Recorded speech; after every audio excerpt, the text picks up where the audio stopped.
Stop the clock so we can slow it down. It's time we find our way to a higher ground. All my love is waiting for you to make a move. Stop ignoring, boy, just face it and get behind the groove. Cause the way you walk and the way you stare, never mind my tears. Man, I think I'm about to get slow. Maybe wanna lose control. Can't breathe tonight. I had to own my life. Set fire, burn it bright. Take your flight and hold tight. Oh boy, you know my time, my left, not giving it up. Oh boy, you know you're all in the way, boy. Oh boy, you know my time, my left, not giving it. He's gone wrong, yeah, gone on and glow up. Oh boy, you know my time, my left, not giving it up. Oh boy, you know you're all in the way, boy. Oh boy, you know my time, my left, not giving it. He's gone wrong, yeah, gone on and glow up. Can't breathe tonight. I have to own my life. Set fire and burn it bright. Take the fire and hold tight. Yeah, into the young Dawon, never short of the perfect. Steady dripping sauce, young, keep the tongue wet. But buzzing with the honey, sitting king with a throne, yeah. I leaving a body while your nigga ain't home, yeah. He fucked up, so I let him fuck nigga go. You did your big one, I'm still doing bigger though. Played you the ball to score, but you dropped it. Wasn't in his plan, so of course my guy blocked It's it. the way you walk and the way you stare, never mind my tears. Man, I think I'm about to get slow. Maybe wanna lose control. Oh, boy, you know my time, my left, not giving it up. Oh, boy, you know you're all in the way, boy. Oh, boy, you know my time, my left, not giving it. He's gone wrong, yeah, gone on and glow up. Oh, boy, you know my time, my left, not giving it up. Oh, boy, you know you're all in the way, boy. Oh, boy, you know my time, my left, not giving it. He's gone wrong, yeah, gone on and glow up. I can't concentrate. 3, 2, 1.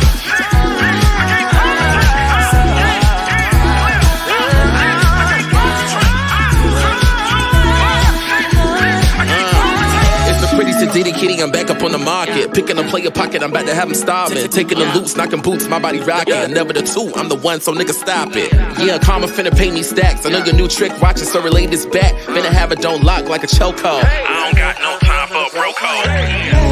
Let me go, but I'm letting go. Let go, but I'm letting go. Let go, but I'm letting go. Let go, but I'm letting go.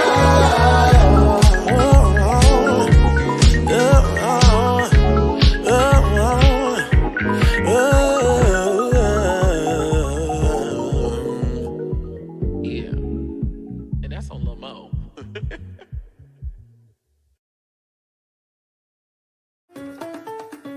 Pack your bags because you are invited to the Twixt Takeover in the Dominican Republic, hosted by your favorite nerd, Oliver Twixt, from October 10th to the 14th, 2024. It's a 5-day all-inclusive stay at one of the finest 5-star resorts in Punta Cana, Hotel Rio Republica All-Inclusive Resort. Treat yourself to a luxury stay with beach access, fine dining, unlimited food and drinks, on-site attractions, spa amenities, and daily activities hosted by myself and my other co-hosts. This also includes a free masterclass on business, content creation, and social media marketing. And yes, everything is included. All you have to do is book your flight and show up. Now it's only a $100 deposit to lock in the early bird rate before the price goes up. Go to www.twixtrip.com right now to book your package to lock in the early bird rate. See you there.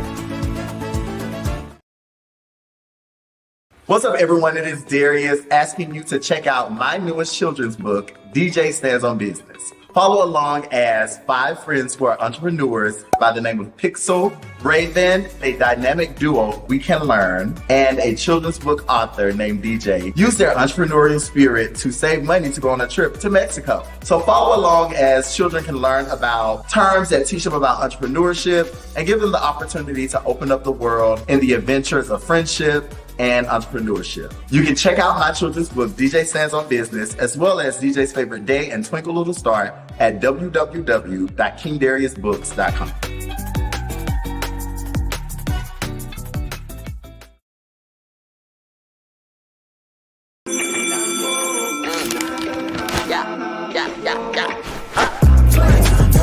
Everybody go. Everybody go. Everybody go. But it's better celebrate. Play it one time, you gon' play again and again. Come one, come all, come all this can. CWIS is the winner.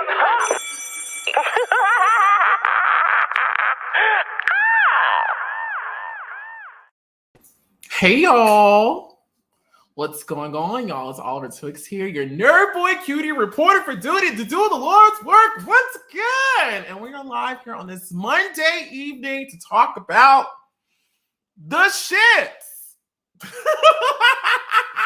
How y'all doing? Can y'all hear me? So before I came on, I just realized that my good mic is not plugged up to the situation. So I need to know, can you guys hear me? Can you hear what I hear?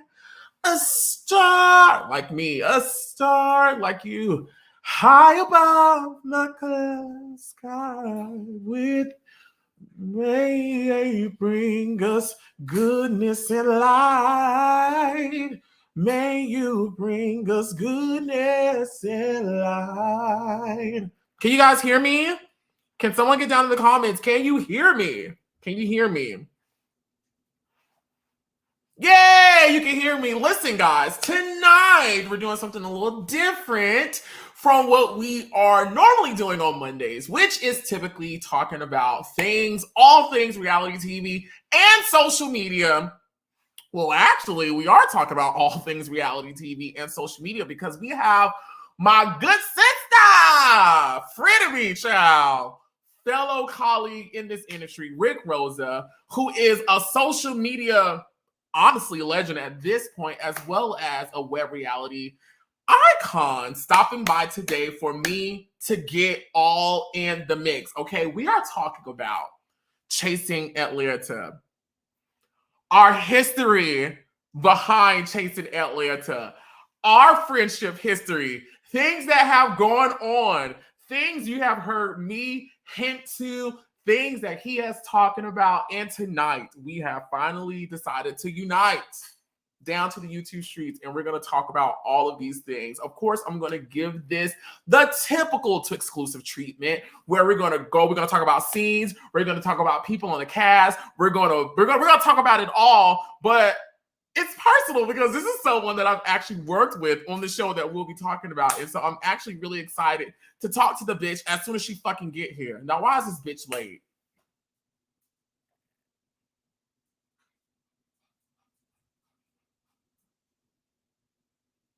I'm already fired up to cuss this hoe out. You know what I'm saying? I already want to guillotine chop this bitch for all. We gonna get into it, and now she late.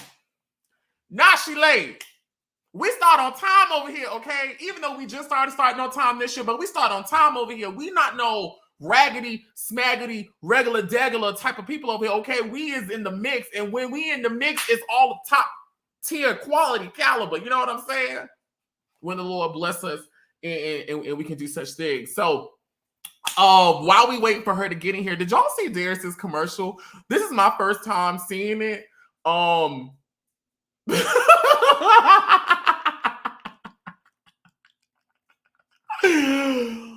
Yo, this is my first time seeing this commercial. the shit is funny. You know, I'm all about marketing. You know, listen, this drama shit y'all can save, but if there's drama going on and if it's some chaos and it's some controversy going on, at least let's make some money off of it. You know what I'm saying? Like if the social media gods is going to open up the heavens and smile on us and give us some attention, make some money off of it. And Darius, what's this book? I'm gonna play it again. I'm gonna play it again. If you didn't watch it, in the intro, this is the commercial for Darius's new book, My Best Friend Darius, who's been over here on my channel. You've seen him on In the Mix with Twigs, and he's currently a panelist on Chasing Reality. It's a group chat, which is their weekly talk show that they have over there, where he's, you know, contributing his commentary. That Darius, who is an author who's already put out children's books, and his latest installment is the one I'm going to play right now. So let's check it out right quick. What's up, everyone? It is Darius asking you to check out my newest children's book, DJ Stands on Business. Follow along as 5 friends who are entrepreneurs by the name of Pixel, Raven, a dynamic duo we can learn, and a children's book author named DJ use their entrepreneurial spirit to save money to go on a trip to Mexico. So follow along as children can learn about terms that teach them about entrepreneurship and give them the opportunity to open up the world in the adventures of friendship and entrepreneurship. You can check out my children's book, DJ Stands on Business, as well as DJ's Favorite Day and Twinkle Little Star at www.kingdariusbooks.com.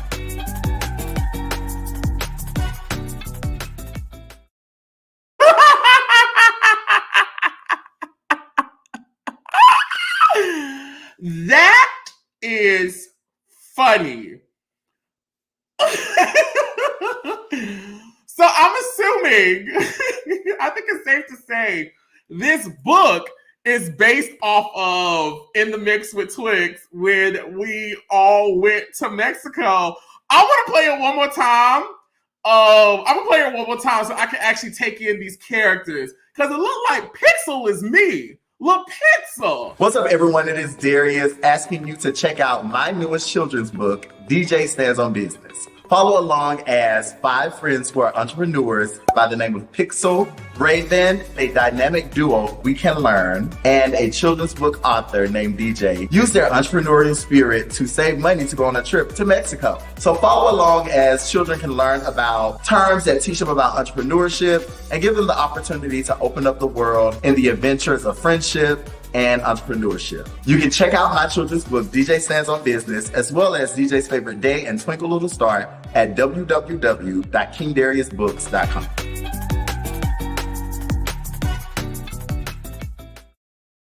So we got Lil Pixel. We got DJ. I'm assuming DJ is Darius. He the author. Pixel with the gray patch. Clearly. Raven got to be Nicole, and we can learn the singing duo got to be, you know, our good friends over there. I think it's genius. You know, I didn't put him up to this, but I think it's amazing. I think it's fucking amazing. I think this is great. Y'all make sure y'all support my friend and get his books. Go to www.kingdarius. I didn't mess up the website, but y'all didn't see it. Rewind it if you want to get to it. Somebody put it down in the chat. And I'll pin it.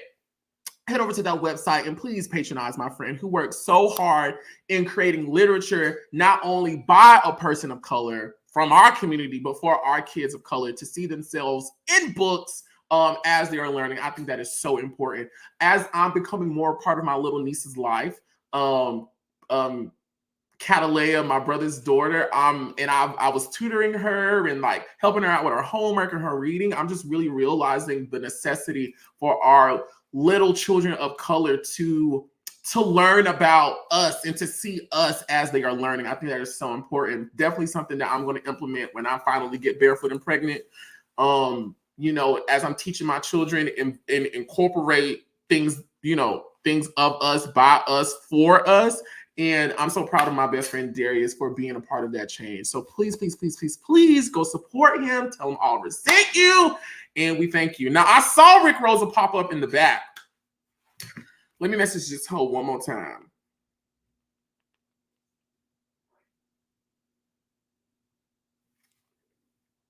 Yes. What y'all saying down here in the comments? Thank y'all so much for watching. Please share this live and let them know we finna get it crunk because I'm finna cuss this hoe out tonight. What's going on, Abina Oliver? Are we kinfolk? Are we related? What's going on? D-Love, thank you so much. I'm assuming you're talking about sugar. Thank you guys so much. Listen, we can officially celebrate sugar having over 100,000 streams within one calendar year. From January to January, it has been streamed over 100,000 times. That is my most streamed song, I think. Because y'all love Lolly. And Lolly may be up there too, but when I look at my data report, Glow Up sits at the top in the official report with 100,000 streams. And so I'm so grateful for that. I can see you, sister. Okay, y'all can. What's going on, Jessica McWilliams? Yes, Maggie the Great. Thank you so much for stopping by. Chef Outspoken, one of my favorite people. All my social media platforms. I'll always be seeing you. Thank you so much for showing me love. Yes, my little character with the gray patch, Lil Pixel. I like Lil Pixel. Now, I'm curious to know what made him call me Pixel. Is it because I'm in the digital media space? Is that what it is? If so, very smart, very smart. But what else should we expect from a smart man like Darius? Not Pixel looking like Oliver. You know, I ain't signed my likeness over, and I'm already doing. Let me stop. Yo, yes, We Can Learn is crazy. That is crazy. I'm not one to really play with fire, so I wouldn't have touched it, but I think Darius is very brave. And you know what? At this point, fuck it. Shit, fuck it. He tried it. Yeah, he tried it and succeeded. Hey, y'all. Okay, y'all. So, today we are getting in the mix with former cast member of Chasing Atlanta. Y'all know him as I know him as Gaurdini, but to the world at this point, they are the force to be reckoned with, Rick Rosa. And today we are doing a deep dive with Rick Rosa, as he is web reality royalty, an icon. Okay, scam recognize scam. Okay, scam recognize scam. I've never seen nobody in the history of all reality TV that I've sat and consumed, and I've watched a lot of reality TV. Okay, y'all know this. Who can come 3 hours late to a reunion and only be, because I was there when it happened, only be on stage for about 20 minutes and shut the whole thing down. Shut the whole thing down. Iconic. Scam recognize scam. Okay. What else Gaurdini said? Documentation beats conversation. Or what he used to say. I can't remember, but he'll be up here. I mean, honestly, only on the show officially for I think 2 seasons, and really a season and a half, because the bitch was gone all this half of season 3 and then came at the end.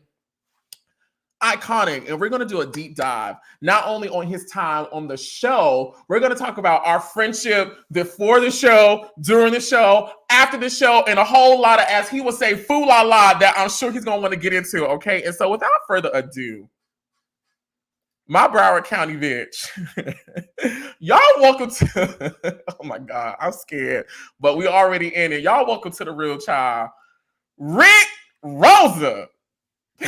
Hey, what's up, sister? What's going on? What's going on? I'm chilling. How you feeling? I'm feeling really, really great. I took a nice hot bath and I put on deodorant, so I'm feel happy about that.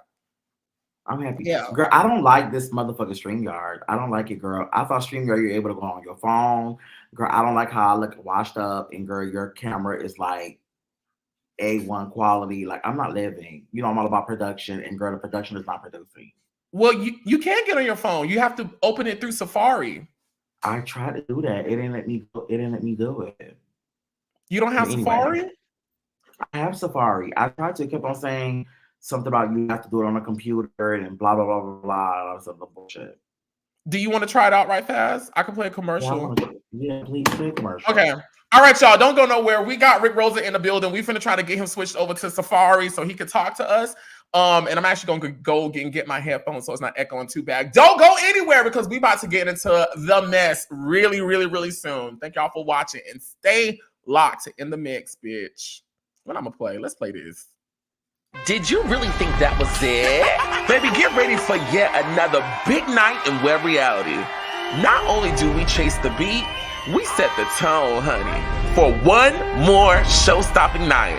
Presented by me, Oliver Twixt, the second installment of Chasing the Beat, a celebration of queer art and creativity is here. Join us as some of the stars from Chasing Atlanta take one final bow. Plus, special appearances from some of our faves from Dallas and even Los Angeles. Be sure to watch it live on the Chasing Reality YouTube channel. Coming soon.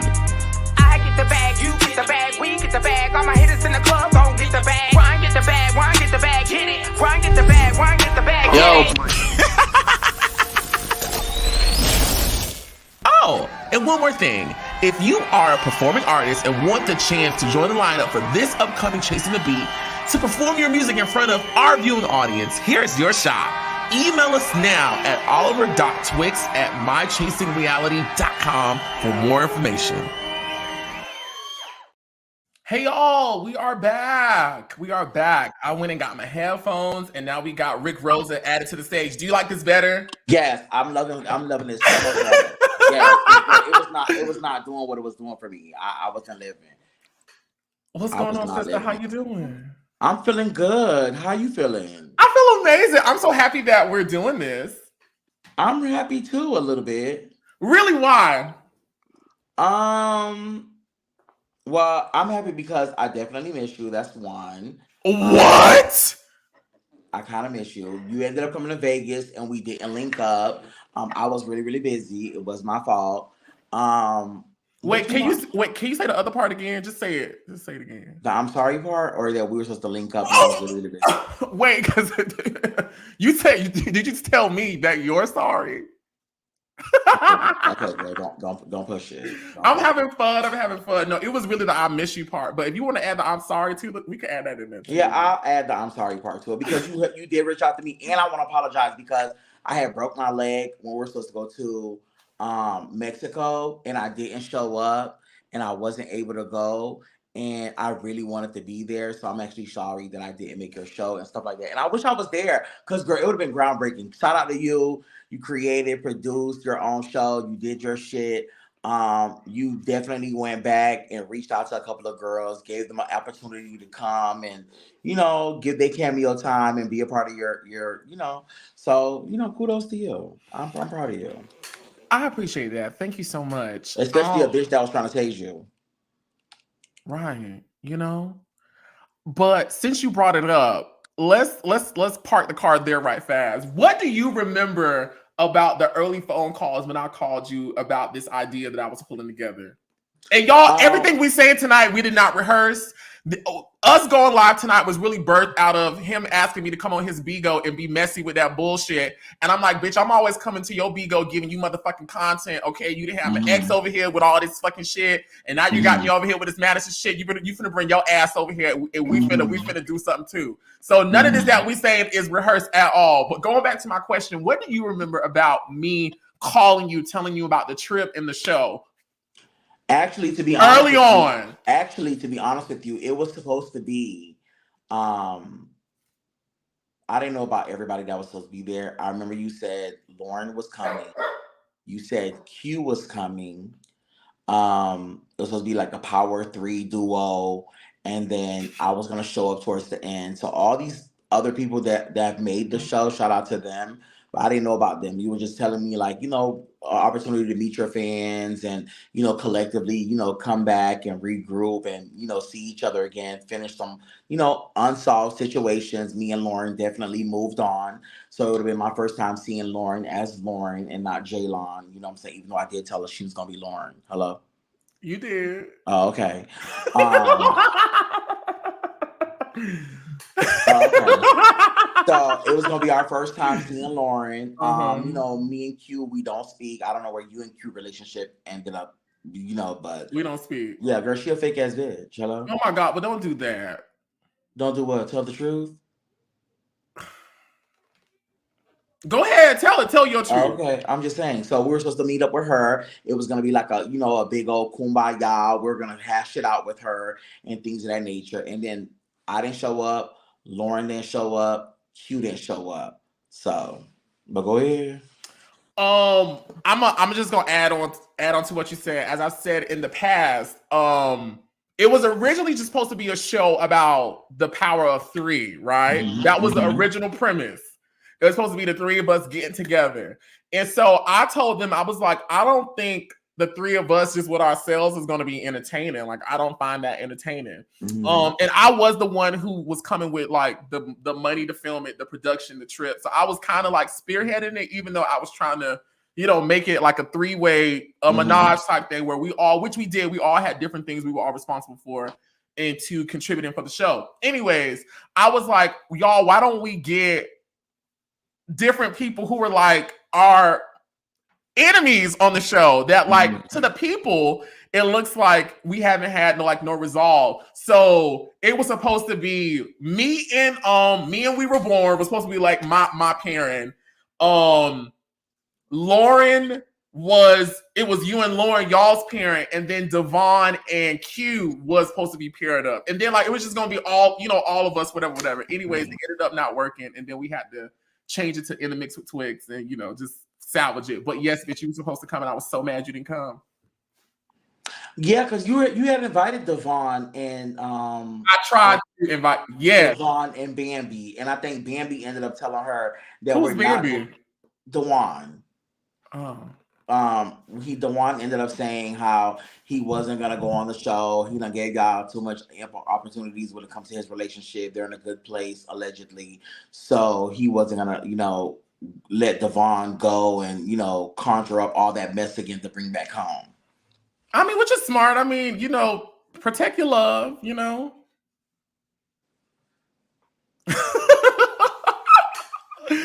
Since our relationship dates back before people even saw us on Chasing Atlanta, what do you remember about you and I meeting each other? Girl, you want the truth? I mean, girl, yeah. Okay, because I'm gonna give you the tea, the whole tea, and nothing but the tea. I mean, I remember how we met, but I don't know what the other. Well, we met when you were definitely assisting Funky Dineva. Where were we? Do you remember? We were at motherfucking Keisha's restaurant. Okay. Yeah, I don't forget nothing. We was at Keisha's restaurant. He was definitely working with him, and you were not even only working with him. I'm gonna be honest with you. I'm not trying to dummy down any situation. Go ahead. I'm gonna be doing this the whole time, so just be prepared. Don't let me stop you. You were basically babying him. You know what I'm saying? Funky Dineva likes to have a good time. Girl, she likes to drink. She's a very social person. So you were kind of like his babysitter to me. You know what I'm saying? You was making sure that he got home safely. You was making sure that he wasn't like over intoxicated, passing out. He was supposed to be like Atlanta's socialite influencer. It was a big thing. So you were always protecting his image, making sure that, Netta he wasn't too drunk, he wasn't having too much, whatever. So I always called the babysitter. You would get him home, put him on the couch, make sure the cat or the dog, whatever, was taken care of, and then you would go home. That's how I remember it. That's how I remember it. Okay. You know what I'm saying? That's how I remember it. And then you just kept on coming around. And I was like, oh, okay, that's what you done, evil girl. Okay. So, and then after that, we ended up getting to know each other and stuff like that. And we became really, really cool. We found out we both all from Florida. You know what I'm saying? And then the head nerd in charge. Chasing Atlanta ended up coming for the reunion. I know I definitely wanted you to be there. You were there bright and early, bitch. And Dario pulled out the VIP for you like he always does.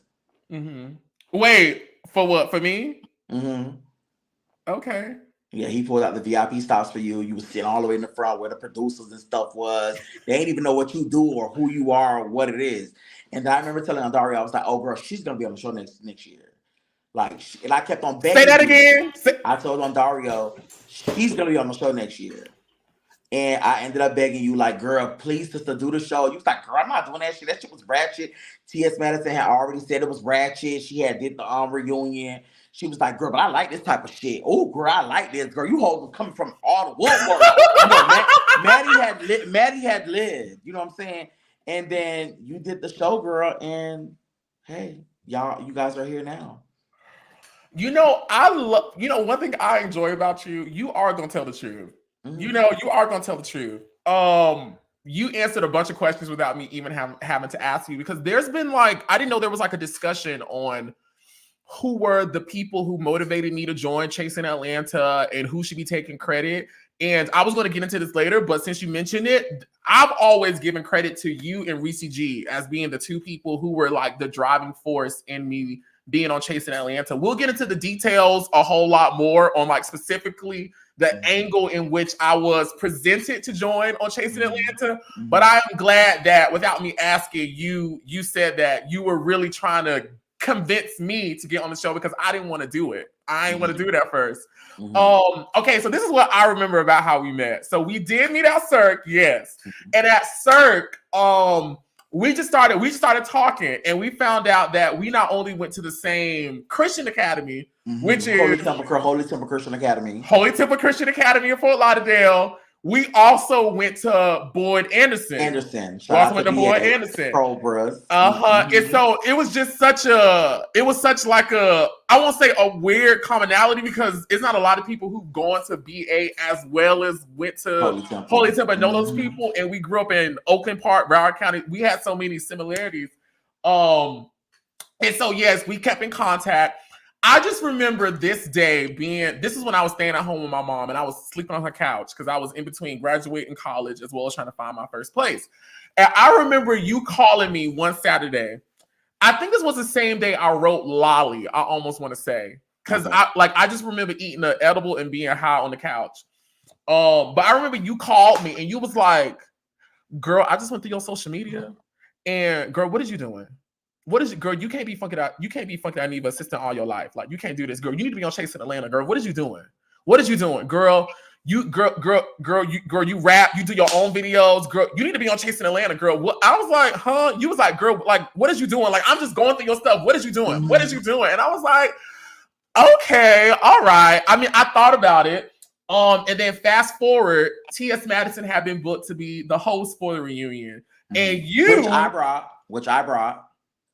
I don't know. I don't know about that. I brought her. Yeah, let's make that clear. So I brought her when I was hitting up on the back end, because remember, it was gonna be Funky Dineva, and he tried. I never knew that. Yes, and he tried. Yes. He tried to overcharge them. Overcharge them or charge his rate. And I was like, no, ma'am, girl, we not paying that. I was telling Dario, girl, we not paying that.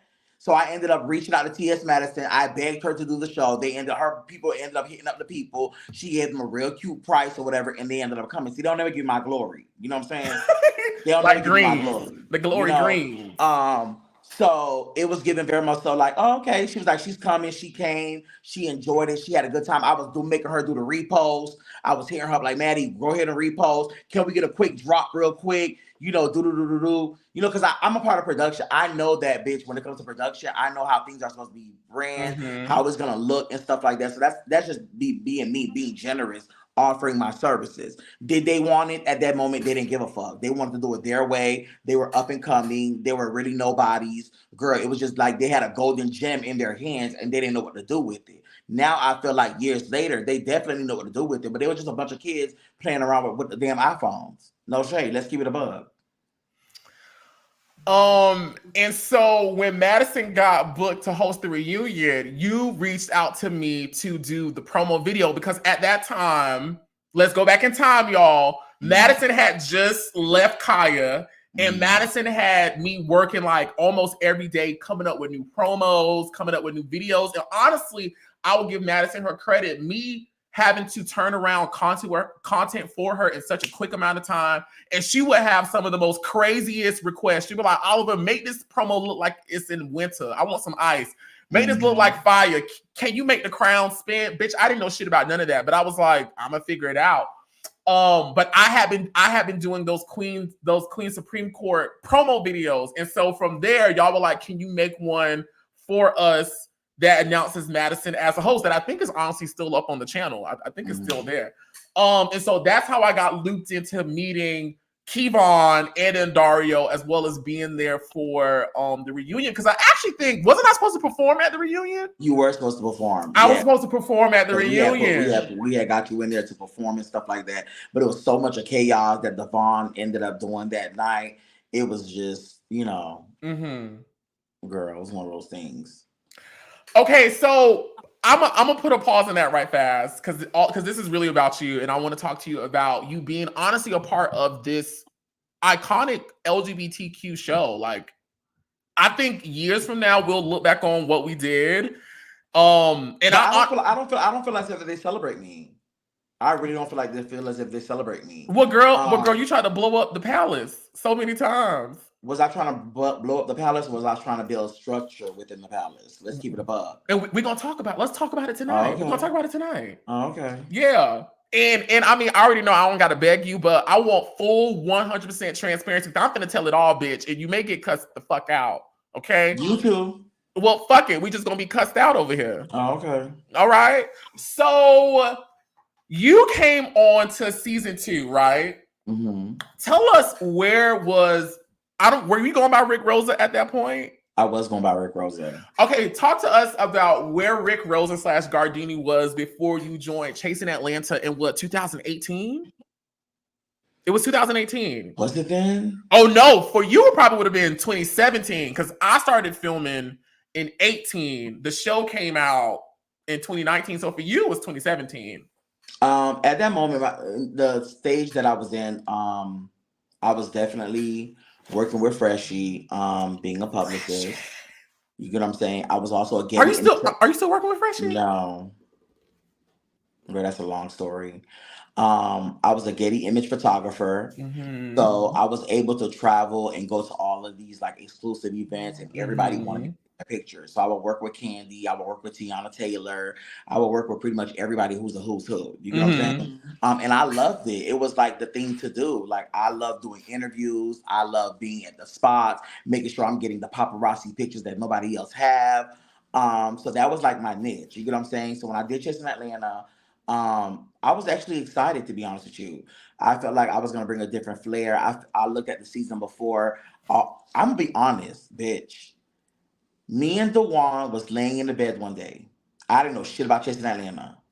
And we was watching the shows, and we was like, girl, these hoes is loser. I was like, this shit is loser. We got this bitch over here, girl, ghetto as fuck. You know, walking through the ghetto ass house. We got this little over here, you know, with all type of bumps on her face and stuff like that. Talking about she rich, bitch. And if you rich, why can't you go get you some laser? Why can't you go get you some electrolysis? Like, girl, but you rich, bitch. You know, I have money and stuff, but the look was not looking. You get what I'm saying? I was like, girl, they don't really know what je ne sais quoi look like. I said, je ne sais quoi. I'm finna come to the show and I'm finna shake it. And girl, it's so fucked up because we was laying down. Dawon ended up going out one weekend, girl, and he ended up meeting Devon. I don't know if he fucked her. I don't know if they linked up. I don't know what it was. If he spent the night and didn't come back home. I don't remember. But I know when he came home the next day, he was like, "Oh, bitch, you're not hooked up with the boy from the show, and you need to get on the show." And girl, we finna shake it. That was Dawon. So Dawon brought me onto the show. If you think about it, so because he met Devon that weekend. And then the application and stuff was coming up. So he was like, girl, get on the show. We finna shake it. So I went and did my application. I got on. And mind you, all of the teas about Devon, I had already knew because I got it from Dawon. So when I went to my audition, bitch, I was just spilling teas out like, bitch, yeah, because you got this whole and you know, I'm giving I'm giving them the documentation. Fuck the conversation. You know what I'm saying? Because me and Dawon was pillow talking. So when they heard me say all these things, I'm sorry, were you and Dawon ever a thing? No, that's I was in my gay sister, gay brother. That's the girl that, you know, we get to play, we just around, girl, we done dish together. Like, girl, it's been a big show on. Like, that's my sister. That's my sister. She's no longer my sister anymore because we haven't spoke in God knows when, but that was my sister at that time being. And I got onto the show. I gave them all the squeezes, bitch. I gave them every tea that they could think of. Bitch, when I left that motherfucking audition, it was like, we want her. I came for every bitch you could think of, bitch. It was like, we want her. And then that's how the show started. And so I remember from the trailer, you were all in the trailer, like everywhere. I just remember the beginning scene with you at the time, Jalen Aaron, now Lauryn England and Montel. And I just remember when I went back to watch the season, I just remember seeing y'all three and I was like, Bitch, these We three together. were really the power of three. Y'all really were. Y'all really we were were. really the power of three. I had loved our relationship. I loved everything about it. Lauryn ended up doing some shicey shit. You know what I'm saying? And then What did she do? What did she do with Montel? It was something going on with Montel where I don't know, they was playing telephone. They were literally playing telephone. I don't remember. They were playing telephone. Something happened at one of them events. It was C-Stays going on. Montel didn't really want to fuck with her no more. And then Montel just started acting funny with me. You know what I'm saying? And then it just started getting big. Let me say something. I'm a real down-to-earth person. When too many bitches are like, you know, they have this thing where you say fake it till you make it, you get fake results. Mm-hmm. When it's too much faking it till you make it, I don't live for all that. I like transparent, authentic bitches. You know what I'm saying? If you ain't got it, you ain't got it. If you got it, you got it. You know what I'm saying? Don't tell me you got this, you got that, and you creme de la creme. You a house nurse, you taking care of somebody, waiting for them to die for a glow up. You know, that's that situation. But you got another bitch over here talking about who are you talking about? No, I'm saying that's what they were saying about Montel. You know what I'm saying? He was a nurse on the back end, staying with the people. You didn't have nowhere to stay. All this bullshit. You know what I'm saying? I do remember Montel being a nurse, though. I do remember that. Right. Yeah, I do so remember when that. all this started coming around, they started like giving weird energy. So it was like the power of three was not really a power of three. But in reality, it was down to earth. We was on the phone with each other. We was coming up with different ideas and things of that nature. So it was really, really cool. And it just went left. I don't understand. It just went left out of nowhere. Okay, and so season 2 basically became We Hate Gaurdini. Would you agree? Would you not agree? Say it again. I feel like from what I remember about season 2 of Chasing Atlanta, it basically became We Hate Gaurdini. It was like everybody on this side and you was on this side, and people were mentioning like what happened, like people always do. When they talk about you, they talk about whatever happened in Orlando with the GoFundMe. Like I remember that being a scene. And Scott, take us back to what happened, or what do you feel happened that caused you to kind of get on this island as it relates to everybody during season 2 of Chasing Atlanta? Well, I've never been a pick-me bitch. I never needed any friends. So in reality, I'm always going to be the most hated because I'm the most boisterous person out there. I'm going to tell you how it is. I'm not going to fake the funk, and I'm not kissing nobody's ass. So I never was trying to be nobody's friend. You know what I'm saying? And, you know, anytime you come into a new group of people, they always feel like they want to go through this hazing situation. And bitch, I'm too big for you to haze me. I'm too big for you to haze me. You get what I'm saying? Yeah. So I wasn't gonna deal with a lot of their bullshit. So I didn't care if they gave me an opportunity. I didn't care to be their friends. Because in my mind, to be honest with you, yeah, they're saying what they're inspired to do, what they want to do, but in reality, nobody was really doing anything. So why did I really need to be our friend? You know what I'm saying? I wasn't really trying to get to know any of you guys. It was like, what? You hoes eat at Popeyes, I eat at Fuck With Their Child. It's a difference. Which what's wrong with Popeyes? I'm just saying, girl, it's cute when you're hungry and it's a quick thing, but girl, if it's a regular thing, it's not what it is. It's not good for the intestines. Yeah, it's it not honestly good for isn't. Yeah. And it's too much grease. The grease be sitting up there for too long. But you know, they just didn't like me, and I really didn't care. And to be honest with you, I really feel like they chose Devon's side. When Devon put in her mind that she didn't like me, it was like a bandwagon situation. Okay. I mean, them her bitch. So from my vantage point, I feel like Lauryn and Devon were like the two stars of the show. They hated each other. Yeah, but like I feel like they were like the centerpiece to the show at that time. Like I feel like they were like Nene, Kim, Giselle, and Karen. They were you know, they just were like yin and yang, you know, like they were like the two. And so I can see why everybody would jump on Devon's side, because everybody also probably was scared because everybody knew Devon would slap the shit out you. So that means it was a new star, because literally when I came in, the two stars both hated me. So I got one star on one side hating me with her clique. I got another star on the other side hating me with her clique. And then, bitch, I'm just in the middle. I feel like out of all the seasons, season 2, to me, when watching it from a narrative standpoint, is the most disjointed. And I've spoke to Andario about this. Like, I feel like the season starts here, and then by the next episode, we've gotten here, and then the next episode, this has happened, and then by the end of the season, it just like ends, and we're at a therapy thing, and like I feel like the storyline for season 2 was so disjointed. What do you remember about you guys filming season 2 and how the storyline was being progressed? And Dario didn't know what he was doing. He was just trying to come up with any storylines and just like puzzling the pieces as they go. You know what I'm saying? Instead of letting everything like die down or let everything like play out like it's supposed to, how it is now, he was just trying to like pick up pieces as it's going on, and then quickly trying to do like a turnaround to make whatever he had created or the content he recorded to put it together to make it make sense, if that makes sense. Okay.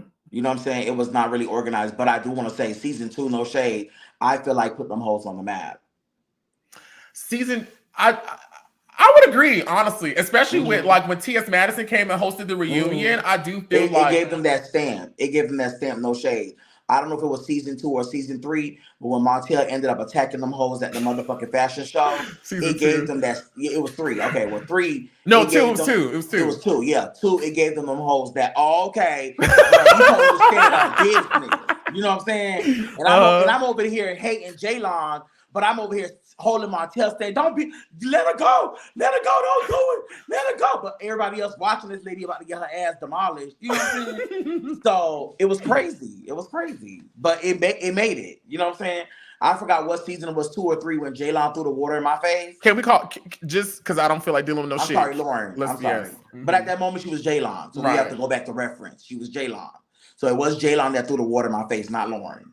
And so when she changed her name, the slate got clean. Yeah, the slate got clean. She became a nobody. You fucked the old body. You ain't fucked the new body. You know, we being honest tonight, and so we just go say everything.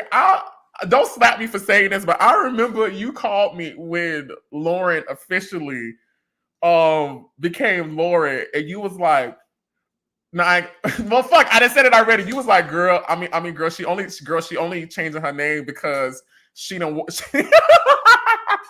Because I trademarked it. I did say that, didn't I? What you said? I said, girl, she only changed her name because I trademarked it. Oh my God. Talking about trademarks, let's get to season 2 reunion. The reunion that you came hours late to. I'm sitting there texting you like, girl, when are you coming? When are you coming? You like, girl, I'm not coming. Take us back to that day. What were you thinking? Why were you late? Was it intentional? What made you come? What was your game plan? Because you came with documents. You came with folders.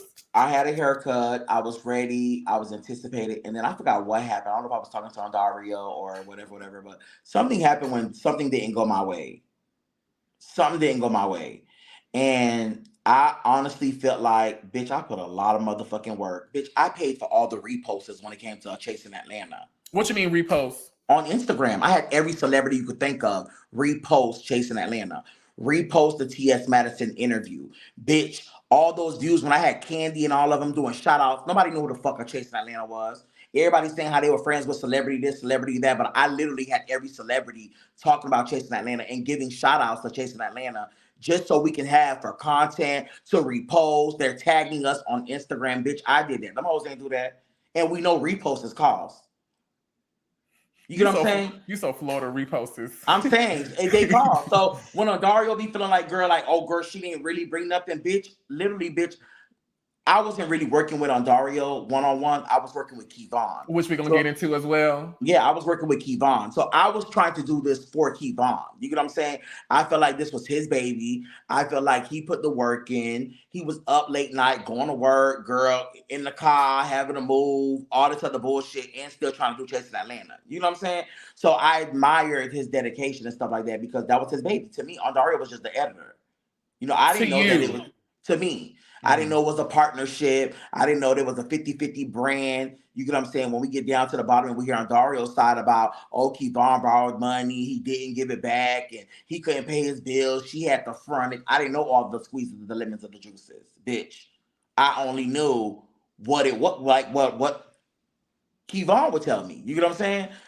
So when I was seeing Dario do little snake shit and stuff like that, I'm feel like I'm cool with Kevon. I'm like, well, girl, why she trying to take over? Or why she treating you like this? Why she being funny? Why she saying, oh, production's over and she's on 4-hour limit and if y'all don't do the green screens in 4 hours, she's out of here. Like she was just being nasty. And I never knew why. I know why now because she's 50% owner. This is her baby just as well as it's your baby. You know? So I love how you put that. What was your relationship with Kevon? He was a really cool person for one.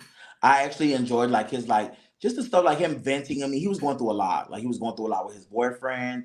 He was going through a lot. Kevon had a boyfriend at the time. He did have a boyfriend at the time. Kevon gonna keep a man though. Yes, ma'am. He was going through that boyfriend that was going back and forth the situation. The boyfriend was fine, but she was too. He was what? Too. And then, you know what I'm saying? And then, I don't know what happened, but I think kind of sort of in the midst of like filming and being around and being on the phone every night, I think I ended up having a crush on him. Is that where we leaving it at? Yeah, that's what it was. Yeah, that was it. So you and Kevon never had a relationship? No, hell no. That was the other fat punk, not me. Oh my God.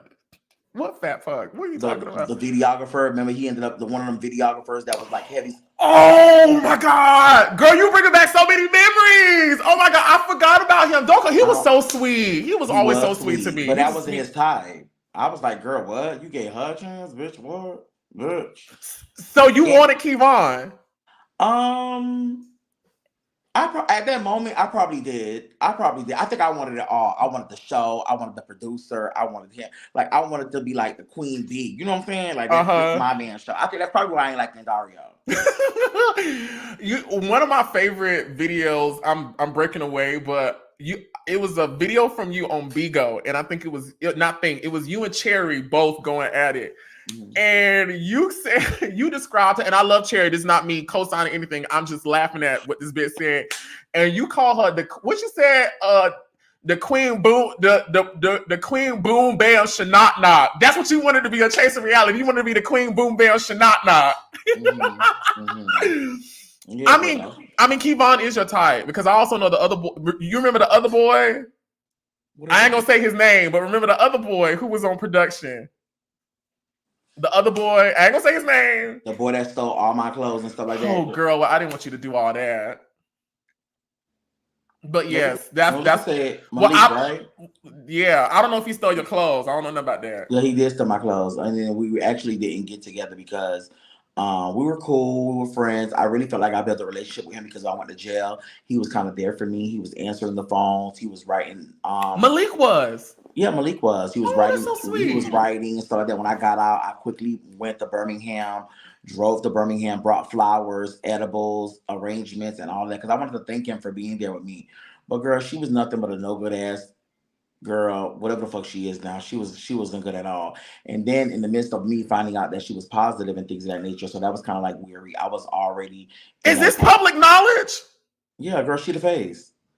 She's talked about her status. Yeah, girl, she the face. Girl, she be going to Washington D.C. Girl, to all the nonprofits. Girl, she goes to she done got so many magazine spreads, and girl, she do this big old thing organization in Birmingham. So girl, she told me in the middle of us wanting to get to know each other. You know what I'm saying? Okay. So that was a gagger for me. I was like, oh girl, what was the tea? You like, girl, you got me hoes I done laid out, bitch, because of the Shanat. Like being ignorant. You know what I'm saying? I was being ignorant.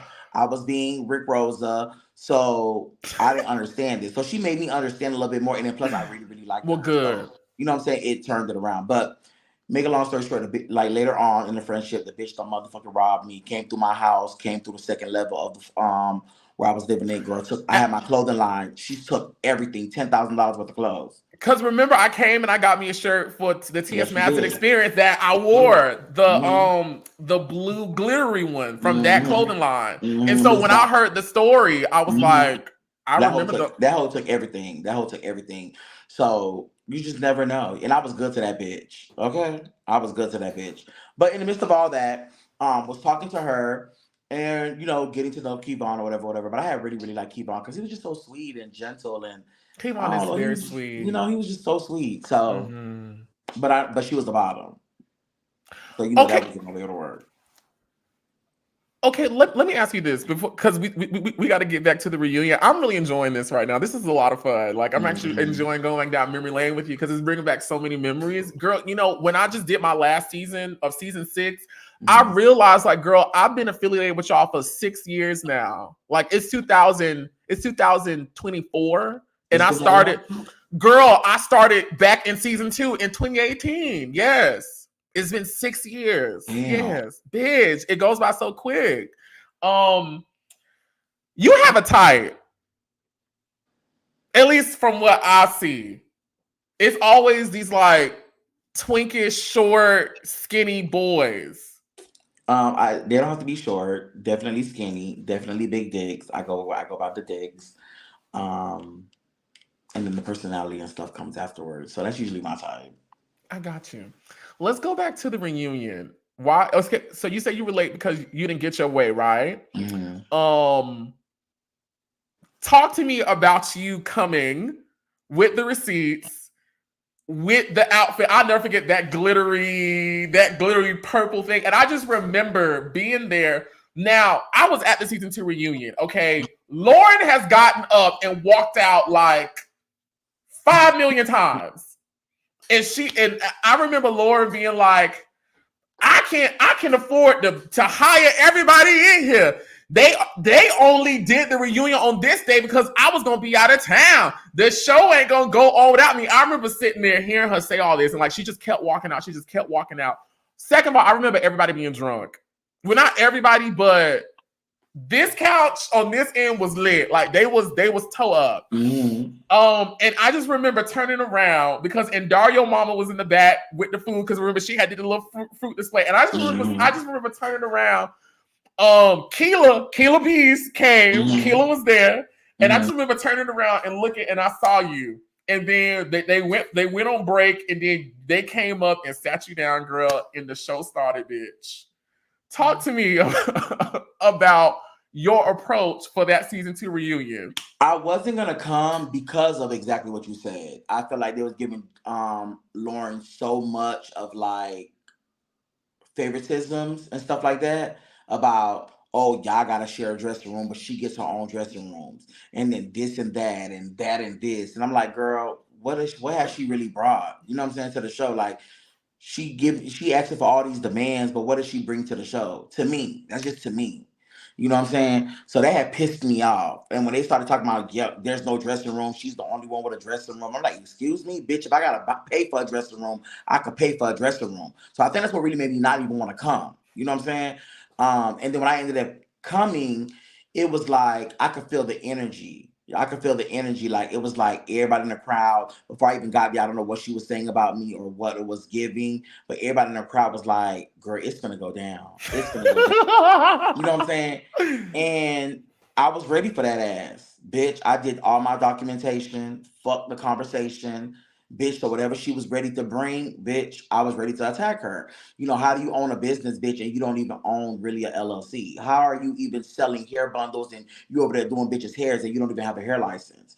Like, girl, you never went to cosmetology school. There's nothing in the record. You lost like, girl, you know what I'm saying? What's the procedure if a bitch have cancer and stuff and they want to wait? Like, girl, give us your credentials. Yeah, fuck that you used to do hair since 12 years old.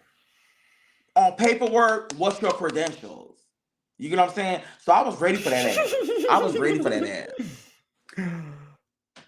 What do you remember you had in that folder? Everything. Girl, the last time when she went to school and she didn't even finish her cosmetology license. Girl, why she ended up losing the shop in Alabama. Girl, just everything, girl, from foreclosures. From the apartment rentals and stuff, the evictions. Girl, I had all of the squeezes of the juices. And how did you find all this? I'm a Florida punk. Girl, and let me tell you one thing about a Florida girl. Once we lock in on that ass, bitch,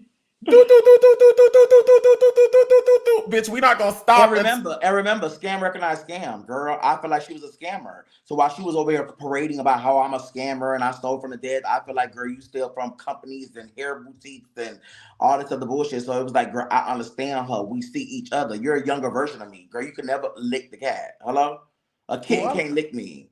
Oh, I like that. Yeah, a kitten can't lick me, bitch.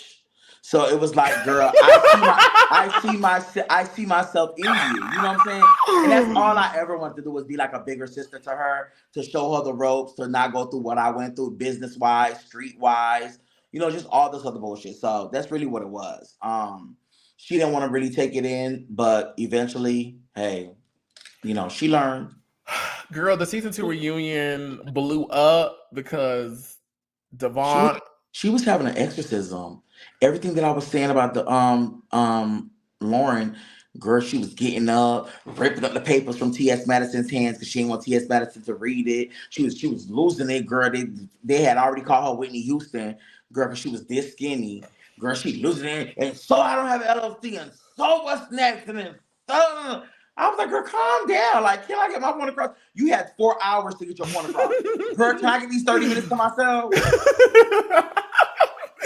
You know what? You are so crazy, but you just make me laugh. You took the fuck out of me. And that's why I always wanted you to be on the show. Like, even after season 3, I just wanted you to, because despite, bitch, you had locked your teeth on me too. The shit is funny. Like, it's funny. And to me, now everybody got their own opinion. To me, even though it's a lot, like, what you be doing be a lot, it still doesn't come off mean. Like, it still has a big comedic overtone to it, versus other people who done things on the show. It's like, no, bitch, you just evil. Like, you just, you're very entertaining. And I would love to see you back on reality TV.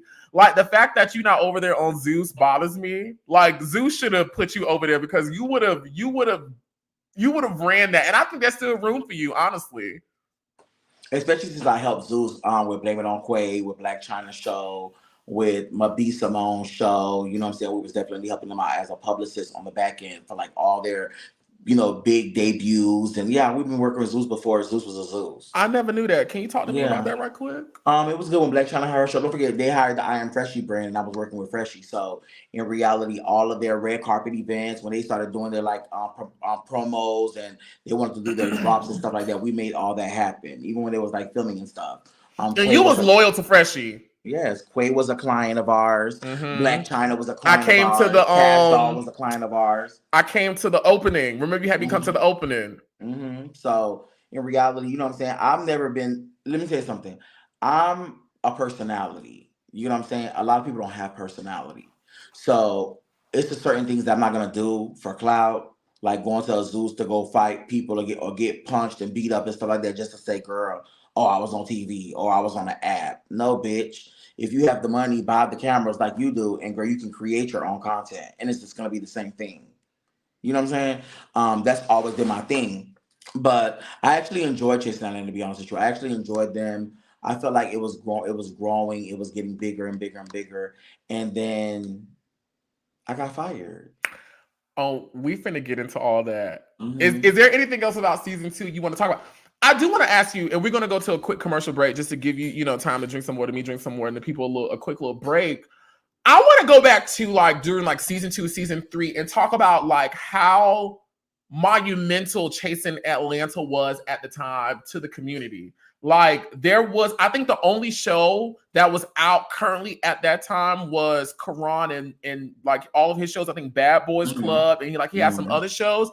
But Chasing Reality was like the first one to kind of mimic that housewife, love and hip hop type Ondario of style. definitely wanted to give a different flair. Ondario was really big when it comes to editing. You know what I'm saying? What's set? Even if they was doing it from their iPhones or their cameras, Ondario really took the time to edit, do the transitions, make everything look good. Even with the green screen, she wanted to make sure the green screens look good. And no shade to Kevon, I love him to death, but I feel like even years and years and years of him doing this, he still don't have it yet. He still don't have it. And the reason he don't have it is because he doesn't want to let his baby go and let other people assist him. You know what I'm saying? When you want to build the empire, it has to be a teamwork. You know what I'm saying? You have to have the camera people. You got to have the third camera person. You got to have a mic person to be there just in case the audio goes out.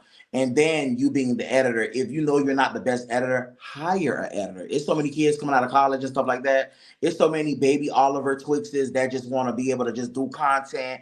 And, Where they at? Send one my way. You know, Please. So they just want an opportunity. So give them a chance. I feel like when it comes to their show, his show still be lackluster to me. Like I feel like just the quality of it don't be there. Like them people green screens, it just still be looking like one of them cabin shows. You know, one of them cabin shows, they just be putting everything together and stuff. I don't know what it is. But Dario took pride when it comes to that housewife feel. You get what I'm saying? Yeah. And I feel like that's what really made the show.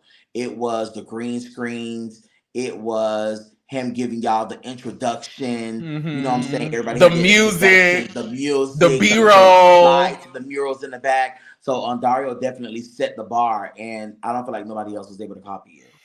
You know, I haven't watched too much of other people's content in the web reality world because chasing Atlanta and chasing reality has always been enough for me. That was enough. So I can't really comment on Karan's work. But I can just speak to what I always saw in the comments when people would, you know, comment on our episode and stuff like that. And the main thing that people have always said since I've been there was that Chasing Atlanta was like the best web reality show. Can I say something? Karan was definitely before Chasing Atlanta. Yeah. I'm gonna give you a metaphor. Because he felt like he did it first, he doesn't feel like he has to evolve. So it's one of those situations, if it ain't broke, don't fix it. But it's just me. When you're stuck in that mindset, i.e. Nicki Minaj, you feel like you don't have to do the extra work. You feel like you don't have to do the transitions and the this and the that and put the glitz and the glams because you feel like you're already like known and you've already put the work in. And I feel like that's just with him. Like he doesn't want to evolve. He don't want to give y'all something different because he feel like I've been doing this for so long and I was the first to do it. Bitch, why change it? Okay. You know, I haven't watched too much of his content to even make a comparison. I like Karan, and I always see him on Instagram being fabulous with his ass out, you know, and you know, pretty teeth, pretty skin, doing his thing with his. Is he still with that boy? I don't know. I don't know either. But that's all I see of him. But again, I always saw people talk about Chasing Atlanta being like the best web reality show in terms of like production and how it looked and that.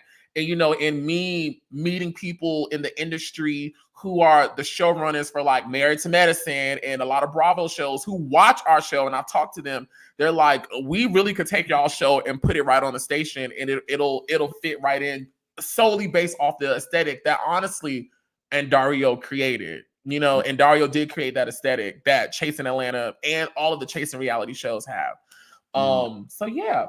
But people I think because now we're so many years removed from like season 2, season 3, and we're now in a new age where so many people can self-produce their own content and places like Zeus and now that's TV and so many other networks have popped up that people forget that like Chasing Atlanta was the only thing of its kind for a very long time. Other than Drag Race being on mainstream TV, the only other gay thing that was intangible media was Chasing Reality.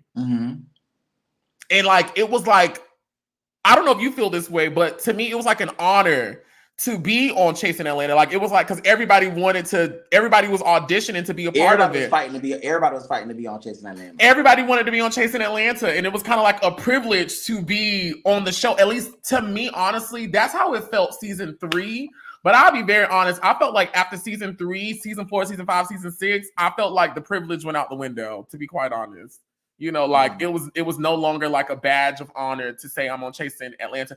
I remember being on season 3. That was my first season. And I remember being like with y'all, like I would go out with you or I would go out with Q, and people would literally move out of the way because, oh, those are girls that's on Chasing Atlanta. That's the Chasing Atlanta girls. It was a big thing. Bitch, I made so much booking money off of being Oliver Twixt from Chasing Atlanta. My first year out, so much money. Like, so much money. And I still make booking money, but when I first started, it was like, because it was the only show of its kind at the time. Okay, so we're gonna go to commercial break, but when we come back, we're gonna talk about what happened between season 2 and season 3, right? Mm-hmm. Rick Rosa goes to jail. Oliver and Rick Rosa start a friendship. Mm. Oliver also starts friendships with other people. Oliver also becomes a fake ass bitch, and when Rick Rosa gets fired, and Oliver supposed to go with her sister, she decides to take her career in chasing and make that a priority and not be loyal. And then Oliver and Rick Rosa's friendship go downhill. Yeah, so go ahead. Yeah, we're gonna talk all about all of that. We're gonna go into a quick commercial break. Don't y'all go nowhere. Stay locked. You are in the mix with Twixt. Kenny should leave your boyfriend gloves at the house, okay? Oh shit. Kenny should leave your boyfriend gloves at the house, okay? Need a daily fix? Get in the mix with Twixt, a live digital digest of queer commentary on reality TV and social media. I do have to play devil's advocate just a little bit. I think Nene is above Tiffany Pollard. Really? Let me tell you something, bitch. If you hit me, I'm gonna hit you so hard you got to go get your man. Live every Monday night, only on the Oliver Twixt YouTube channel. Watch and listen as myself and my bestest squirrel and girlfriends get into our favorite guilty pleasures. I know in working with children, we were always taught like children learn behavior through two things: for what's taught and what's allowed. As for me in my house, we would serve the Lord. You see what I'm saying? What is like the main key advice that you would give? Get a lawyer. And you just never know who is going to stop by in the mix. You know what, Sam? We're gonna go to you first. Let me say something right now. Just watching the show, my butthole was in a knot. Okay, so I'm gonna give you a lot, so buckle the up because I have so many opinions on this. Don't miss a good laugh and some exclusive tea. I have another phone call that I actually have recorded. I think she's still in the back, Dr. G. I'm waiting on her to get back on too. Get in the mix with Twixt every Monday night, only on the Oliver Twixt YouTube channel. See you there. Listen, y'all, we are back. I will be resuming in the mix, the live recap show very soon. We're doing some, reconfiguration because, I'm all about elevation and making things better. I was really like piloting those first couple of episodes just to see like, how it works, how you guys respond to it, what I can do to make it work and make it better. And I'm very much so close to the end point on that. And so hopefully we can start back resuming our regular scheduled programming with our Monday night chats on reality TV and social media this upcoming Monday. Don't hold me to it, but we're almost there. But we have a special guest here tonight, Rick Rosa, where we're talking about chasing reality. And now we're getting to the part where Oliver and Rick Rosa now converge on a whole nother level. So I'm gonna start off and you chime in, okay? So you and I are becoming friends, right? Like we're hanging out a lot, we're talking, you're like basically like looking back on it, you're kind of like I won't say my gay daddy, but like my gay uncle, my gay brother type, situation, because I was still very new to the industry. I was very new to the community. Like I wasn't going out. I wasn't doing shit like that. And I had become always hanging out. If I wasn't with Funky, which I was always with him, I was with you on the phone with you talking about content, talking about whatever. Season 2 reunion happens. Next thing I know, Gaurdini is in jail. Gaurdini goes, was it jail or prison? It was jail. It was jail. And I just remember you were friends with Will, who is my brother.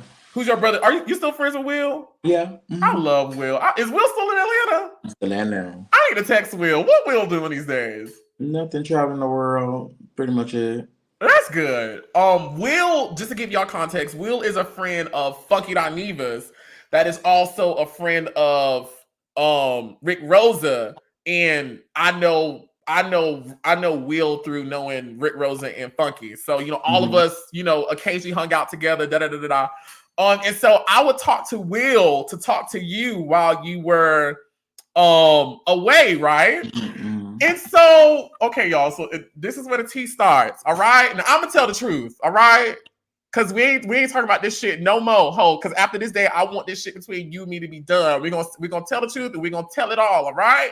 I remember you coming home I remember being on my couch and me getting a FaceTime from your phone, which excited me because I'm like, oh my God, this bitch is back home. When I answered the FaceTime, it was not you who was on the call. It was Dawon who was on the FaceTime. Do you remember this? Yeah, I'm still listening. So I remember Dawon was on the FaceTime and you was in the background in the kitchen. This when you stayed up there off of Briarcliff. Mm-hmm. And you was like, sister, you come to see me tonight? And I was like, no. I mean, because at the time, honestly, a boy that I used to, I won't say talk to, but a boy I used to play patty cake with from Morehouse was actually over here that night. And we was playing patty cake. And so I was like, no, I don't think I'm coming. But you was like, no, sister, you coming to see me. And Dawon was in the phone and he was like, no, you coming. And I was like, no, I'm not coming. Anyways, me and the boy was staying at Atlantic Station. I was like, okay, I'll stop by. You know, I think I had spoke to you, told me Dawon had left or something like that. So I'm like, okay, I'll stop by. Because to me, I felt like he was giving me eyes, and I didn't know what was going on. I didn't know what was happening. He seen that ass. I get to your house. Was Dawon there? I don't remember. I don't remember him being there. I remember him leaving. I remember, no, he wasn't there. He wasn't there. He wasn't there. But I do remember us getting into contact. And he, of course, I knew him on the show from Devon. And at this time, I still didn't have no plans of being on the show. Like, no auditions had been sent out. No applications had been sent out. There was no announcement of season 3 and applications had been sent out. This is still during the summer months. And I still have these texts. I still have the messages on my Facebook, and I screenshot them. I never got rid of them just in case, you know, if the day I got to whip them out. But I will say, I'm telling this story now, but I just want everybody to know me and Devon are straight. Like, me and Devon are cool. Me and Devon actually share plus I heard she like threesomes, so girl, it's nothing for them to have you together. Me and Devon share a sibling. His sister is one of my favorite cousins, and I didn't know that until I actually became a part of the Chasing Atlanta cast. And me and Devon was talking very early on, conversing about, you know, things we would do for the season and whatnot. And Dawon has also came up to me and apologized since then. So all thing I'm doing is just recounting history. This ain't no beef. This ain't no. I mean, it is tea, but this ain't nothing to go run off about. And so I remember me and Dawon coming into contact, and he basically was like, I'm interested in you. And I was like, are you done with Devon? And he was like, yeah, like, we're not together no more. Okay, cool. Me and Dawon hung out one time, right? He came over, we hung out for a little bit, whatever. He went home. We probably talked like here and there, like a little bit here and there, whatever, but nothing ever too serious. And then months later, I found out he was back with Devon, which was honestly okay with me. And then the Chasing reality of it all came up. Now, what also was going on at this time is I am also becoming friends with Reese G, because Reese G saw the promo I did for Chasing Reality with TS Madison, and Reese G at the time was in production for Chasing Dallas, and Reese G had came to me originally and was like, I would want you to help me with some of the digital assets for Chasing Dallas, right? And so from there, me and him kind of like got a rapport. We would talk on the phone very, very often, like almost every day. And so me being a young, dumb gay, just dumb, I had not only shared with Rick Rosa, who at the time is my sister, that his friend tried to talk to me. I also shared with Reese G that Dawon and I had spoken, right? Because I'm thinking again, young, dumb. I wasn't full of cum at that time, but just young and dumb. I'm thinking, these are my friends. I'm having private conversations, da-da-da-da. So, I'm still on the Reese G side. So Reese G is also really great friends at this time with Dario, because they're gearing up for Chasing Dallas and all this other stuff. Reese G then starts telling me, bitch, you need to audition for Chasing Atlanta. He was like, you really need to be on the show. I was like, yeah, I mean, I just don't know. I really don't know if I'll be able to fit in with like the style and the nature of the show. But after Gaurdini and not Gaurdini, Rick Rosa, but Gaurdini and Reese G kept hounding me about it. I was like, okay, well, let me just try out. Let me, whatever. And remember, I had shot my audition video. I had all these like edits on it and da-da-da-da and whatever.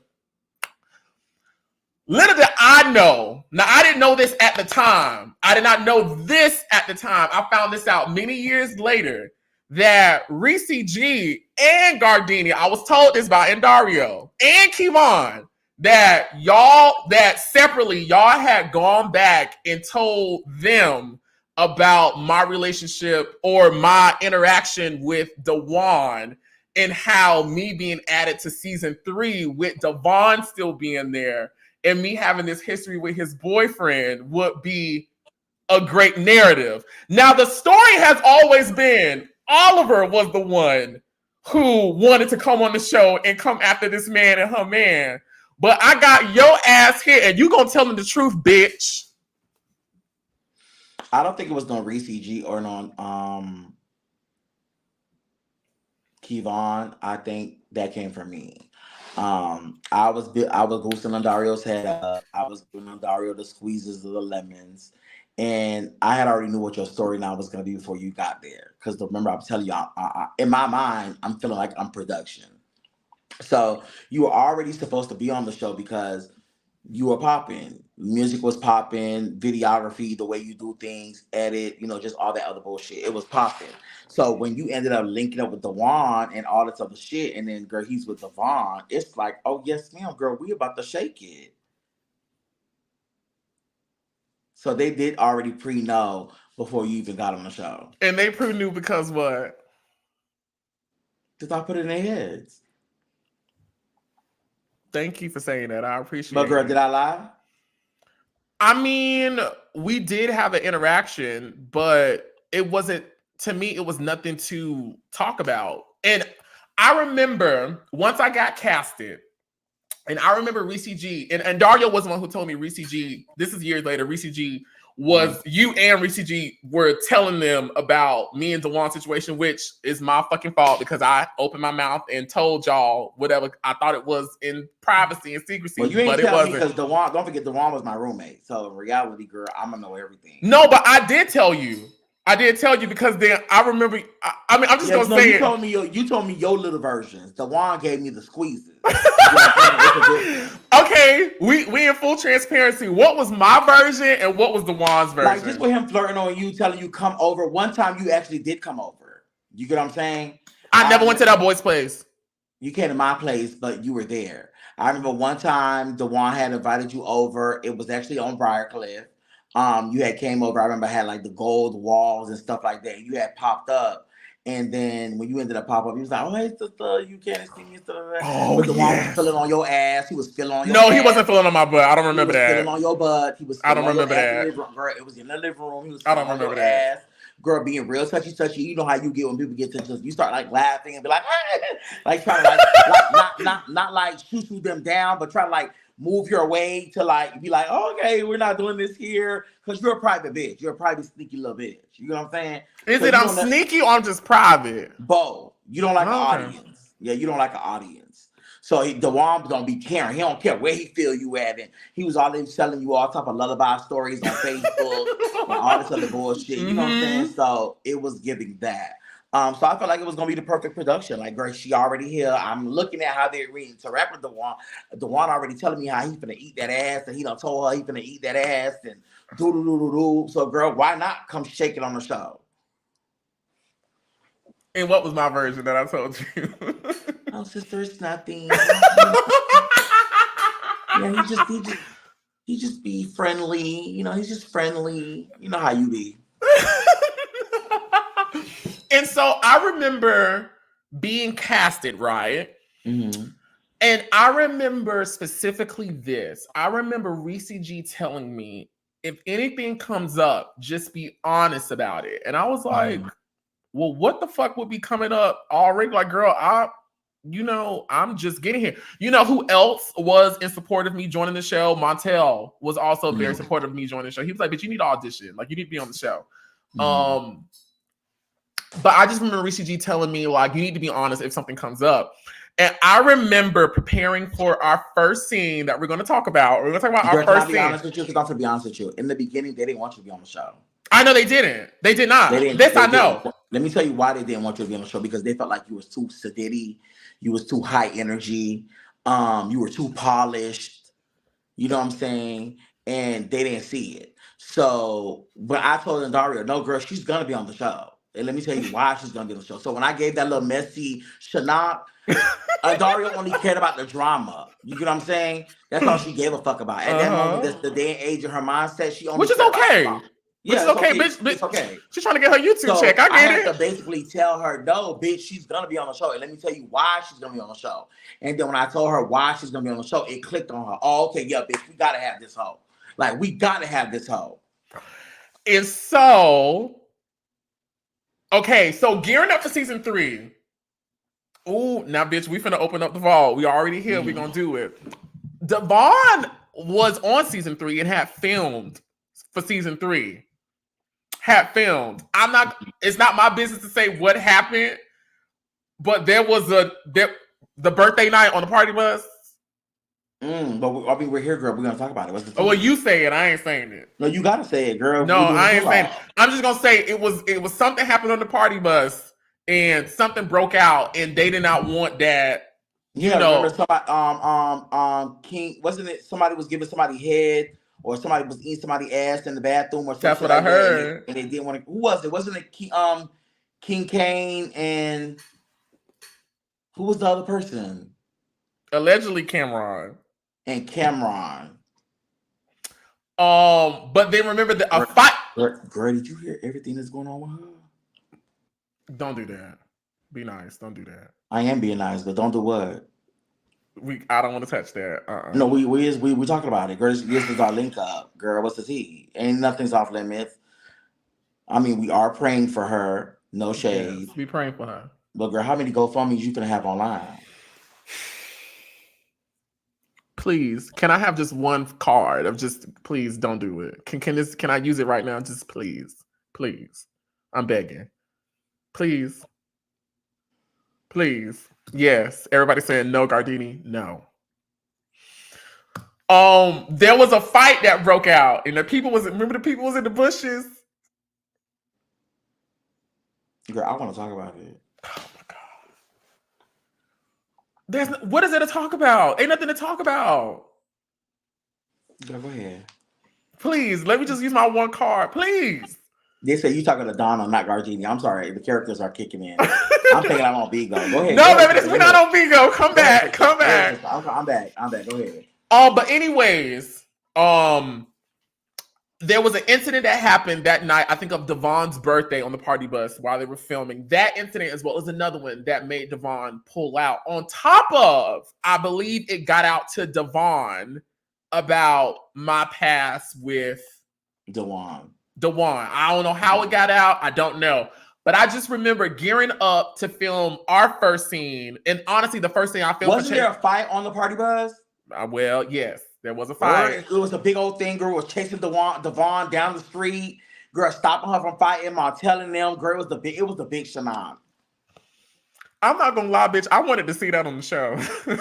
I wanted to see it. They didn't want to post it. They never didn't want to post it because Devon quit.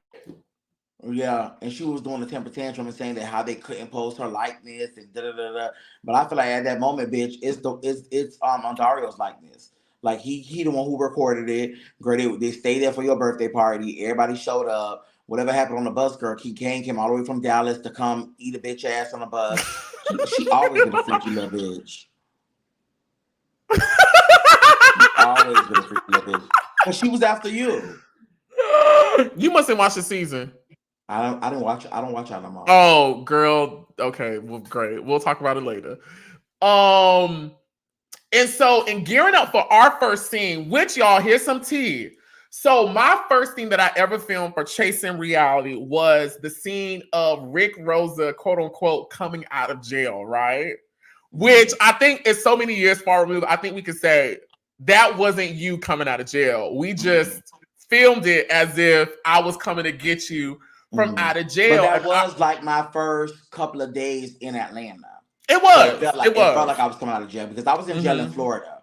So let's go to the jail scene. In the midst of after the reunion, J-Lon and her boyfriend, who allegedly now she's making a song out that he done beat her, manipulated her, took her money, scammed her, remember all that bullshit. They were going back and forth with me on social media. He ended up going live and talking about all this other bullshit about me doing fraud and He called she said she never did, but he called my probation officer and made a lie. It doesn't matter when you're on probation, if it's a lie, if it's the truth, whatever, bitch.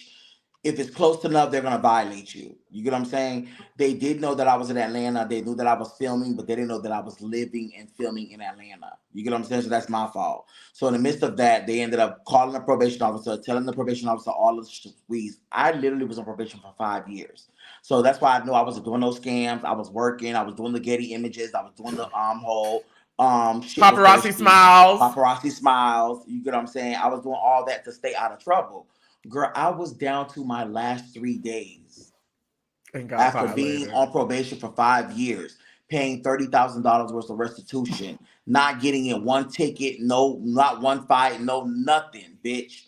3 days of getting my papers to say I'm on probation. They violated me because them hoes was calling my probation officer. And bitch, that made me go to jail. I was serving 5 years in prison time. I had to get an attorney for $20,000. And when Will ended up getting the attorney, Will was like, you've never worked for a white man. Bitch, you're your own boss. Will told me to take the conviction. And then that's what made me a convicted felon. Because I wanted to get out so bad. And I had too much going on. I had businesses going on. I had like stuff that I was working on. It was like, girl, what the fuck I'm going to jail for to go fight for something that I've already felt like I served my 5 years of probation. That's the only reason I took the conviction. I would have never took the conviction. So when I got out of jail, my exact words to y'all is, bitch, I want her. Bitch, it's about to be motherfucking hell up in this bitch. I'm coming to kill, steal, and destroy.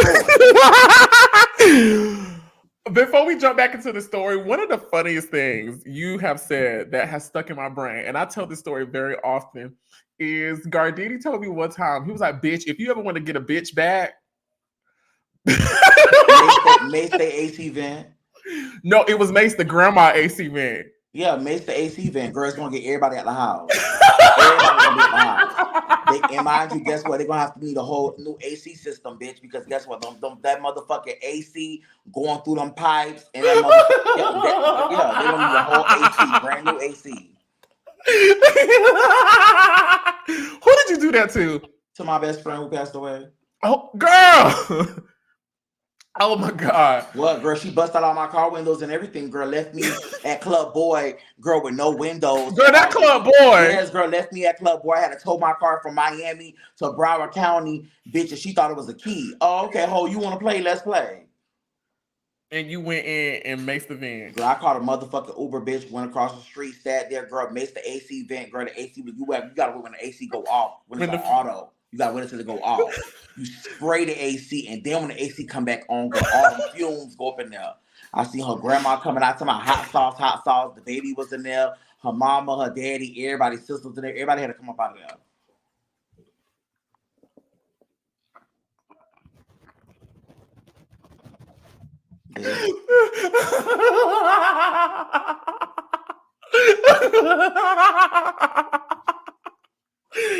Bitch. Oh my God. Oh my God. Y'all see why I used to enjoy being around her and talking to her? This used to be non-stop. Stop. Going back to us filming that intro scene. So another behind the scenes tea. If you go back to season 3, Gaurdini films a scene with Angela Stanton, King. And then I think it's the next episode. Yes, because you film a scene with Angela going into jail, and then you film a scene with me coming out of jail. Y'all, we filmed both of those scenes in the same day. Which honestly, in reality TV, they do shit like that all the time. Like we shot so many scenes out of order when we filmed TS Madison Experience, like so much shit out of order. This was at the end of the season. This at the beginning. We had to go back and refilm this to make it make sense. You know, that happens in reality TV. But just a little behind the scenes tea, we actually filmed both of that. And I'm pretty sure if you go back and look in the car behind Angela, I'm sitting in your car in the passenger seat waiting for me to now go film my scene. Anyways, I mentioned all of that to say I remember getting ready for that scene, and Kevon and Dario had prepped me, and it was like, so we want you to talk about Dawon. And I'm like, bitch, how the fuck y'all know about that? And no, I'm not talking about that. Like, I'm not talking about that. Like, I'm not coming on this show to talk about this man's woman. And I was already mad at this woman's coming home, sitting in jail. Girl, you hoes is on social media and all this other bullshit. But I had to think about it. These girls have 9 to 5. They didn't have no money. They just started the show. Girl, they was really broke. Girl, YouTube, even though they were the only gay show, girl, they wasn't really making no money like that. You get what I'm saying? The money they did make, girl, they was pretty much trying to pay their bills and stuff like that. So for me to sit in jail feeling like, girl, I done did all this for the show, girl, a bitch ain't even motherfucking put a $5 commissary on my account. It pissed me off even more. I remember you feeling that way. You was like, damn, ain't nobody do nothing for me. Which I'm jumping around, which and we make you hoes money because every episode was 100,000, 300,000 views. They ain't getting like we make you hoes money. You know what I'm saying? And bitch, you couldn't put $5 in my commissary. Now I'm not gonna say how much they've made because I don't know. Like I've asked questions here and there, but I'm a YouTuber and I know how much I make off of a video that clocks in at least at 75,000 views. And that's an hour long, bitch. That's rent. You know, that one video then took care of me for the month. You know what I'm saying? So I understand. I won't say I understand your thinking and your rationale. I get it. Even though, you know, technically, were they obligated to help you? Did they have to help you? No, but I understand from your rationale in the position that you were thinking, like, I've contributed so much to this brand. You know, are y'all gonna do anything? I understand how you thought about that. And I'm gonna turn it over to you. I remember them telling me, like, bitch, you gonna talk about Dawon. I was like, I'm not talking about, like, I'm not bringing that up because I'm not coming on this show and anybody peg me as somebody that's trying to go up somebody's man or whatever. And I just remember going back to Reese G, what Reese G said, and he was like, if somebody asks you something, just be honest. And I remember once we started filming the scene, bitch, and you brought it up, and I was like, well, girl, here it is. Here it is. Here it is. What do you remember about that day? I remember you saying, I asked you something about Dawon, and you was like, yeah, your best friend called me. I was like, did you reach out to him? And da-da-da-da-da. And then I forgot what happened after that, to be honest with you. Which honestly started this whole thing about Oliver and Devon and Dawon and all this fucking bullshit that I had to deal with my first year out. But girl, we ain't lie.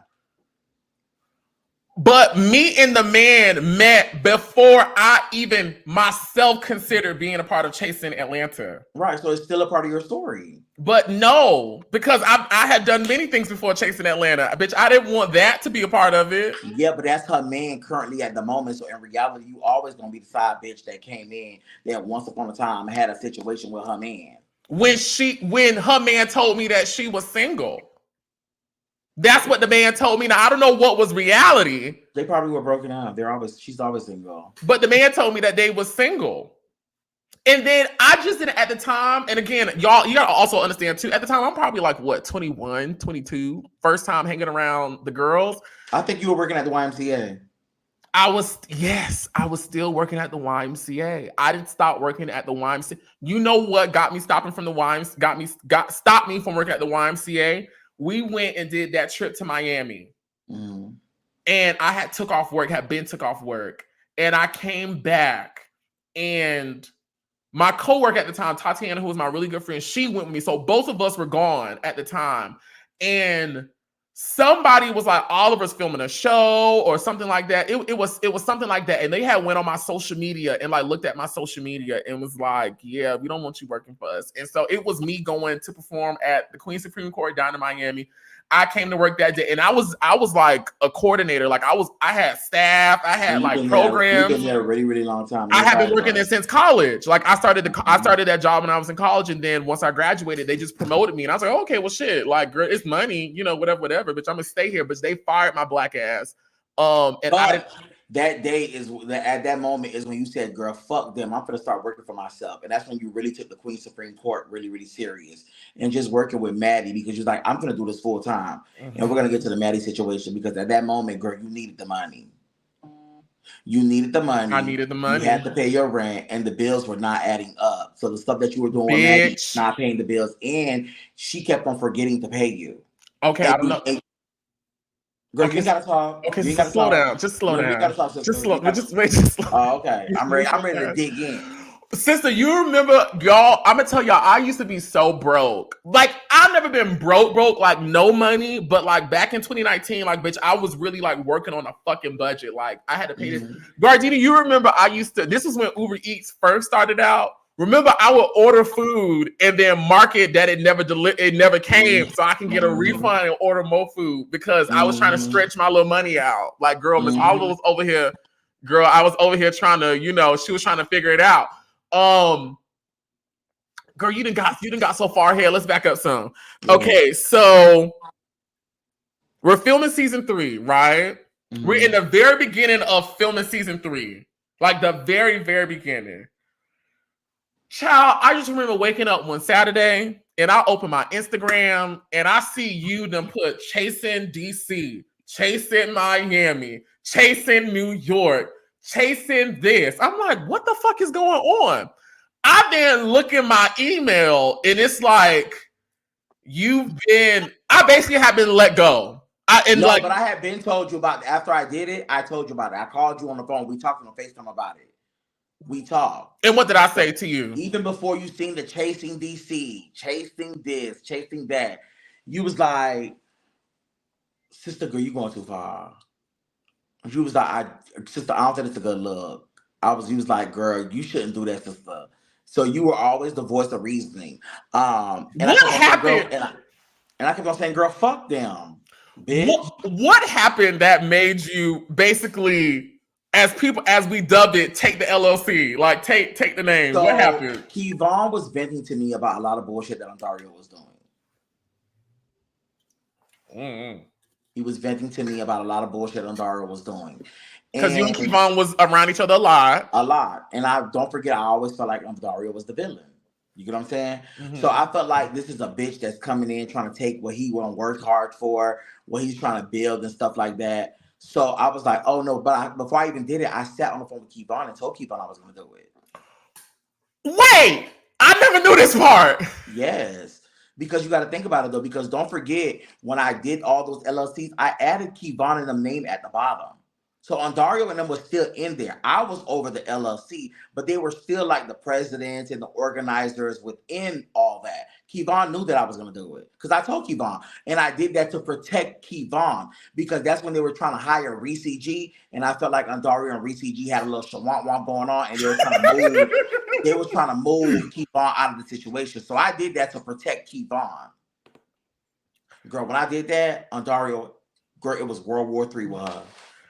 I never knew Kevon knew you did it. I told him. I spoke to him and told him I was going to do it. He didn't have the money to do it. He didn't have the money to do the filing. So I was like, oh, I'm going to do it.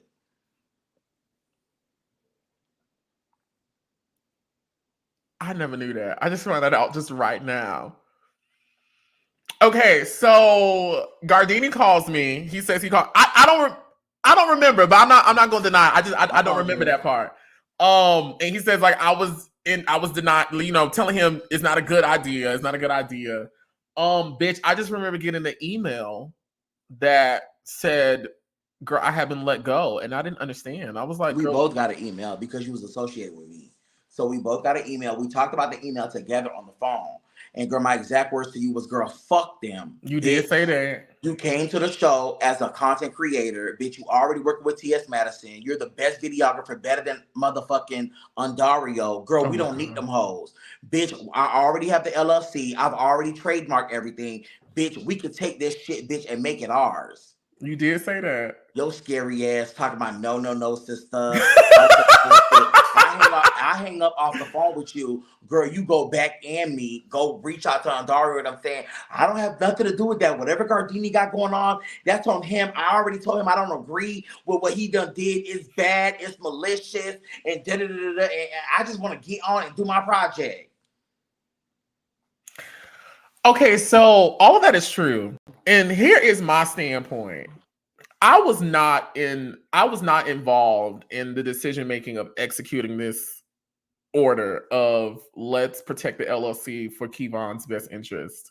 I was never involved in this. So in my brain, okay, if I wasn't involved in the onset, why I got to be involved in now all of the fallout? Like, bitch, I never agreed to none of this shit. But how I feel was that, girl, if they respected you at that moment and knew what the fuck you had to bring, they would have never fired you, regardless of who you're associated with. Now, looking back on it, oh my God. Now, looking back on it, and again, we are 5 years removed from this. And all of us have grown up. You know, all of us have matured. We've all learned. You know, honestly, we were all, like you said earlier, we were all just a bunch of kids, you know, trying to figure out, and that we finally did. And Dario's like a brother to me. Because don't forget, no shade on Dario, but girl, look what you did with Twixt in the mix.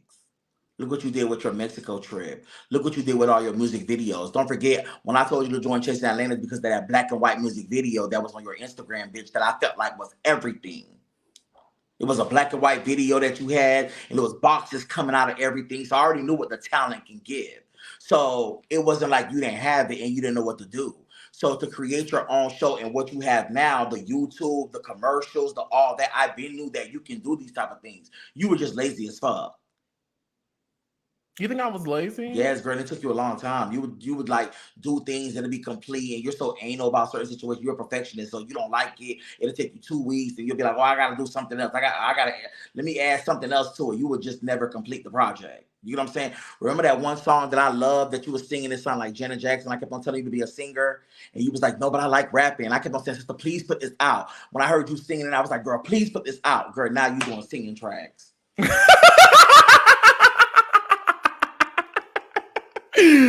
What you trying to say, bitch?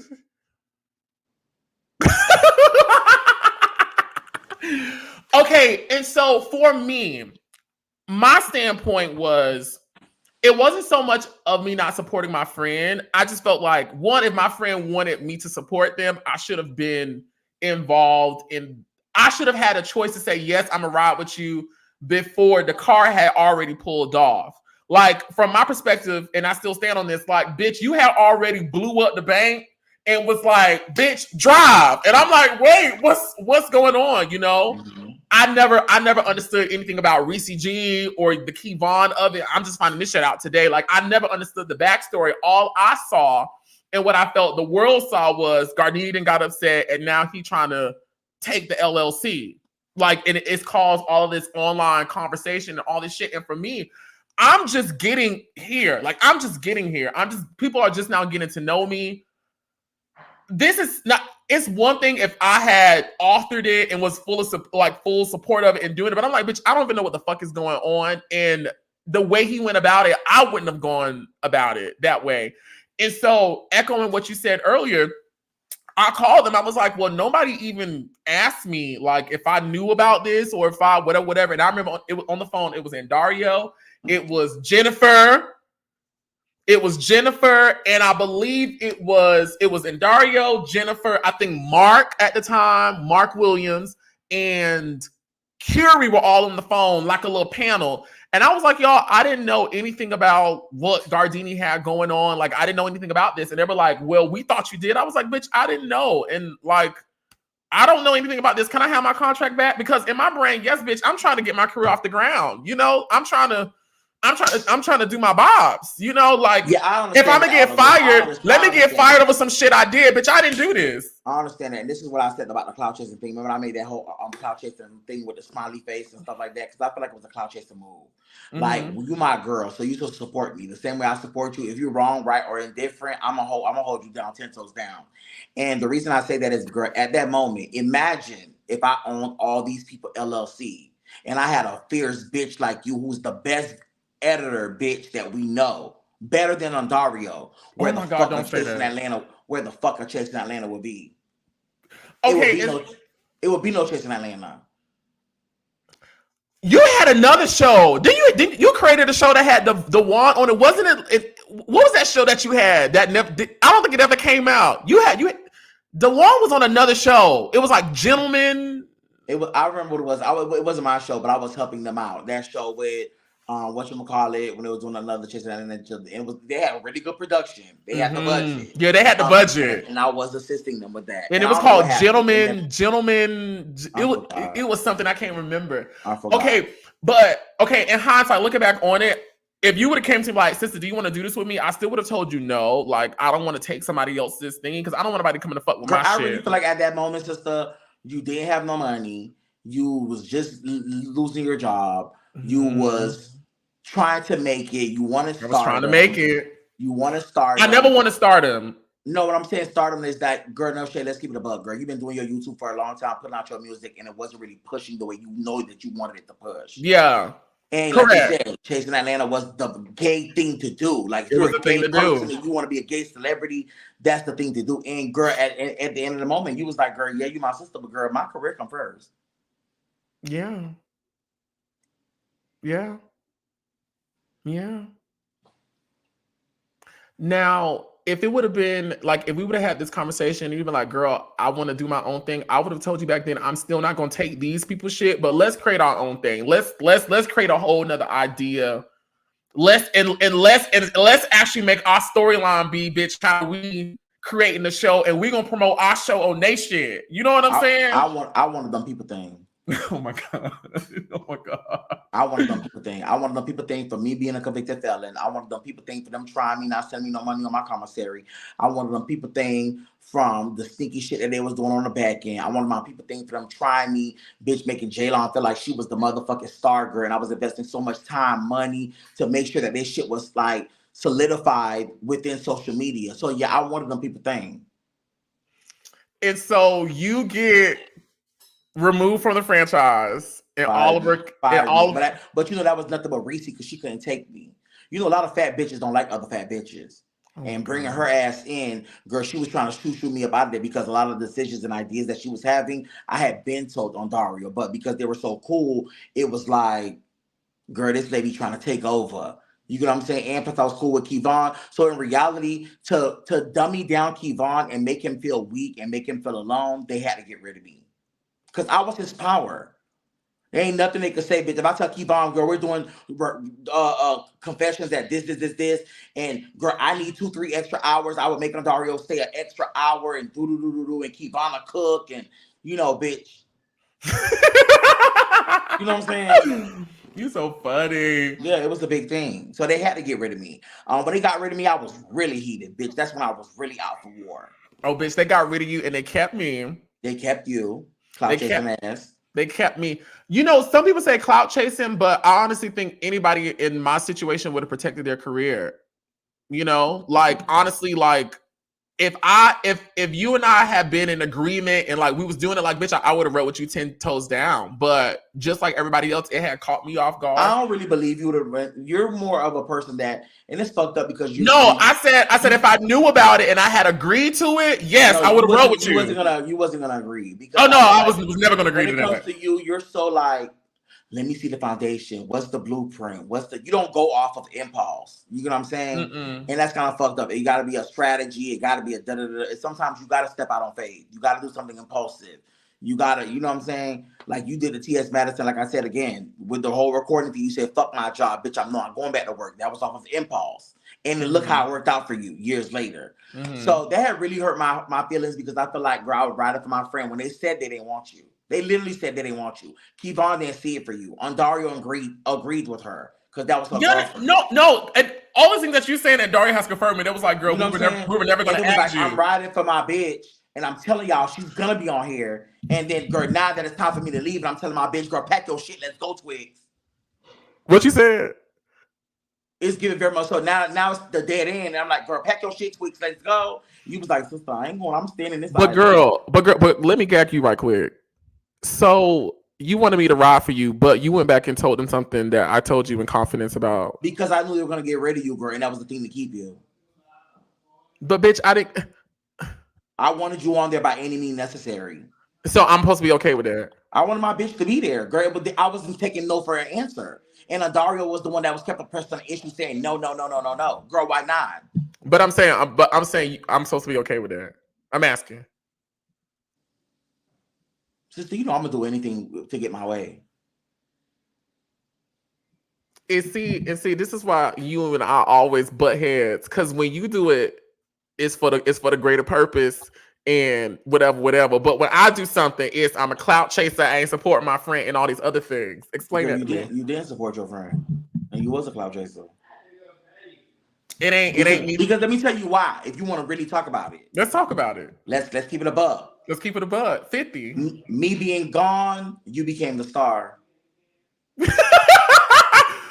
But the funny thing is, and I tell people this all the time, when I was filming season 3 of Chasing Reality, I won't say nobody on the cast liked me, but like Q liked me. And you became me. You were boisterous. Your green screens were shady. You from Florida. You gonna tell it like it is. But even before my green screens, nobody on the cast really liked me. Like everybody. The same way when I came in for, like you said, season 2, nobody on the cast liked me. Everybody felt like production was favoring me because I was getting all my scenes, and it wasn't so much more that they were favoring me. It's just I came in, I feel like more professional than what most people had come in before. Like, bitch, I had a fucking and what I'm about to say, I did this to the very end until season 6. I would write out a calendar of events for like the next 3 months, and I would call production, everybody get on the phone, so we don't got to worry about emails, text messages. This is my storyline for the season, and this is what I want to do, and these are the days I want to do it. Y'all take out your calendars. You was always professional about the situation, and that's what they couldn't take. Like, your outfits was already there. You was always on time. You never went over like green screens, and if they did say they was too busy, girl, you'll do your own green screen and submit it in. Now, one thing you did get a little favoritism, because a lot of things that you were supposed to do, you were sending in. And ain't nobody else had perfect camera. Ain't nobody else had perfect lighting. No, I did my green screens the same place y'all did at Kevon's place. A lot of your episodes and scenes and stuff like that, like the things that you wanted to add in. I self-taped. You self-taped. Yeah, I did. That shit that happened at your house that we recorded on the camera with Kendra and all of that outside, we ended up having to send on Dario so she could have for footages and stuff. Girl, you know I still got that footage. Oh, okay. I should put it out. Bitch, we had fun that night in this place. Like, we had so much fun. I'm getting ahead of myself. Season 3, the cast did not like me. The majority of the cast did not like me. The only people that fucked with me was Q, like from the very beginning. Troy and I were okay until the very end, and then Lauryn and I became cool kind of like once the show started, because like Lauryn wasn't really there season 3 like that. Like, she was off doing her own thing too. In production told me, they was like, Oliver, we don't know how you're going to, like, they was worried. They was like, bitch, like, and they was going based off. And then let's talk about the Lauryn situation, girl. You being my friend, you know I didn't like this bitch. You know this bitch made me a convicted felon. You know all the things behind the scenes. Girl, you even giving this bitch an opportunity, a chance to be friends with her. You know how we think at home. Bitch, if I don't like her and she don't like me, my friends don't like her either. Girl, it ain't no discussion. But you wanted an opportunity. You wanted to be friends. It wasn't that. It wasn't so much more I wanted to be friends. It was more so I'm in a space where now I'm learning new dynamics in front of the entire world. And I just wanted to be very careful that nothing I did, I would have to answer for later. And that's something that stayed true with me until the very end of Chasing Atlanta. Like, I'll always like possibly sometimes overthought, like, I want to be as fair to everybody. I want to be, like, if I wasn't there to see it, to experience it, like, I don't know what's true. I don't know what came before me. Honestly, you gave them all a chance. So regardless of pre-notions of what your friend felt, how your friend felt like these some fake ass, weird ass bitches, you wanted to get to know them. You felt like if they wasn't being weird to you, girl, why not give them a chance? Yeah, honestly. That's not how it goes, sister. But that's how it makes sense in my brain. That's honestly how it makes it. Like, I don't know y'all. Shit, bitch, I'm still honestly getting to know you, So like, I'm just trying to, and already I'm walking in, I got this whole, bitch, it's not even 2 months into me filming. I now got this Devon situation. I'm dealing with this. I'm also now dealing with this Gaurdini situation being associated with what the fuck he got going on, right? And now I'm also filming the show. Like, I already walked in with like 2 strikes against me already. And so I'm again in a place where, like you said, I'm trying to push my career forward. I'm not trying to do nothing that's going to put me into conflict that I'm not creating or trying to bring in. That was one thing if I started it or I'm involved in it, like, you know, the whole Kendrick situation. Okay, I'll deal with that. But other people's shit, I can't really deal with that because at the time, bitch, like you said, bitch, I'm trying to make money. I'm trying to survive. I'm trying to push. I'm trying to make the best of this situation. I'm trying to film my scenes. They don't pay us. They don't give us money for the scenes. Now Nobody was getting paid. Now, like I said, them hoes was keeping all the money. So nobody was getting paid. Nobody was getting no stipend. Nobody getting no bonus. Nobody was getting nothing. So we was working for free for these hoes to make sure their brand get up the part where they can live comfortably, but we're not getting nothing. So we're exploiting our lives, bitch. We're giving our story to feel like we're these celebrities when we could walk in and say, oh, we're the chasing this, but girl, we ain't getting a fuck thing. But see, hold on 1 second. So shout out to all y'all new executive producers and all this other bullshit where you guys do get an opportunity to make a check and y'all split y'all shows and do all that. But when people wanted that at that moment, Ondario didn't want to budge. So shout out to all the new entities that has grew from this. I will say when I signed on, I understood like we wouldn't get paid, but I felt like the platform was like, bitch, like how, you know, that is the payment. And you know, like, bitch, like my life changed from me being on the show. Like I went from making no money to being booked like every weekend. My merchandise was selling, my music was selling, my views went up like tremendously. People were subscribing, people was buying my merchandise. Like I was making good money. Like off of my merchandise alone, my first month I made over $1,000 just off that. And when people was booking me, bitch, I was getting money. Like, and it wasn't a whole lot of money, but $250 here, $500 here, $1,000 here, $300 there, bitch. And my bills is low, bitch. I'm doing real great. Plus, I'm still doing work for TS Madison. I'm doing work for little people here and there, Funky, whoever. Like, you know, I'm trying to start my shit. Production also said, Oliver, we don't know how the people are gonna take you. And I remember being so nervous up until my debut episode. And when I debuted it, that first episode, everybody the next day was like, bitch, who is this Oliver Twixt over here on Chasing Atlanta, shaking it up for the girls? Everybody was gagged. I was gagged. We got to keep it a bug, girl. You're a star. Like, their energy is electric, girl. You're always fun. It's high energy. It's a lot of laughter. Especially you do that stupid ass laugh. Like, it's like, you know what I'm saying? Like, you always supposed to be a star. So regardless of how they're gonna paint you out to be in the show, you're gonna overcome that. You get what I'm saying? But girl, I'll be honest, girl, I felt like they got rid of me to keep you. You feel that way for real? They got rid of me to keep you. Yes, ma'am. They got rid of me to keep you because let's be for real, girl. If I was on that show, regardless how strong-minded you are, sister, and regardless how you say you keep your foot in, girl, I would have made it possible for none of them hosts to like you. It would have been me and you again. And that's why you had to go. Yeah, it would have been me and you against them bitches. Because guess what? Bitches would have never tried you to put out no motherfucking taser. Bitch. They would have never punked you on a show to make you look like you was weak and scary as fuck. Even though in that moment I was so mad I didn't fight. Because it wasn't so much that I was afraid to fight, you know. And if you watch season 6 later, like, bitch, I'll hit you, you know. And people who know me before Chasing, the people who know me personally in my personal life, I'm talking about my personal life, and I love that nobody on the internet can really picture this. Eddie was a mess. Like Eddie used to fight, and I used to fight. I used to key cars. I used to bleach clothes. I used to tear computers. I used to hit people's sons in their face first. And it wasn't until I had to give one of my exes $800. He said, bitch, if you either gonna pay to fix my car or I'm gonna press charges on you. And I had to pay him $800. And I remember them $800, and I was still in college. And I said, oh baby, I can't do this no more. This costs too much. I can't. And so my game plan walking to Chasing Reality was I didn't want to be like how everybody else was. Like, I wanted the viewing audience to take me serious. And so in that moment, when he pulled out the taser and mushed me, I was like, I want to hit him.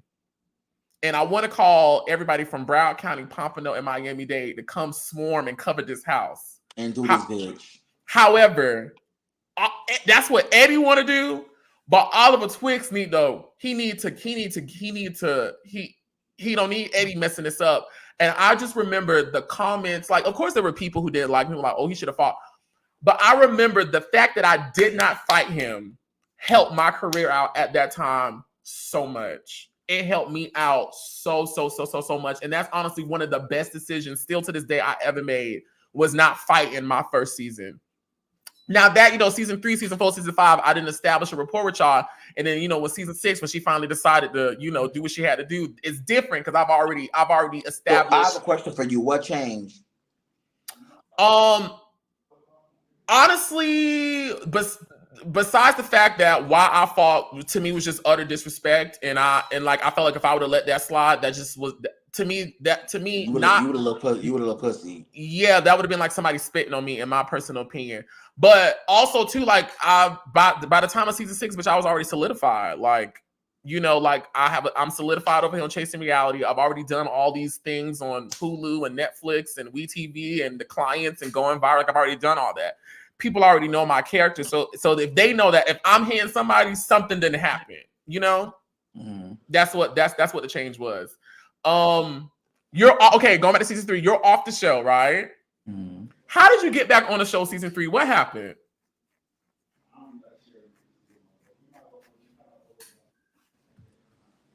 Which one? Season 3? Yes, because you came back after we came back from Miami. You was bad. Because remember, me and Q filmed that scene where they cut out a lot of stuff. I don't really remember. I think it was Kevon. Kevon wanted me back. And remember, it was his show. I'm gonna stress that. It was his show. In my mind, it was his show, and Dario was the editor. You don't remember that scene where me and Q came to the apartments where you was at, and you don't remember that? You remember us being outside on like this little pool patio thing, and then remember we filmed. We filmed us doing like a vision board party that they cut out. They cut all that out. And I spent a lot of money on that vision board party. Yes, you did. I spent a lot of money on that vision board party to make the ambiance, and they didn't even put any of that in there. That's why I feel like it was like favoritisms. You know what I'm saying? Like, and that was a really good scene. It was a lot going on. We were at the pool giving the teas. They used a little bit of the pool to get into it with the whole Sky situation to go back and forth. But all of the highlighted moments that we did, we have the bonding that we did. They didn't air none of that bullshit because Ontario just wanted mess and drama. Or maybe it just didn't fit in the storyline. I don't know. No, girl, she wanted mess and drama. And now, girl, looking back now, girl, let's get a little gossip in. Girl, I can't believe, girl, after all that of my motherfucking twin being there for her, supporting her. What bitch, twin? I can't. Girl, my fat Gemini twin. Who your fat Gemini twin? Girl, her boyfriend. Girl, I can't believe they broke up. Oh no, we're not gonna talk about that. No, we're gonna talk about it. No, we're not gonna talk about that. Yes, we is gonna talk about it. No, we not. No, well, we I'm not. gonna talk. No, yes, no, we not. I'm not. First of all, bitch, let me say something. Ho, you said we can't do a tell-all, bitch, and I'm on the mixed mess. What it is, mixed with the twigs. I'm not on Chasing Atlanta, bitch. I can gossip. I can squeeze the lemons. I can do the juices. I can make lemonade. Bitch, we're gonna talk about it. Okay. Go ahead. So I just wanted to be very clear. I'm not talking about that lady and her relationship. Yeah, girl. Shout out to my motherfucking twin, bitch. Do your shit, bitch. And karma always comes back and get a bitch. But I know they're gonna be back together. But at the end of the day, it was given very much so, girl. She didn't want me on the show. I came back regardless, and we had a really good time. Like, we filmed a lot of things that I wanted to film. They did not want to film. A lot of ideas I wanted to do, they never had time. It was always, we don't have time, I'm working. And it was always Ontario that was saying, I'm working. And Dario was working. He was working at I think T-Mobile. The phone plays. The phone plays. But yes, you're working, but girl, we also have work to do. So we got to deal with y'all filming around Lauryn. We got to deal with you always working. And now all of it. We didn't get the best version of the brand, if that makes sense. Now I have a contrary. You've been there for 6 years. I have a contrary opinion to that. Go ahead. When I feel now, there's some things that I've been privy to, of course, over the years. And as you're not the only person that I'm going to interview, I want to interview everybody and talk about the show. There's a lot of things that I've just been privy to that people have told me that I've just never acted upon or made public that I know this and shit like that. But when Kevon was a part of the show, for me, Kevon was there season 3 and some of season 4. I felt like with Kevon being kind of like the on-set production, like Kevon was the one who was filming and like bringing people to film. You know, you like how I shook it, girl. Because I feel like they always were so invested in wanting to be in the show.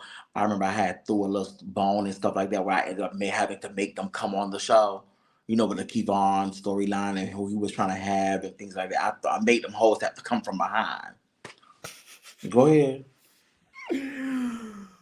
I feel like when Kevon was a part of the show and like him and Dario were kind of doing it together. Yes, I am an Aquarius, y'all.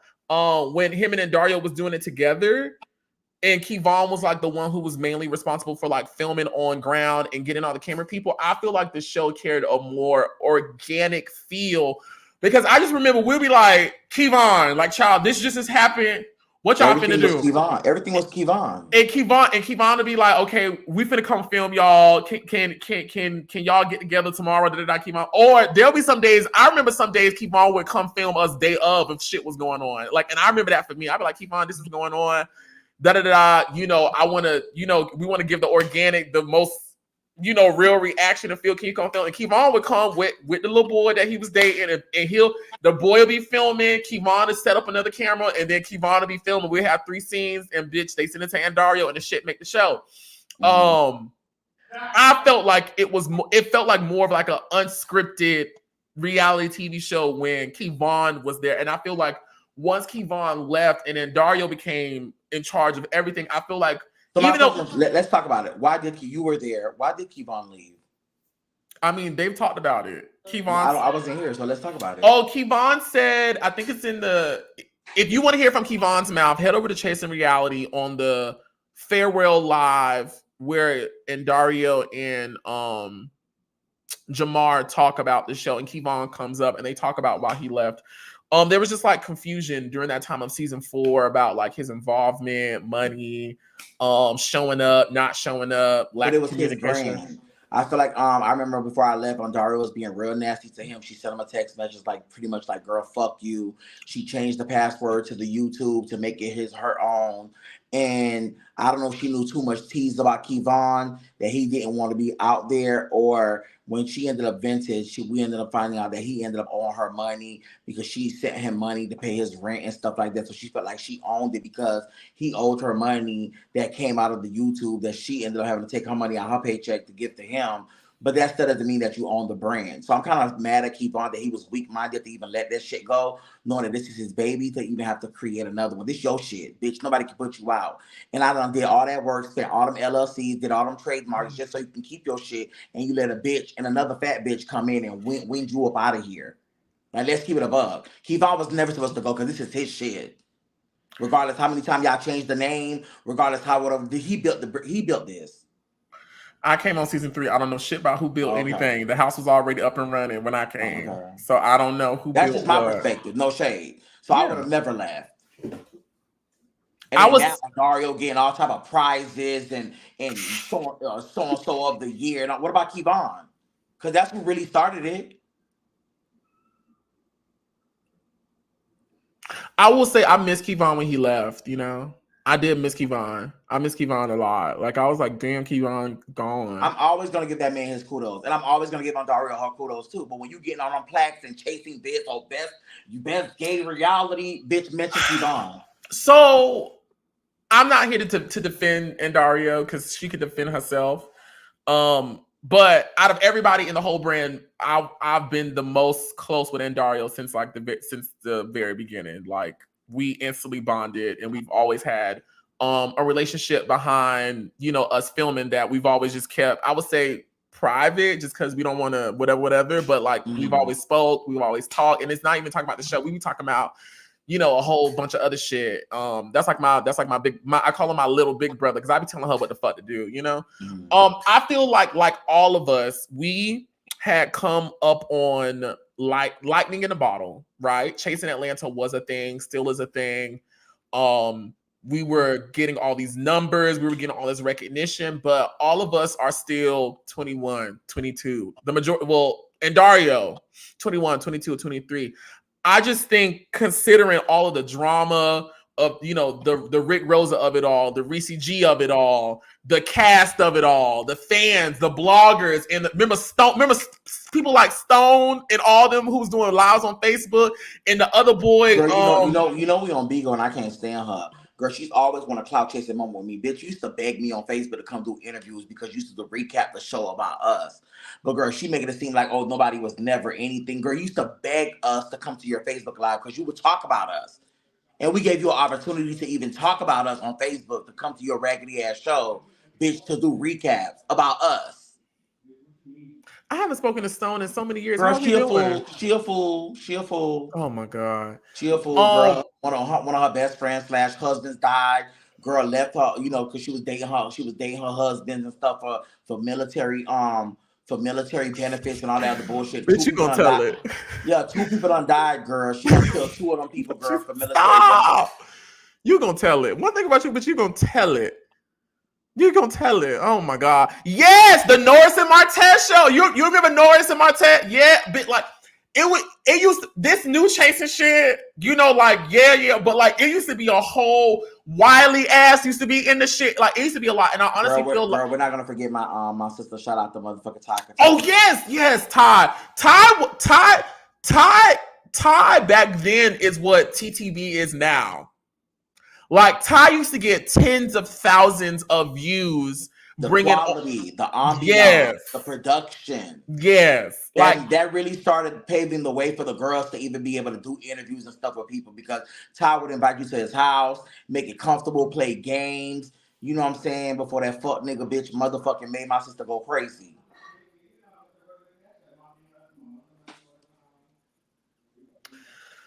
I feel like, going back to Endario, I really feel like Endario honestly tried his very best, you know, and I feel like there used to be so much conversation, so many side conversations, people not really knowing the truth, people not really knowing like the fullness. Like, I really feel like he tried his very best to protect what he was building and what he feel like he was putting his time and energy in. From me being around Endario very intimately during my whole time on Chasing Reality, I've never seen him. And it's not me taking up for him. I just want to vouch because I would do this for anybody. I've never seen him intentionally set out to do anybody harm. Like I've never seen it. I'm being honest. I've never seen it. Now, have we all in hindsight made poor choices? Have we all made these choices based off information? She always made you feel like you was the favorite. She always gave you leniency because y'all had something in common, and that was editing. Okay, she knew that you was the best of the best. So, girl, she would keep you cute because you knew a lot of intricate things that would make this. She would keep me cute. Yeah, girl, she never got into it with you. Oh, me and Daria have argued many a times behind the scenes. Yeah, arguing, but y'all became real friends. Remember, y'all was having doggy play dates, and you meet. She was coming by your house to the park, and y'all 2 little dogs was running around. But you and Kevon was in the bed. So what's the difference? What's the difference between me and Dario hanging out, going with ice creams with our dogs, and you and Kevon literally being in the bed together? What's the difference, bitch? It's good for you, but when I do it, it's fucked up. You clearly look like me and my man both got fired. And you became a star, and she became the EP of the motherfucking year. Oh my God. Okay, so you and I, you get back on the show, and you and I become cool again. Mm-hmm. What do you remember? Because I remember what happened that before the season 3 reunion came, where you and I fell out again. What you remember? What it was? You just said it the other day. Well, today actually. I don't remember. I think you. To be honest with you, honestly, how I feel like you tapped into your stardom. I tapped into my stardom in what? What happened? You became a diva. You think I became a diva? How so? The show made you a diva. How so? Tell me. You were very combative. You wanted to just get your point across. You know what I'm saying? It was like the friendship wasn't there anymore. Girl, you was doing it for the TV and the views and like you wanted to give them a show. And it wasn't the person that I knew. You get what I'm saying? So I was matching energy. It was like, oh, bitch, you want to come for me? Oh, let me show you that girl. I'm the girl. I'm from Florida too. Okay. So, and I'm kind of mad that it went that way because even when it came to like our dressing room and stuff, and for us to get dressed, it was like keep Oliver here, keep Rick Rosa there. You know, it was a big thing. It was a big thing. I remember that little blowout a little bit, and I remember we had to do part 2 and stuff like that. It was kind of sad. It was actually kind of sad. It was a lot of back and forth. And then girl, as soon as something about to happen, girl, some ghetto ass bitches start fighting. And girl, they started fighting and stuff. Girl, again, J-Lon and her people ruined the production. And then, girl, we ended up having to do the part 2 to the season 3. I love that's how you remembered it. I think that's so amazing. I'm gonna chime in what I remember, and this is where the TS Madison and the Funky Dinevas get involved. Okay. Into the situation. But before I get into that part, we're gonna go to a quick commercial break so I can go pee right fast and Rick Rosa can do something. But I enjoy y'all so much for staying here and locked in, watching us talk about this. I'm actually really enjoying talking to you because bitch, you are fucking hilarious. And a fucking lunatic. And 2, let me say this while she's doing a commercial break. Make sure you guys are definitely sharing this to everywhere on social media. First interview, and it's gonna be the most highlighted interview. So yeah, go ahead and you know do your thing. We're gonna go to a quick commercial break, but when we come back, we're gonna get into my side of where I feel like Rick Rosa and I went different. And honestly, I don't think our relationship has ever been the same since then. I'm gonna tell my side. We're gonna get into it. Don't go I feel nowhere. like you chose some power of 3 hoes over me, but it's cool though. It was cute because it was never supposed to be a power of 3. If you really want to be technical, the power of 3 was always me, you, and Q. In the Late night beginning, crying on the phone, girl going to Q boyfriend house while he's cheating on her, girl, and I'm over there running through and I'm calling you, and she coming to your house, falling asleep, crying on the couch with no Wi-Fi. That was the power of 3. So how you let a motherfucking J-Lon come in, girl, and try to talk about y'all the power of 3 when in reality we were the real friends on the back end. Again, another clout chasing move. We'll be right back, y'all. Did you really think that was it? Baby, get ready for yet another big night in web reality. Not only do we chase the beat, we set the tone, honey, for one more show-stopping night. Presented by me, Oliver Twixt, the second installment of Chasing the Beat, a celebration of queer art and creativity is here. Join us as some of the stars from Chasing Atlanta take one final bow, plus special appearances from some of our faves from Dallas and even Los Angeles. Be sure to watch it live on the Chasing Reality YouTube channel. Coming soon. I get the bag, you get the bag, we get the bag. All my hitters in the club gon' get the bag. Run, get the bag, run, get the bag, hit it. Run, get the bag, run, get the bag, hit it. What's up, everyone? It is Darius asking you to check out my newest children's book, DJ Stands on Business. Follow along as 5 friends who are entrepreneurs by the name of Pixel, Raven, a dynamic duo we can learn, and a children's book author named DJ use their entrepreneurial spirit to save money to go on a trip to Mexico. So follow along as children can learn about terms that teach them about entrepreneurship and give them the opportunity to open up the world in the adventures of friendship and entrepreneurship. You can check out my children's book, DJ Stands on Business, as well as DJ's Favorite Day and Twinkle Little Star at www.kingdariusbooks.com.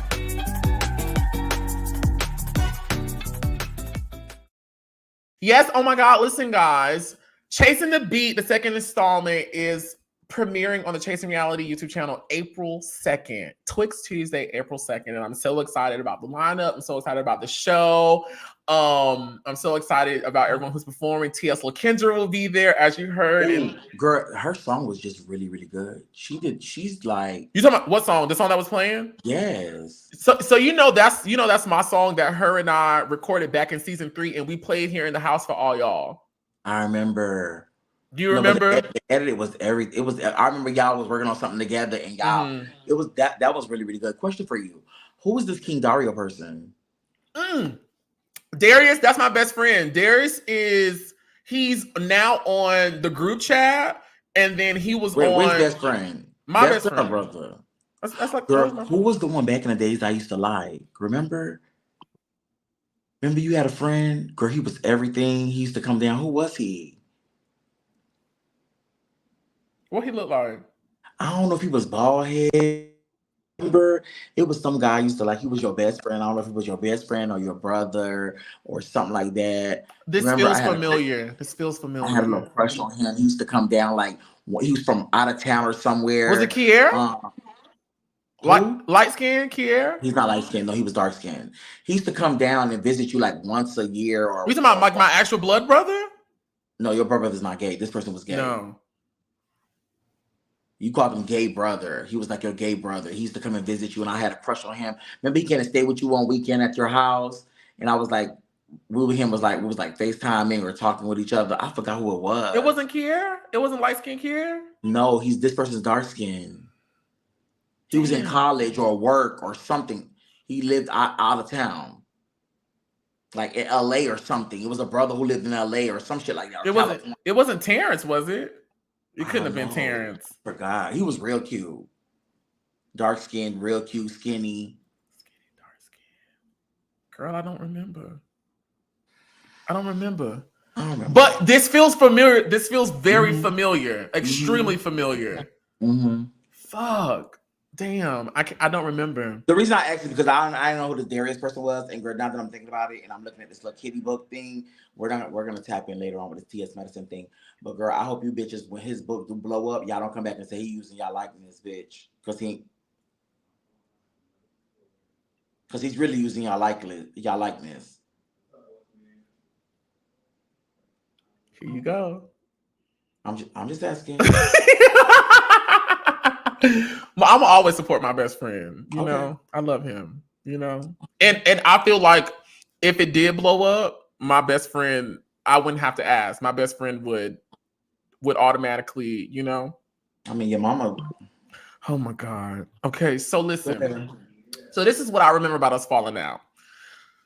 So we had got cool again, right? We was back on the same page. We had went to Madison's house. Remember, I had came and got you up out of the bed because she wanted you on the Queen Supreme Court, bitch. And I was like blowing you up because at the time you really wanted to be on the Queen Supreme Court. And I was like, bitch, her and Craig called me, they looking for you, girl. And I remember I ain't had that was a really big moment for me. Like to get that call and to get that opportunity, it was a really big thing for me.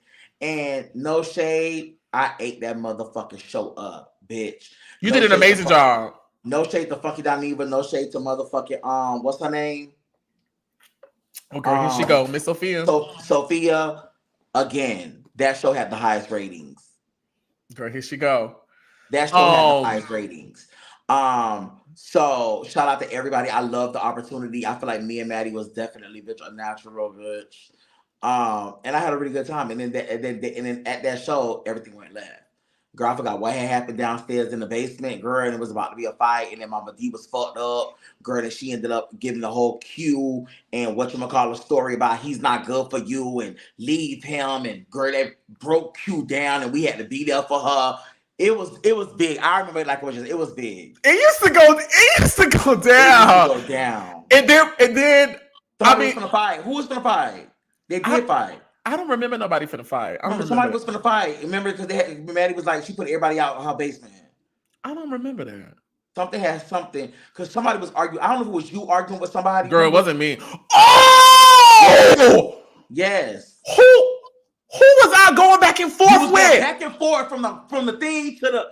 You was going back and forth. Busy. It was busy. It was busy. Bitch. Yeah, he was like, yo, beat your ass. Yeah. Bitch. And I was not backing down from her. And you was not backing down. It was back and forth from the audience to the thing. Bitch. Oh my God, girl. I forgot about that. I don't forget nothing. Bitch, you don't. I don't know what the fuck.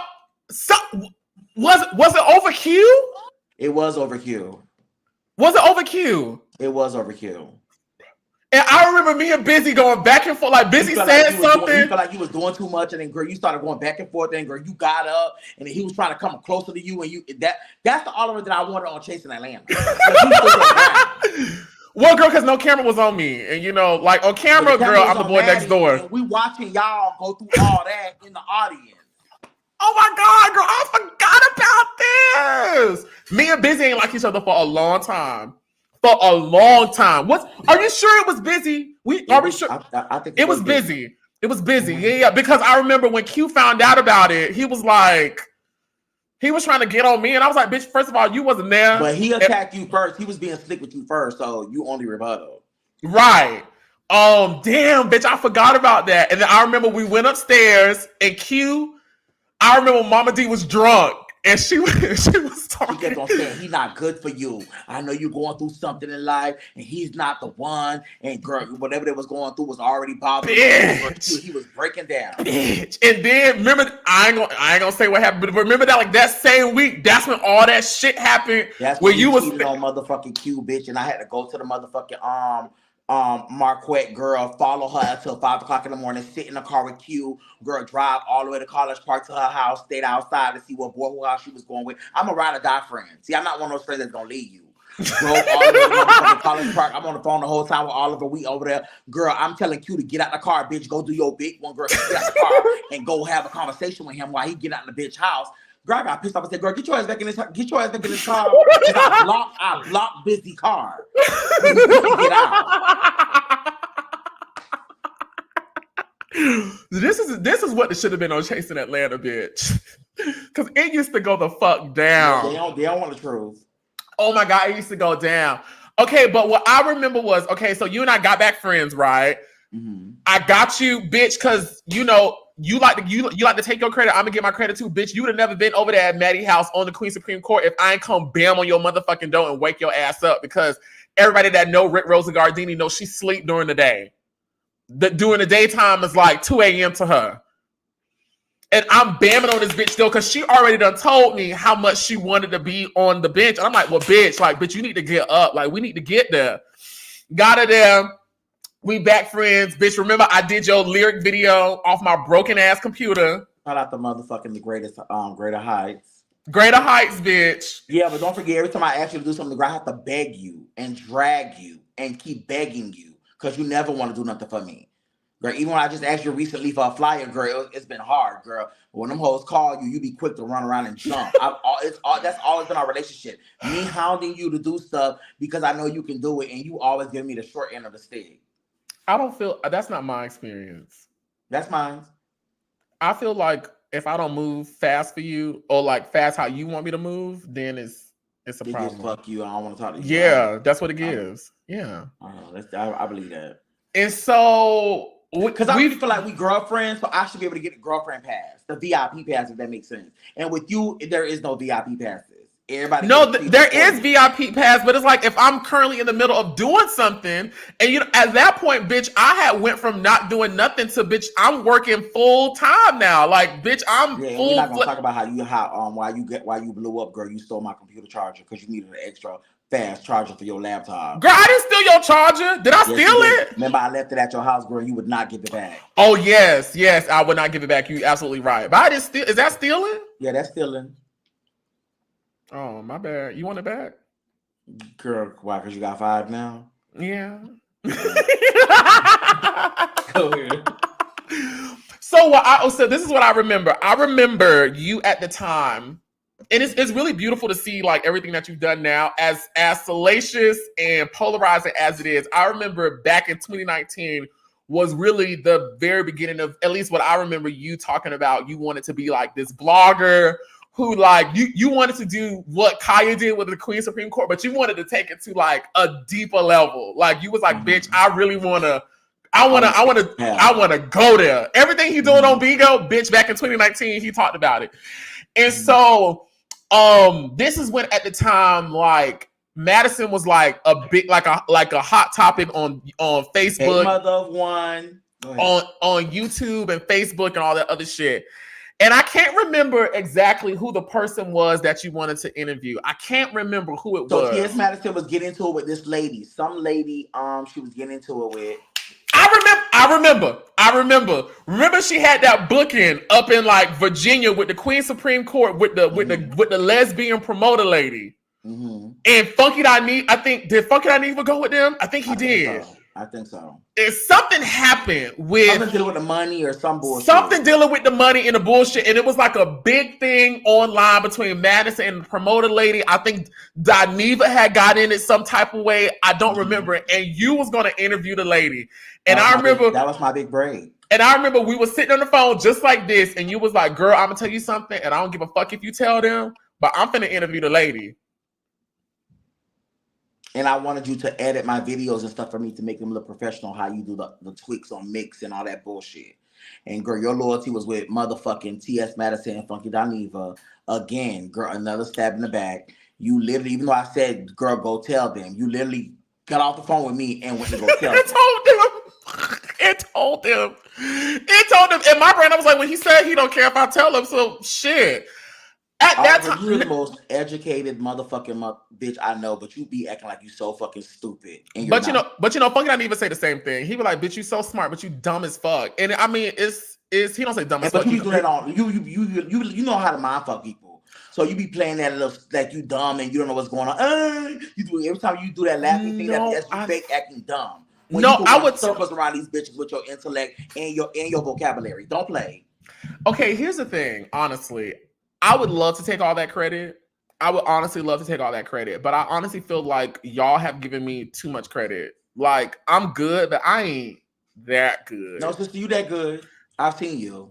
But I'm not that good. Like, I'm just not. Like, I don't lie well. Like, I really don't. And honestly, when I'm holding back something, that's when I start the stuttering and the stammering because I'm trying to figure out how to get past this. And that's why sometimes I'd rather just not say nothing, or I'll just try to figure it out the best way to say it because I don't lie well. And so I'm just like, well, bitch, if I'm caught, bitch, I'm just gonna say, yeah, I did it. And it wasn't so much of me in hindsight. Me now, I wouldn't have said shit. Like, I just would have, bitch, that's between them. They'll figure that shit out. You know, whenever he do it, he'll do it, and they'll call him and address him. I think at the time, because I knew about it, I didn't want it to be a thing of Oliver knew about this and ain't say nothing to us, because I knew from talking to Madison and Funky Dineva on the other end how aggravated they were with this woman. And it was sickening. They were going back and forth on social media. Bitch, she was laying their motherfucking asses out. I was the first bitch to motherfucking about to do an interview. Girl, nobody gave her a platform to tell her voice. Maddie was not right in the situation. And girl, I was going to dissect the situation and get the Shanox. Now that I don't know. I don't know. Maddie called me and cussed my motherfucking ass out. I said, bitch, we from Florida, ho. You trying to go against me, bitch? You on this bitch motherfucking side? Like, are you the niece or are you the enemy? Like, ho, which one is it? And I had to think about this lady did give me an opportunity when her show was definitely big. I was the first bitch to get on there, bitch, from my standpoint of being a personality to do her Queen Supreme Court. So girl, I shut it down. But I really wanted it. That would have been that would have been my big break, if that makes sense. And I fucked it up. And you fucked it up. Because I went back and told. Because no shade, she's the trans version of what she do, but I'm the Butch Queen version of what she do. And so that put us back in a place of fuck this hoe. Cloud chasing bitch. In hindsight, me now would never say anything. I'd be like, well, girl, just listen. I don't know shit. Leave me out of it. And if they would have called me, listen, I don't fucking know. I don't want no parts. Leave me the fuck out of it. But back then, I honestly felt like I was doing the right thing. But they ain't call you, sister. You called them. What you mean? No, you said leave you out of it, girl. You called them. They weren't supposed to. No, I'm saying like if they would have, because at the time I was doing their content like full time, so it would have came up in conversation. Like it would have came up. My lesson is, girl, never call you to give you the tease. Oh, now you can. I don't get I'm staying out of it. I don't want. Girl, I got my own shit to worry about. I can't get involved in nobody else. I just hated how because they were paying you, you were so loyal to them. When in reality, girl, we were spending time together. I'll come at your house. I would sleep on the couch.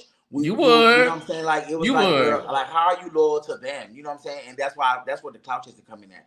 Girl, you always put your money first before a relationship. And that's not good because sometimes the relationship is going to bring the money in.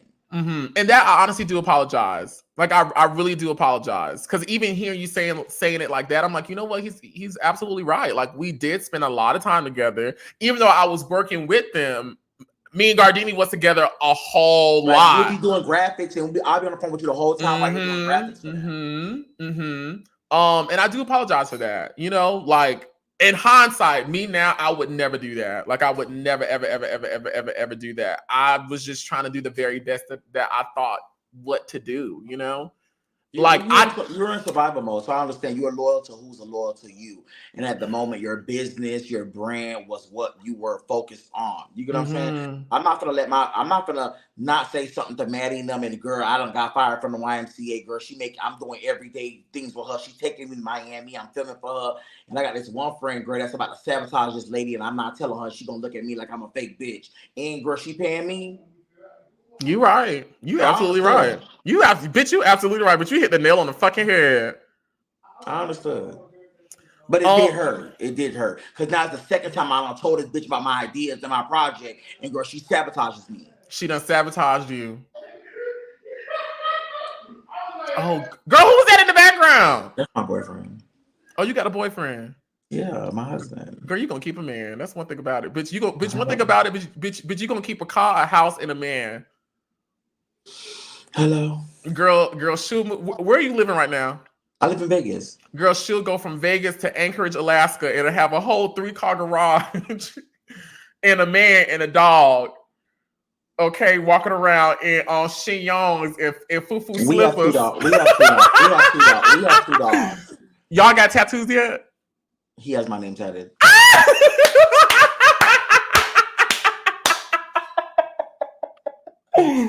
Bitch, I know you, girl. I know how you move, sister. I know how you move. Okay, so we at season 3. We not friends. We on opposite couch, but you was lighting me up from the get. Bitch, you was letting me hold it, but you're not even letting me rest. Not letting me rest at all. It was something happened when, girl, we started screaming at each other back and forth. I was on one couch, you was away from the other couch, and girl, we're literally doing like a screaming match. Yeah, it's like at the top. I can't go back and watch none of that shit because it's too much for me. But at the very top, we is going at it. And then we filmed the second part the second day. And we kind of make up. Where like you, Lauryn, myself, and Q, we all kind of just, and remember after that, we all went out to Cirque with Justin J. Remember that? And remember, Justin J was like, "Oh my God, I like this vibe. I like this." Remember, like we all had a really, really great night that night after the reunion. This shit ain't last, but that night it was freaking amazing. I paid for everything. You paid for everything. Yes, you did. Yes, you did. Yes, you did. Okay, so this is how I feel as it relates to me, Lauryn, and Q becoming the Power of 3. I feel like when the three of us became like friends and we branded it as the Power 3, I feel like all of y'all who was friends with us individually just assumed we were now a clique and it was fuck everybody. When I felt like we never had that energy. Like we literally did one live together where we was all 3 of us together and then everybody just hated us. And to be quite honest, it was fake. No, it was very genuine. Like it was very genuine. No, I'm saying even though the way y'all branded it, it gave fake. You get what I'm saying? In reality, girl, half of the things that we know that we have lived together on the back end, Lauryn doesn't know. You get what I'm saying? So how are y'all the Power of 3? Yeah, don't put your head down. You know what I'm talking about. Wait, I want to make sure we're talking about the same. You talking about bitch. That phone call? Bitch. I ain't touching that. Yeah, we ain't talking about that. I ain't touching that. I'm not that angry. But it was that phone call. Now I'm gonna skirt around this because I would never do that. But it was that phone call that you got, right? That and you called me. And you called me and you said, "Sister, I don't know what to do with this." Because you had been given a lot of information and you was like, "Sister, I do not know what to do to this." And you called me and you told me. I got another phone call that same summer. And see, I just need to stop answering my fucking phone about not only her, but Q. Because remember, this plays out in season 4, but remember the whole thing about Q being homeless and all this other stuff was going on between season 3 and season 4, and where you and him have fell out. Oh, bitch, don't mute now. I don't remember us falling out. Bitch, y'all fell out. I was in New York. I remember y'all fell out. Do I need to say it? Yeah, go ahead. Bitch, y'all fell out because he had hired you to help him move into an apartment and you wasn't. It was a discrepancy with that. Oh, I wasn't moving quick enough. But mind you, he lied. I got him I did a CPN, try to move into an apartment. He got approved. In the midst of him having approved, they didn't have all the money to motherfucking move in. And I had to deal with him having a roommate. He worried about the roommate, trying to see can he get his half from the roommate and all this other bullshit. And that pissed me off. So that's where we went parted ways. And so I did my part. I don't want to say the blogger's name. Please don't say his name. Yeah, I did my part. But remember that information had got to a blogger who then called a member of production who then called me. So I was like, fuck. Like, all this shit. Yes. And so I called someone who I was dating at the time who knew Q, and I was like, listen, this is what's going on. I was going to the man in confidence. Like, this is what these people are saying about my friends who I'm around all the time. You being older than all of us, what should I do? He was staying at my house. He was staying at your house. He was staying at everybody's house.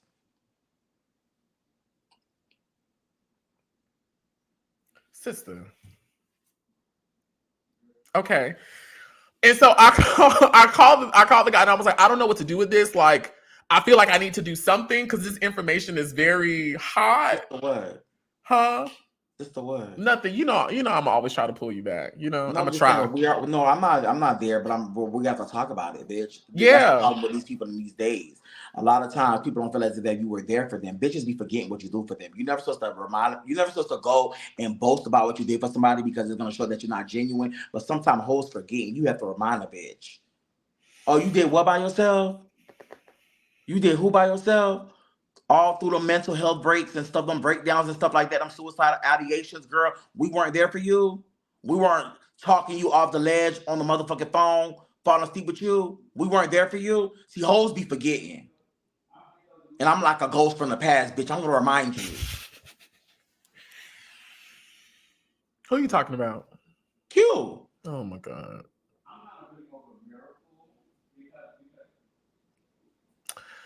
We both was on the phone 3, 4, 5, 6 o'clock in the morning. Power 3 my ass. And so I segue to say I remember that phone conversation and me calling the guy to like honestly get advice because I'm like, I feel like this information is so much that if I don't say something, like this could really harm somebody, but I really don't want to be the person to break up the scene and be like, well, this person calling this, like, I didn't want to be in that position, but I'm like, this is whatever. And the guy went back and told Q everything I told him. And then here we go, season 4, conflict, Oliver and Q not talking about. Anyways. Okay, so you and I, basically we make up at the end of season 3, right? What happened after that, sister? I really don't. You gotta remind me. I don't remember. I think we just parted ways. We just parted ways, right? You ended up going back to chasing. I ended up going to go do my own thing. We just never seen each other or even talked like that. And then you moved. I ended up moving. I always looked at you on social media. You was always doing your shit. And then that's pretty much it, to be honest with you. I don't feel like we really had a dynamic or that conversation. I think one of them years, we ended up talking about it and sat on the phone and laughed about it and then went through memory lane. And then we became good. But I'm gonna be honest with you, I feel like our friendship definitely went sour because I know you. You be busy, but girl, you don't be busy. And you be fake acting like you so busy. And girl, sometimes I be want to call you and you want to shoot me off the phone because you got so much in line and it's always a deadline. You always like use a deadline. Oh, it's a deadline. It's a deadline. Oh, I can sit on the phone with you like I used to when you was making graphics. I can sit on the phone with you, girl, while you sit up all night, girl, making tea and all that other bullshit, girl. trying to edit videos. Girl, I know when a bitch don't want, you know what I'm saying, want to make time for you. So that used to piss me off. So I just stopped calling. You know, I think for me, what made and plus, I ain't like your relationship. When you got a boyfriend, you really started acting funny. You know, I'm so used to a single Oliver. So and then remember when you had moved that nigga in and you was in the bathroom and taking a shit, girl. And I was talking to you and I said, girl, you did what? You moved him into your house. You did say that. You did. Girl, she ain't paying no bills. Girl, you did. He was in the bed asleep. You did. You did. You did. You did. Okay. Because I was gagging. Bitch, how you don't work all this hard? Girl, get fired, start making money. Girl, you buy your stuff, making ends meet. Girl, redoing Uber Eats, girl, just to be able to, and then you moving a bitch in. Girl, how dare you? And you at your peak of your career. No, I was definitely not at my peak. No, you were getting there. You know what I'm saying? Yeah. You were getting there. So it was like, girl, what? You did what? I think. And what he doing, sister? I He's think like, oh, he got a job. He's going to work. Yeah, I mean, okay, girl. He did have a job. That person to you was, girl, he's the opportunist looking for an opportunity. That's what I remember telling you in the bathroom. You did. I was young. You know, I was young. Girl, I keep saying in hindsight, girl, you from Morehouse. Girl, stop with the young shit. But people have to understand. And my mom, we give you more credit. It takes my mom more credit. Y'all give me so much credit. It takes my mom to explain. My mom said, yes, the boy is smart, but I sheltered him. I sheltered him. He wasn't out in the streets playing basketball on the streets. The boy was in math on the math team preparing for algebra tests. And the boy was traveling to the state to talk in speech things. And he was in student government doing car washes and cystic fibrosis walks and talking in front of the student body, or at church singing in the choir and preaching on Youth Sunday. Like, that's the shit I was doing. I didn't get the life experience that I got once I got to Atlanta on my own, and I started doing stuff like Chasing Atlanta, and now I'm around other young people and stuff like that. That comes from a different background than I do. These are things that were very foreign to me. So as I'm in my early stages on Chasing Atlanta, bitch, I'm really still in my early stages of becoming an adult. You know what I'm saying? And so in hindsight, now that I've experienced life and I've experienced the ramifications of some of the poor choices I've made, now in 2024, I can say, bitch, I would never move a man into my fucking house. Bitch, we not moving in together nowhere unless we moving into a new place together. And bitch, I'm still not letting my old shit go. You know what I'm saying? Mm-hmm. You know, no nigga, you need to be making 6 figures too. You know what I'm saying? What's your credit doing? Do you have health care? Do you have a life plan? Where your children at? Are you taking care of your children? Are you going to church? What are your degrees? How much debt you got? You know what I'm saying? Now, these are all the questions. What's your health? Do you have a primary care physician? Mm-hmm. These are all the questions I get into now that I was at the time that I started dating that boy, girl. I was like 24, bitch. I'm young. Now I'm coming into money. I'm making way more money than what I was.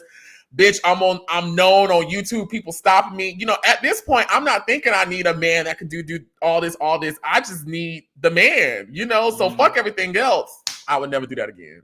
Ever in life. Ever. Like ever. Ever in life. Yeah.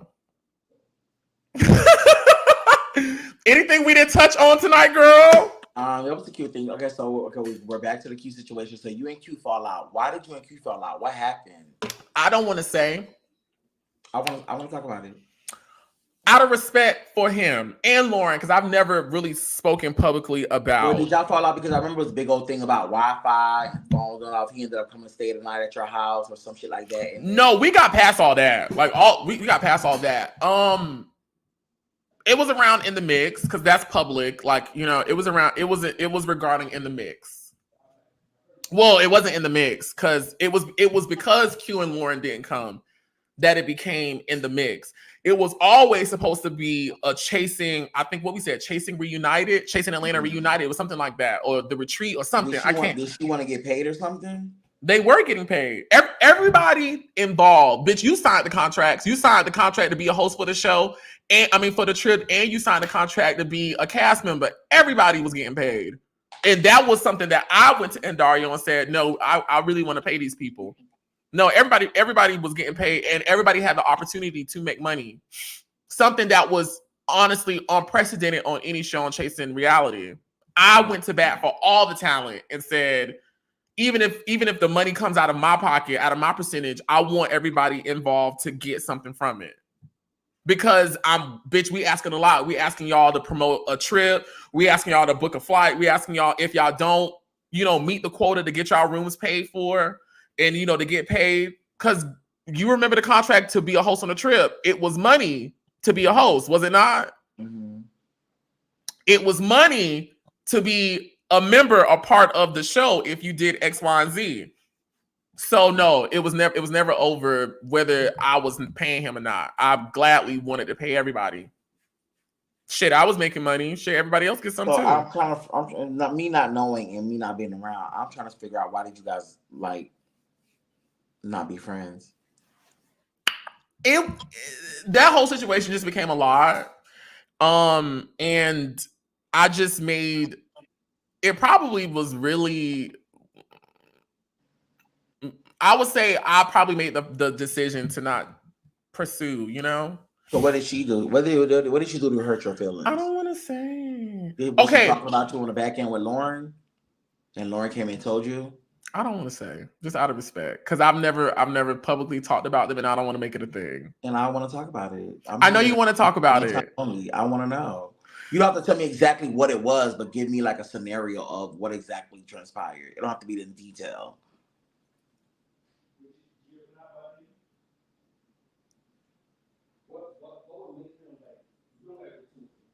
Let's just say we couldn't agree on some things. And then that makes the friendship get cut off. That's we couldn't agree on some things, and then there was a thing that happened that I didn't like, and I was like, there's no like my issue with a lot of everybody want to be a pastor and an evangelist when it becomes let's get Oliver together, let's get Oliver together, but when everybody does the same thing that y'all want to get Oliver together for, everybody wants all the grace and understanding and expectation. So he was being a clout chaser, though. No. I just made a decision, you know? That whole situation had just became unnecessarily too much. Like the whole situation just became too much. But honestly, I'm like, bitch, and I'm just gonna be very frank. Bitch, ain't no web reality show ever in history filmed outside of the country. Like, bitch, we doing grand girl shit. So why is everybody treating the situation like it's just a fucking pickle leg, goulash, chip bag off the fucking corner? Like, girl, this is highbrow shit. Oh, okay, so they didn't take your shit seriously. In reality, everybody felt like they were too busy. Bitches were already being. And the thing is that I think people forget. I was originally given money by somebody that worked at Viacom, who was over Love and Hip Hop, who does like a big TV person that said, Oliver, we believe in you.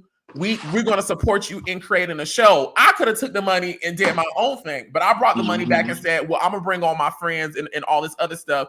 It was a lot of money. The trip was a lot of money. Paying for cameras and all this shit was a lot of money. And I'm just like, I just didn't appreciate how a lot of people was just treating us like this is just, we just film and chase in Atlanta with, you know, the androids and shit like this. Like, no, bitch, people are looking at us to potentially pick this up and do something more with this. Like, why are we just sitting around half-assing this when we've all had ample enough time to do what we all agreed and said that we were going to do? And this, I'm not directing this to anybody. I'm talking about on a full spectrum. You know what I think it is? I think it's because it was your vision and it was your passion in the vision. So they're not gonna feel how you feel. They're not gonna put as much as energy. Well, then don't commit to it. Don't waste my time. Do you feel like you're being a diva? I feel like if I'm not doing something your way, Oliver will always be a diva. But one thing about it is, and Daria has never complained about how I ran in the mix with Twixt. The people, the other producers, the executive producers that were above me, the adult people, I CC'd and copied everybody on every email. I recorded every meeting, everything. Nobody ever complained about how I ran in the mix with Twixt. Nobody. Even the cast, the people on the cast didn't start complaining until they got caught up in drama and didn't want to take responsibility. But nobody ever complained about it. And so I feel like in the dynamic where people don't want to take responsibility, and I also feel like people have struggled with the trajectory I've had on Chasing Reality and outside of Chasing Reality and what I've been able to do within Chasing Reality. And I feel like people felt uncomfortable answering to me, especially when they were in the wrong. Like they didn't want to be reprimanded, or they didn't want to be corrected, or they didn't want to have a conversation with me. And then that's when it became, I'm a bully, I'm a diva, But it's like when I had the same verbiage and attitude protecting you in your best interest, it was Oliver's amazing, you know? So yeah. You could be a bully and you could be a diva. I understand that perspective and that experience. So I could see that. But I don't think that's something to stop a friendship over. You get what I'm saying? I mean, I'm not saying everything that happened. Just again out of respect. So your feelings was hurt. Because your feelings get hurt. Oh, my feelings were over in the mix with Twixt. I was crushed. I was shocked. I was disappointed. I was emotional. I was so hurt at the fact that an opportunity that I did not have to share and that I had spent so much time in trying to involve everyone. Like you said earlier, bitch, you tried to pull the taser out of me. Like I'm trying to help I'm trying to help all of us get us to the next level because everybody complains about being on YouTube. This is an opportunity for us to get the fuck off YouTube doing our own thing. Mm-hmm. And then it just becomes, we don't give a fuck. People treating it any type of way. Oh, I was butthurt. Oh, I was hurt. That was honestly the beginning. Well, no, that wasn't the beginning, but that was like that was a pivotal moment for me in my whole chasing reality experience. I was very hurt by that. But you're still cool with Lauryn. No, I don't talk to her either.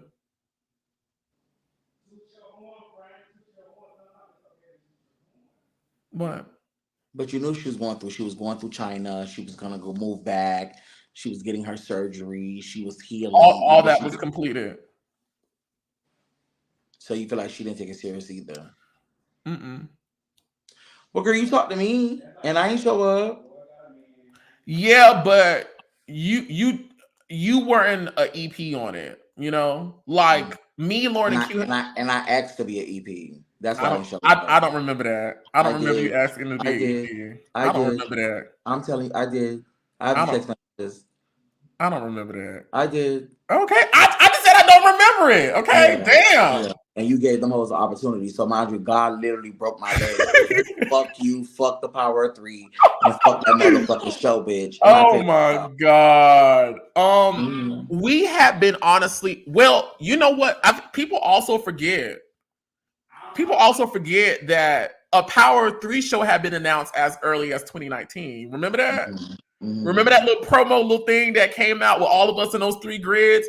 Which again, girl, let me tell you something. Hold on. Before you get into that, which again was Andario offering me my own spinoff after season 3, and I was like, I don't think I'm ready to do my own show. Like, I don't think I can do it. Can I do a show with Lauryn and Q? And he was like, well, come up with an idea. And da-da-da-da. And I got with Lauryn and Q. We came up with an idea, presented to the people. I created a little promo, and we was gonna be in production when I got back from touring that 2019. Something about my God don't never play about me. You girl, here she go. Something about my God don't never when you good. Something about my God don't never play about me. Girl, all of the things that you did, bitch, for the Power 3, girl, and the way you made me feel normally, girl, it's so refreshing to see how everything plays out. You get what I'm saying? How everything plays out. Because you thought them was your ace kaboom. You thought them was your riders. No, I did. No more. No, you know I honestly them hoes showed you who the fuck they were, bitch. They showed you who they were from season 1, which you were never there. They showing you who the fuck they is in season 2, that you were never there. You get what I'm saying? So now you get to see the true motherfucking people for who they really are. They're all about self. They don't give a fuck. They want to rise to the occasions. So in reality, they're the real clout chasing ass bitches. I won't say all that. I said it. I know you did. I'm just saying I'm not gonna say all that. I'm just gonna say, you know. No, because they always say you the clout chaser. So in reality, everybody's gonna put themselves first. Remember how you did me for the money, bitch, and you didn't care about what I wanted to do? Mm-hmm. Now you're in a position where, bitch, it's about you, and you wanted to make sure that you elevate, and bitches are not taking you seriously because they went to go do what they needed to do for the money. Okay. I hear you. She signed her deal in China. She ended up leaving everything, her mama, everybody. A bitch had a whole restaurant. Left that just to go to China to open up another hair vendor. You know what I'm saying? So she put herself first. Q, He's feeling like he the producer of the year. Bitch, he in LA. He going from here to here. He got shows after show, and Dario giving him another spinoff. Girl, she over there with her little mic and her earphones. Girl, she feeling it. You know what I'm saying? She feel like she the it thing. So your show doesn't matter to her. But in reality, you really wanted that click back of friends to be able to promote each other's success and to bond again. And guess what? Them hoes show self. I ain't gonna say all that. I'm just gonna say I'm it just show self. I understand. I was like, oh girl, the show's here. Where's Lauryn? Oh, she in China. Well, girl, where's Q? He online talking about producing another show. And you there by yourself with Twixt in the mix. And no shade, shout out to the people that's on there because the show definitely made it did wonderful. It was the team. Girl, the cast wasn't the cast. You had to do like in Dario. You had to scrape up what you can. Girl, let me bring my best friend here. Let me bring Fish here. Let me bring, you know what I'm saying, and still make the show. The show has to go on. Because I had already paid the camera people. Like I had already paid. If I had paid the camera people to come, I would have canceled the whole thing. I wouldn't have done it. Mm-hmm. But I had already spent thousands of dollars already. Thousands of dollars And promo already. videos and promo flyers for everybody, and you put that I created myself. I had created commercials for like, bitch, I'm really working. I ain't gonna say everything you said. I'll just say it just came to a point in the friendship where I just decided, I don't need to. It's not in my best interest to continue, this. I think I'm okay with leaving it where it is. I feel like this is the most peaceful thing, for everybody. And I wish them well. I would never talk bad about them, or like I would never talk about in detail what happened. I don't think nobody want me to. Why not? That's what I hate about you. Like, I feel like that girl is an authentic moment. It's about vulnerability, and girl, you always want to hide shit. Girl, what is there to hide? It's not that happened. They hurt your feelings. What the fuck happened? Because it's the same way that I feel like people feel about me and TS Madison. Like, people want me to say all these things, and for me, if I've had a real life relationship with you, if I've had like real life experiences, like I've had, like, as you said, bitch, I've had some experiences with Q, like I've had like pivotal experiences with him. We've fallen out, we've talked, we've done it, we've connected on so many levels. Even Lauryn, like me and Lauryn were really like, I feel like we were really, really friends. And there were things that I knew, there were things that I was privy to, there were things that I had seen that, that only I feel like friends and family would do. So even though we're no longer in that space, I just don't feel right coming to the public and having that discourse as public fodder. Like I'm A-okay with keeping those things personal and hidden, because I just wouldn't want, to me, I would be a fake ass bitch to now no longer be friends with someone and now get in the public and be airing all my grievances about, oh, this is what happened, this is this. Like I'm totally okay with saying, like, we're the place that the public saw us once. No, we're no longer there. I don't really care to go into detail because I don't want to now involve the public in something that was private, and now it's all these different nuances. But you're a public figure. Yeah, but that don't mean I gotta share every fucking thing. I told you this before. Yeah, but it's about being I'm just a transparent bitch. Yeah. So I'm just gonna be honest with you. I feel like sugarcoating shit make you like a fake asshole, and I'm not sugarcoating nothing. So now we can get down to the TS Madison situation. You wrote a statement. God. You wrote a statement. You Here put she it on Twitter. Regardless of how. 1 second. One second. I just. Go ahead, sister. I just don't want to do that to people that like I've like really had real life relationships with, not in the public, like I'm here to entertain. I'm here to create content. I'm here to make people laugh. I'm here to, I'm not here to have a therapy session and talk about like people that I've had a real life relationship with. Like if it happened on the show, like that's another thing. Like it's on the show, of course, that's for everybody. But like the things that have gone on, I don't want to do that. You know what I hate about you? Oh, girl. You'll tear a bitch up when you see a green screen, but when it's time to be authentic and real, girl, you don't want to do it. But in the green screen by yourself, bitch, you'll chalet a bitch. You'll put it out. Girl, you'll throw a little band. I I've never put out personal business in my green Miss screens. Finger, you lazy and puts out everything. You tell the truth, the whole truth, and nothing but the truth. I mean, I give my comedic banter, but I'm not telling business. Give your comedic banter, but it be the truth though. But I'm not telling business. No, I've never told any of our business in my green screens. Never, ever, ever, never. And I'll put all the money in my bank on the line for that. Oh, child, Q was over there downtown, over there at the chicken shack, girl, where the girls get high and stuff like that. Like you'll get stuff like that. But in reality, when you read the room, you'll know that girl. She was somewhere in the ghetto, girl, where the girls is getting full and lit. But I never said that about him living in the ghetto. I'm just giving an example, sister. No, I get it. How your comedic would be. That's what I'm saying. But we're not gonna backpedal with the TS Madison situation. So with the TS Madison situation, you ended up making a post on how you felt. The post was basically about, you know, you created the sequence of cozy or whatever, dark skin, light skin, beige, fluorescent beige, I'm black, which you actually did. And I just feel like people will respect you more if you said, bitch, that's what I said. It's not to rather anyone's feathers. It's not to piss anybody off. But regardless of how you try to retract your statement and be like, well, y'all, I was just in the bed laughing and keying down and, you know, y'all took it for what it was. No, we took it how the fuck you wrote it. We took it how you wrote it. I'm listening. And how you wrote it was, bitch, you created the sequence. You created how the tone of it. You gave us the feeling of the right song, the right pitch, the right everything. You get what I'm saying? Of that whole hour long of a live. So why not just stand in and say, yeah, bitch, I should have got credit. Because mind you, let me give you Exhibit A. One of my girls sent me this today during Bigo Hell's Kitchen. Bitch, you know where documentation beats conversation. Okay? What are you doing? What? I'm putting out my receipt. Oh my God. Gaurdini, you finna have these in shit. No, I'm not. It's from me. It's not from you. And it's not even bad. This is what you was expecting. Let me show you. This is what you was expecting, sister. Yeah. You were expecting this. Okay? Right here. Beyond the Bench. Beyond the Bench returns tonight at 9 p.m. Eastern Standard Time. Catch it on YouTube, Facebook, and Periscope. Executive produced by the TS Madison. Co-produced and edited by Oliver Twixt. And she tagged you. Don't meet me there, bitch. Beat me there. That's what you was expecting for Cozy. That's what you was expecting for Beyonce. The same. It's just me.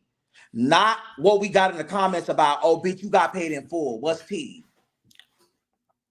Girl, I paid you for what your job was. No, my job was to edit an hour video. My job was never to edit a video and put in a sequence and put music and make it go viral. That wasn't my job. That was extra from your daughter.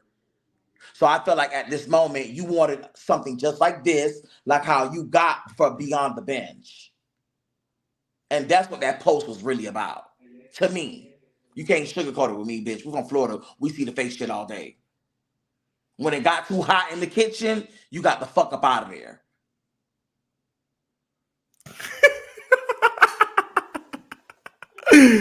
Are you done?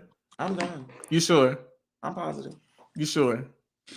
Now, I want you to know, I haven't even said nothing, but the fact you just did this is put me in shit.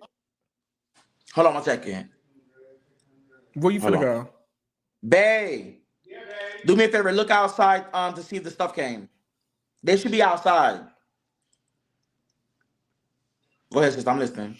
Okay, so I personally feel like, as I stated before, that everyone is adding more meaning to what I know, what the fuck I meant when I posted it. I've spoken about my contributions to that vlog that is now on Cozy many of times. Like, I've talked about it on TikTok. No, bitch, come back. No, I want you right here. We're gonna go to a quick commercial break, and we're gonna I'm a rebuttal to what this girl just said. Jesus. We'll be right back, y'all. No, we'll be right back. Yeah, we'll be right back after these. Pack your bags because you are invited to the Twixt Takeover in the Dominican Republic, hosted by your favorite nerd, Oliver Twixt, from October 10th to the 14th, 2024. It's a 5-day all-inclusive stay at one of the finest 5-star resorts in Punta Cana, Hotel Rio Republica All-Inclusive Resort. Treat yourself to a luxury stay with beach access, fine dining, unlimited food and drinks, on-site attractions, spa amenities, and daily activities hosted by myself and my other co-hosts. This also includes a free masterclass on business, content creation, and social media marketing. And yes, everything is included. All you have to do is book your flight and show up. Now it's only a $100 deposit to lock in the early bird rate before the price goes up. Go to www.twitchtrip.com right now to book your package to lock in the early bird rate. See you there. Yes, oh my God, guys, please go to www.twixtrip.com and book your package to travel with me to Punta Cana, October the 10th through the 14th, or the 11th through the 14th. I'll be forgetting. I know I'll be there like the 9th, so that's why I'll be messing up with the dates. But please, please, please book your package. The packages are still low, and I hope to see you guys there. Okay, and talk about what you just brought up, right? I feel like I've talked about my contributions to this song many of times. Like, I've done interviews about it. There's literally like articles from Bustle. The video I have, I literally, what I tweeted, I literally said the same thing from that video that I posted when it first came out that she liked, and I think she commented on it. I literally just repeated the same thing. And I just feel like people are adding more meaning to it than I honestly was trying to add to it. First of all, why would Oliver get up on any day and want to pick a fight with Madison on the internet? Like, I don't feel like it's if you wanted to pick a fight with Madison. Madison picked a fight with you. I'm just talking about from me. Like, why would I want to get up and sound it off? Like, you didn't really think that Maddie was gonna come down from her throne to even be in the comments all motherfucking day, responding to every fucking comment, every bitch who has something to say. You didn't think she was gonna have that time. No, no, I never. Okay, because she gagged you. Well, one, you also have to understand what my perspective is. As far as I knew and still know, there was no discrepancy between Madison and Oliver about that song or any work that we had done, because Oliver has always gone to Madison and talked to her. And I ask every question, I want clarity so that us two adults can walk away knowing. So there was no energy of feeling like jaded or anything like that, because me and her are not in a bad place. Like, we've already spoken, we've already had conversations. If I have an issue, I will pick up the phone and call her directly, like I do any and everybody. So me writing that was never like me coming from a place of feeling something, because I wasn't feeling anything. Like I told you, and like I said in my blog, I was on X and I was seeing that everybody was retweeting this tweet about what's your contribution to society. And again, now this part I didn't include, but I really been trying to like really take my social media like more serious and like be more involved and not so removed and stuff like that. So I have a question. I have a question for you. What have you done for society? Why couldn't be I'm the one who helped and assisted Funky Dineva with his YouTube when it comes to branding and marketing? Why couldn't be I took Married to Medicine and I took a ghetto bitch from Miami and I rebranded her Dr. Heavenly and gave her a different opportunity where we could see her in a different light? Why couldn't be I took different music videos of up and coming artists and gave them a platform and did music videos for them? Because a lot of girls from the Chasing that you did features for, they had no business even doing a feature with you. You get what I'm saying? That's your contribution to society. I had a conversation where now me and my mother are both in the LGBTQ community, and we surpassed. That's what you do for society. We've opened up a bridge where we have now our LGBTQ, and we support each other. You know what I'm saying? When we didn't have that relationship, you could have said anything. You went straight to the cozy. Yeah, you're right. You're absolutely right. I could have said a whole lot of stuff, and so I felt like me joining in this comedic thing that's on Twitter, because everybody was like quoting and retweeting some of the craziest things. I felt like it had a comedic overtone in me saying that of all the things that I've done in my career and on Chasing Reality, all the things you just listed, the fact that I'm saying my contribution to society is editing this, I thought it had a comedic tone to it. Like I thought people would laugh. So you only do comedic tone, sister, when you're in a green screen. So what you do is you tell the truth. No, that's not true. That's not true. It's just me, my perspective. You tell the truth, but you do it in a comedic way to dummy down the blows. No, not that. I just felt like for anybody to say that this is their contribution, I felt like it was delusional. Like I felt like it had a delusional overtone that was funny. But people who know the story knows that I'm telling the truth. Like it's the truth. I'm only right. They know the truth. Yeah. So why would you put yourself if you saying that about the other people? Why would you put yourself in that situation to say I'm gonna write something comedic, which everybody else looks delusional and stupid when the reality because that's really, what I do. Well, because if you follow me, because if you follow me, I'm always saying some of the craziest shit. Like okay, another question. So how do we go from Twitter? How do we go from Twitter to you to Instagram? Great Instagram. Yes, because that's what I do. Like if I screenshot my tweets and I put them on Instagram, and I was sitting there, I was like, well, I don't have any videos ready to promote this morning or like to post because I typically my rule is I like to post like before 8 o'clock or I like to post after 8 o'clock typically. I didn't have nothing ready, so I was like, oh shit, well let me just screenshot this and put this over here. People who follow me know I always do that. I always screenshot my tweets on my Facebook things and I post them on my Instagram. I always do that.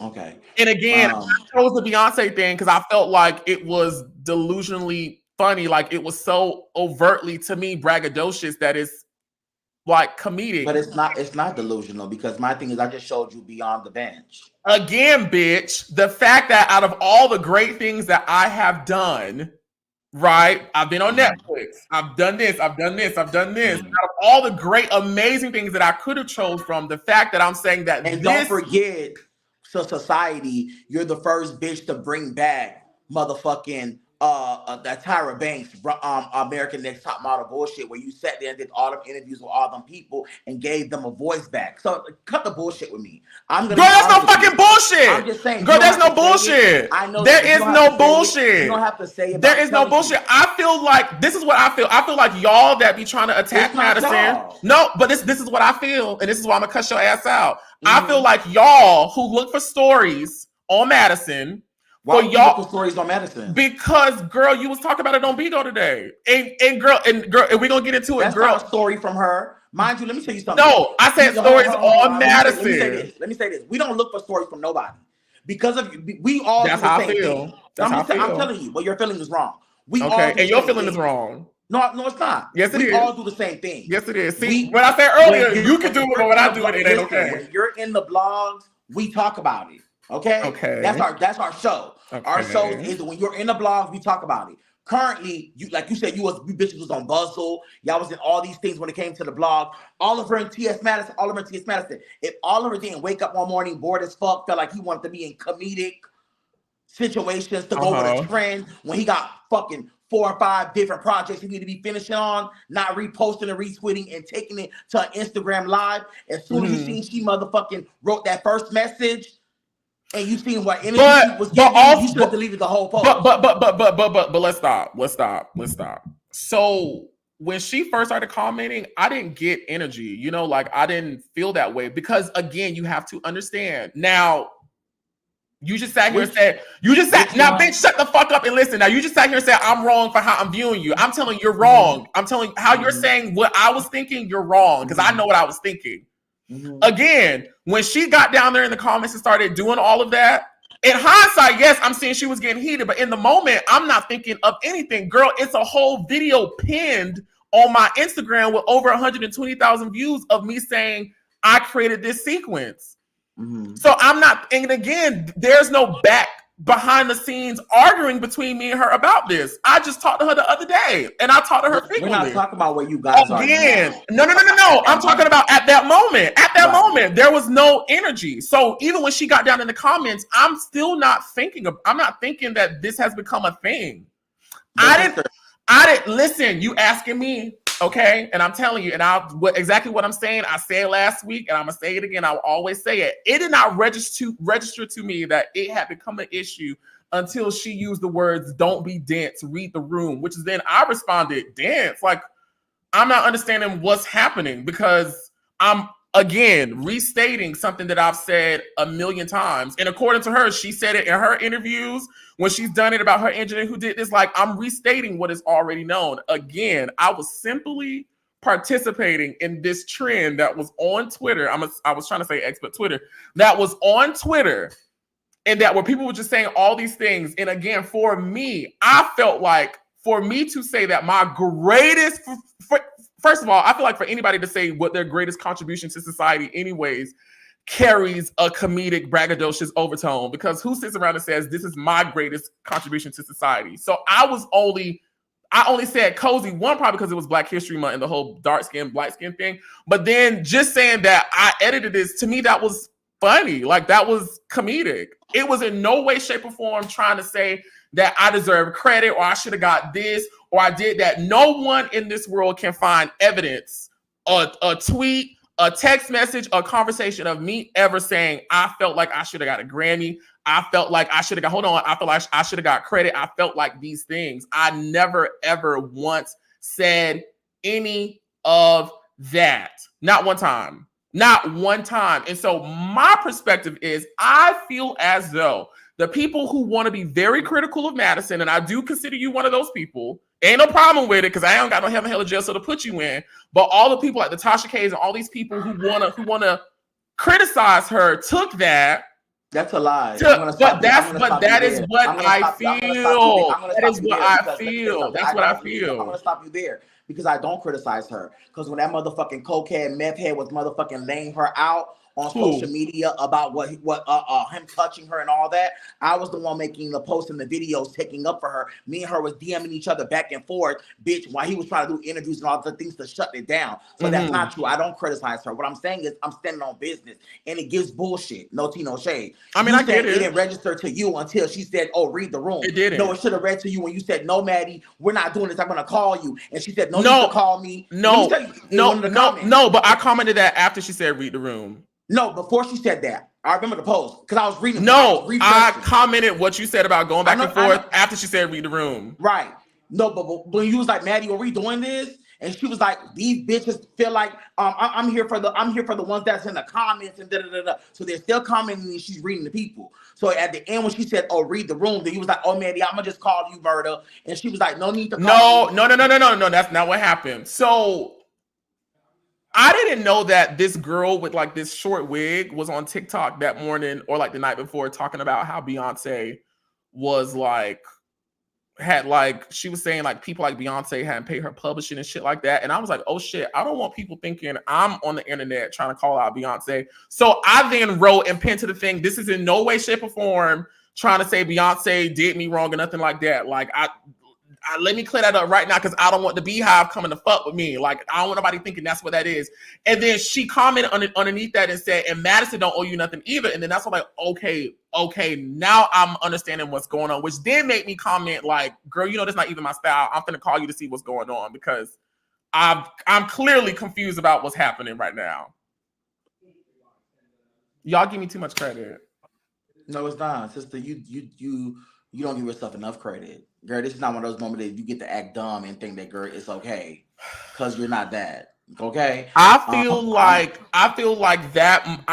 this is what I feel. I feel like when she got in the comments and started doing all of that, that sent a signal to everybody else that potentially there is something going on. And she came very combative. And I feel like with her history with Gio and Sade coming out, talking about her, about not paying, and Kaya not paying and not doing all these things, I feel like the anti-Madison people and the people who are looking for a story are now adding all this meaning to now Oliver is now calling out Madison when Oliver was never trying to call out Madison. That was not my approach. That was not my intention. I was really participating in this Twitter thing. I didn't have nothing to post on my Instagram that morning. I don't feel like you called. See, you're taking it. See, this is the thing I don't like about you right now, right? No, girl, I'm telling you my truth. You just don't want to accept it. I know you're telling me your truth, but you're taking what the people never looked at it as Madison ain't pay you. That wasn't the storyline. I didn't say that. No, you was like like the people like Gio and Kaya and all and Sade. Oh, and I also didn't know that something, because when I called her, she was like something had happened with her and Chi on the internet earlier that week too. Like I didn't know all this stuff had been going on. I didn't know. And I totally understand that. But I didn't know that.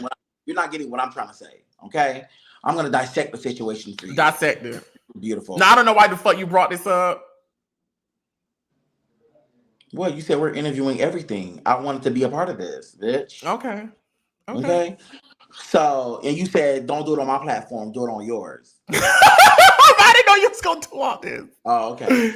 So we're gonna dissect. So the situation for me is that one, you had already put it out in the universe with 100,000 something viewers, that you created the sequence of motherfucking. I did. Cool, that's not a problem. But let me No.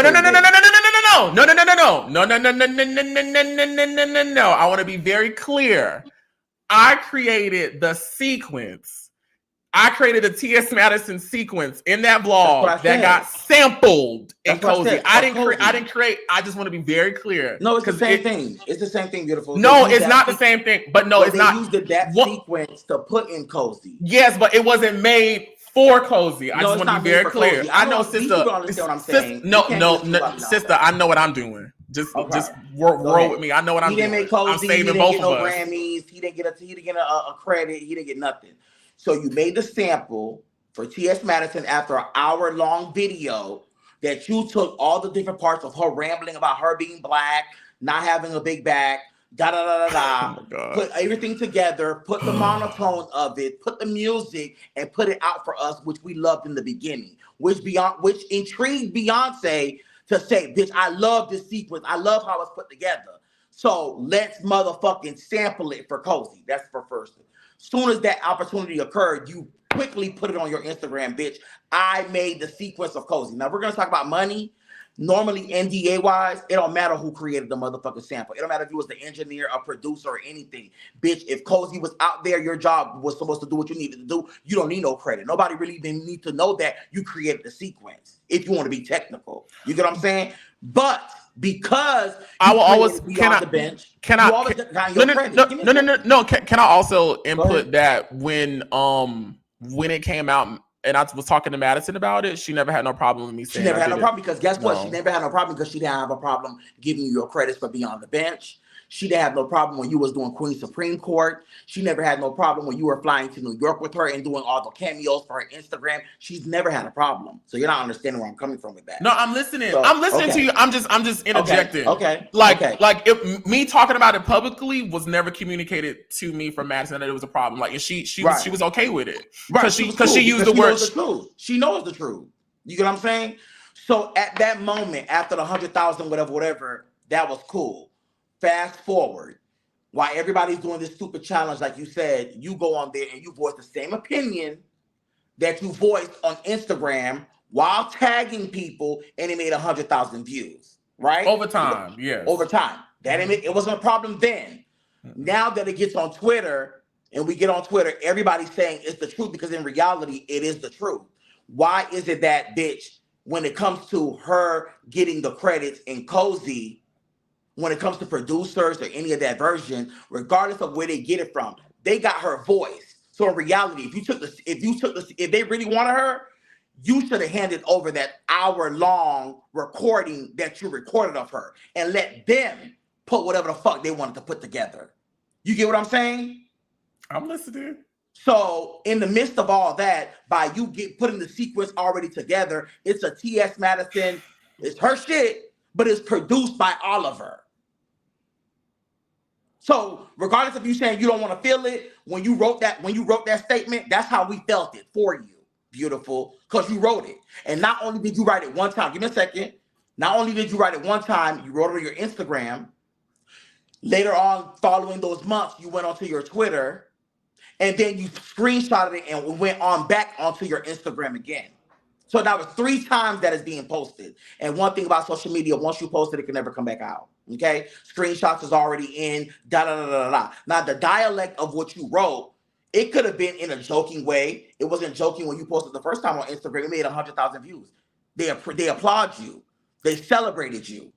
So what's so different between the first time it got posted to now the second time that it hit Twitter? It's the same post, same Well, verbiage.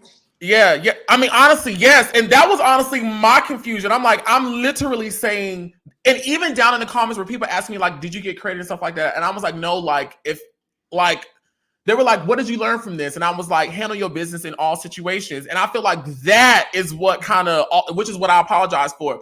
But I literally said the same thing in that video. Like, I literally said the same thing in that same video, the same original video about, hold on, about telling creators about, like, you know, you never know where your work is going to land.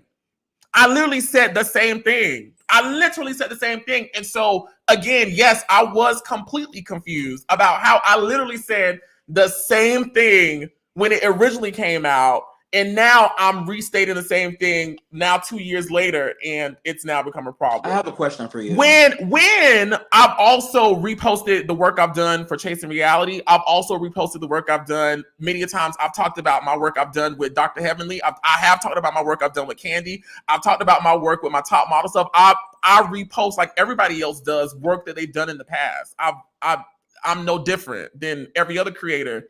Even Madison, she at the time had just posted a video that she had talked about years ago. So I just, again, did not understand how me literally restating verbatim what I had already said was now an issue. I do understand. I'm gonna shut up. I do understand how everybody took it, and I do understand like what you're saying. I feel like people have a problem that I'm not saying, yeah, that's what I felt. You know, like I feel like people want me to have more energy. You're not gonna say it, you wrote it. But I feel like people want me to have more energy in a public place. No, we don't want you to have more energy, because one thing what I learned about you is that you strive on and you love relationships. So if this situation is gonna make Maddie not fuck with you, if this situation is going to it's not even that. No. Let me finish. Okay, I'm sorry. You're not. But it's not that. You're not trying to add any fuel to the Maddie hate train, because that's not how you truly feel. You love her as a mother. True. Yes. Correct. Since day one. So if you can retract your statement to dummy down the situation, you're gonna do that. You get what I'm saying? That's just me. But what I do want to say to you is, you're an artist. Hold on, before you get into that, hold that, because I do want to contribute to that right fast. You're absolutely right. There is the same way about Q and Lauryn, the same way about you. I would never, ever intentionally get into a public space and talk about business matters with people in the public who cannot affect any change in it.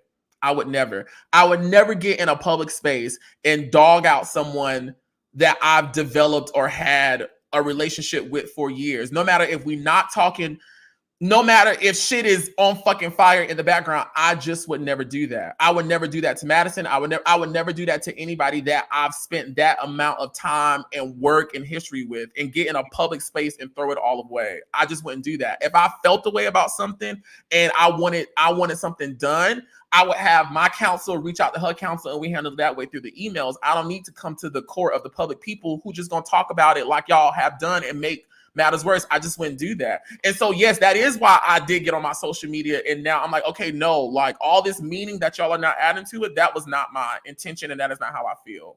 And I feel like because you didn't think that she was going to take it that way. It wasn't for her to take any way, because she's already giving you her flowers in the beginning. But at this moment, because so much was going on social media with Chi and everything else, she took it some type of way. Right. I never thought she would take it that way because, again, I've already said it. She said it. People know this. Me and her don't have no issues. There's like, we don't have any. So my question for you is, why don't you think why didn't that day, if any other day she pays the situation and she gives you your flowers, why this day, why everybody's saying what they contributed to society, why she just didn't go along with the funny, what you say? I think it was banter. I think it was, well, from what I was told from her mouth, and I think she said it's on her morning show, was that it was the people down in the comments creating a narrative, and people could run with that. But what's really truly the narrative, though? That's what I'm trying to ask you. This is my question. That basically Oliver is owed something and Madison didn't. It's not. She took it that way, but that's not what the people are saying. So let me say this to you: when you're an artist, right? You're an artist right now, and I want to sample your music. Who do I go through? You go to the person who owns it. You don't have the files. Who do I go to? You go to the person who owns it. And that's where you go to the person who owns it. So in reality, for Cozy to be even transferred, file, who would they have to go through? Gaurdini, I'm not getting into all that with you. I'm just asking a question. I'm asking, and I'm not answering it. But I'm asking as an artist. Because girl, I don't got time for this. Bitch, if I want to take one of them songs, Lollipop. I'm literally telling you, you go to the person who owns it. Okay. You go to the person who owns it.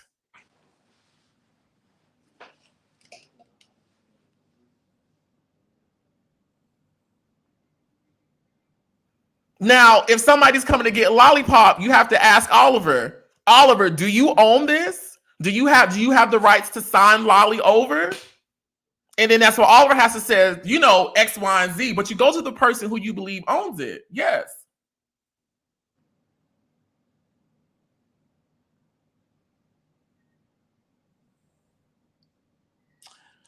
Beautiful answer. My response is, ain't she gonna do it? my response is when you want to get a sample, you go to the engineer. You go to the bitch that mixed and mastered it, because that's the one who has the files, the original raw files. So they need to make any edit, bitch, that's who can release that sample, not the person that owns it, because the person that owns it hired the engineer who produced it. That's what I'm trying to explain to you. You can own it all day, but somebody has to produce it. So if you hear me, I need you to feel me. I hear you, but I'm just, girl, Gaurdini, no, I can't. Yeah, we're not gonna go there, but I'm just telling you though. But in the midst of all this, girl, words don't be formed if it's not a feeling.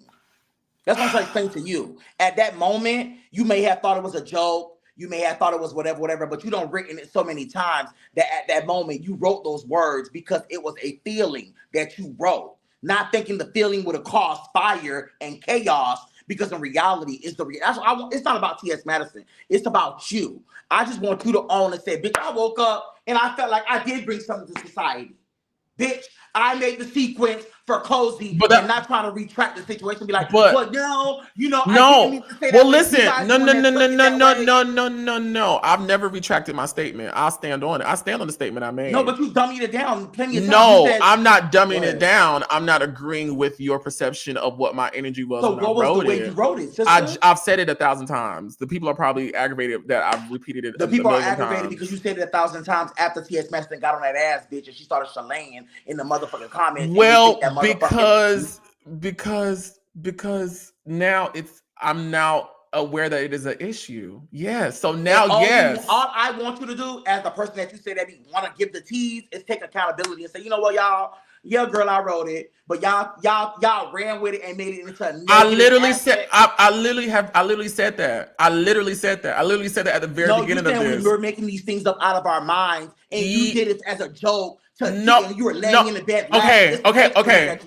Okay. So whether I say I wrote it and y'all took it, or this is what I meant and this is what you guys are saying to me, is the same thing. To me, it's the same thing. To me, it is the same thing. Okay.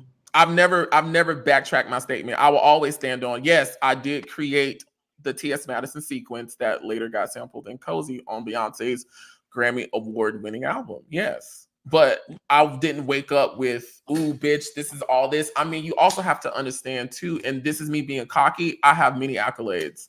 I'm the first web reality star to be, hold on one second. I'm the first web reality star to trans over to mainstream media. I've been on WeTV twice. I've been on one of the biggest shows on Netflix that I still get recognized to this day. A YouTube series that I created, interviewing top model people, created a whole special on Hulu on ABC that is still streamable. I go viral on every platform. I've gotten millions of views. I've gotten hundreds of thousands of streams for my music. So for me, I never am in a place of I gotta show a bitch or do that, because honestly, I'm a walking report card in all aspects of media. So I'm never feeling like I have to show a bitch or tell a bitch. Everybody knows. The people that need to know, they know. So I'm never, honestly, again, this is me, bitch. I got money. I've been making 6 figures for the last couple of years. You know what I'm saying? I'm able to do this, bitch. I get campaigns. I got managers. I live my life like a little white debutante. You know what I'm saying? So there's no need for me to get on the internet and be like, all that. No, literally, my energy was I participated in this tweet. I did not have no content to post on my Instagram that morning. Like I always have done with my tweets. You can stop there. No, 1 second. I literally screenshotted it and I posted it. You can stop there because now you're dumbing down again. I'm not dumbing it down. I'm explaining what you just said is what I wanted from you. Everything you just said is that feeling of the emotion of why you wrote what the fuck you wrote. At that moment when it was other high profile content creators that were saying what they have given to society. No, stop. See, no, stop. This is when I say you guys are adding things. Did I ever say that I looked on the trend and saw other high profile content creators doing that? That is not what I said. But what I said was, what I said and what I've always said is when I looked at that trend, people were saying, again, and I quote my own self, some of the most craziest, funniest things on there. I never said nothing about content creators saying their accolades. I never said that. Content creators were doing it. But you may have looked I didn't see that. I only saw people making jokes. You've never heard me say I saw people talking about the accolades on the trend. I never said that. I said I saw some of the most craziest, most delusional things, and I felt like this is me being crazy and delusional. Participated on social media. I did not have nothing to post that morning. Screenshotted to post it. By the time I get up, I could post something by 12 and archive this like I normally do. People who follow me know that I will screenshot a tweet, post it, turn off the lights because I'm not expecting no traction from this. Once I actually get up and curate some actual intentional content, post that and archive that. By the time I can archive it and post up the child, it had become the hottest thing on the block. You know I'm a bitch that you can't play wordplay with. So no, you're just a bitch that just want to get on my fucking nerves. That's a lot, ladies and gentlemen. So we're gonna dummy it down for you guys. So in reality, a bitch that wrote on a Twitter on an Instagram post and said that they made the sequence the TS Madison Cozy thing that didn't got 100,000 thing felt like his accolades of contributing to somebody who done made the Grammys was something delusional. Bitch, save that for somebody. No, that's not what I said. No, that's not what I said. That's literally not what I said. At that moment, I made a post. No. Because all these girls, let me finish. You said at that moment, I made a post because all these girls was doing delusional shit and was pulling shit out their ass. So I decided to post, I made the sequence of TS Madison, Cozy, which in reality is the truth. So why would you post that? I said what you're adding meaning again. That's not what I said. I did not say me talking about that was illusion. What I said is the fact that I am saying my contribution to society out of all the things I have done by me mentioning this again on a trend that from my vantage point, people are saying some of the craziest things to me is delusionally funny. So to say that this is my greatest contribution to society. Again, that is your greatest contribution. No, the fuck it ain't. Yes, it is. No, it ain't. That ain't my greatest contribution to society. No, the fuck it ain't. No, it ain't. Okay, it's amazing. No, you will not. No, you will not. Okay, to you, but that's not my greatest contribution to society. Bitch, me being Oliver Twixt is my greatest contribution to society. Oliver Twixt being here is his greatest contribution to society. Let me finish. Right now, your career, boo. You can walk into any motherfucking room, bitch, if you want to be a producer and say you assisted and made a sequence for the first motherfucking black trans, the big dick cop. Y'all remember how the video used to go viral? Turned into Queen Supreme Court. Oh my god! Came from prostitution from Miami. I just feel like you want me to be hype about it, and I don't want to be hype about it. Let me finish.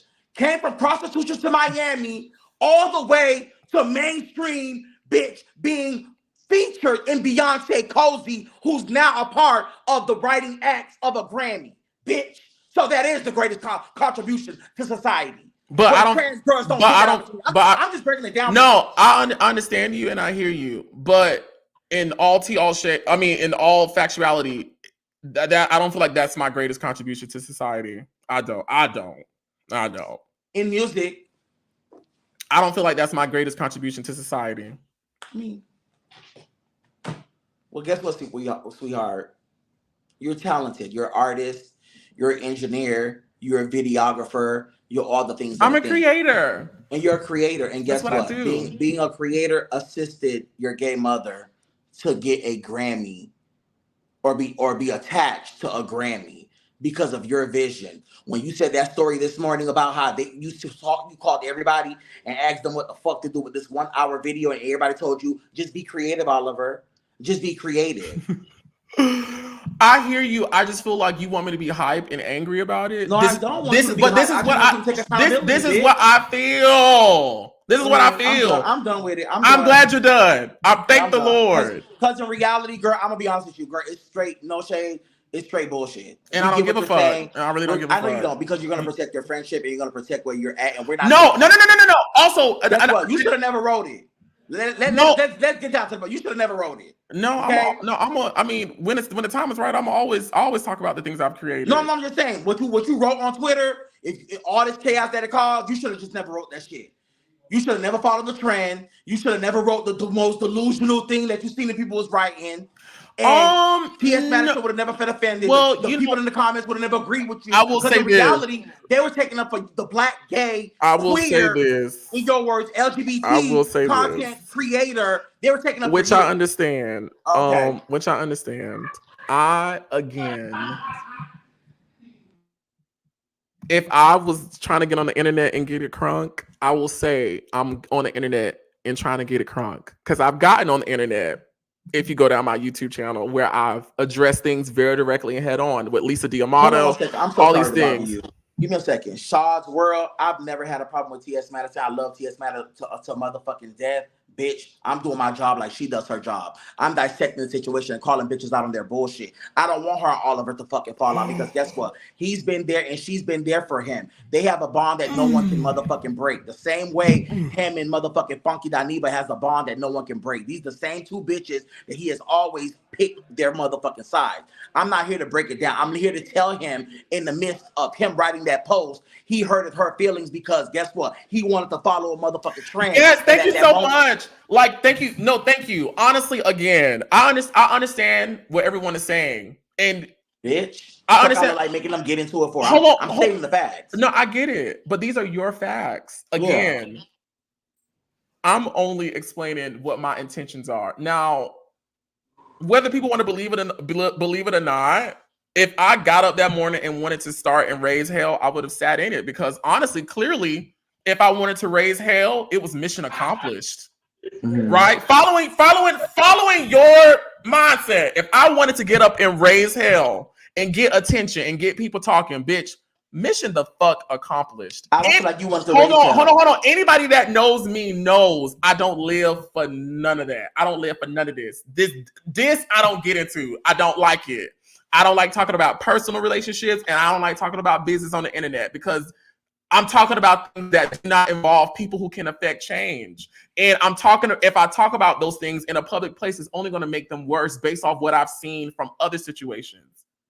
And yes, when it comes to Madison and Funky Dineva, I am a whole lot more careful, because people do know that I am closely tied to them, and anything that I do say or not say could affect them. So if I am saying something that is being translated incorrectly from what I am intending to the public, yes, I am, in all fairness, going to get in a public space and explain myself out of fairness to that person. I am. And it's not doubling down. It's not backtracking. No, bitch, I'm being honest. And I feel like for the people who criticize me by being truthful, to me, it just reads like y'all just want a story to add to this canon of TS Madison having issues with the people she's worked with.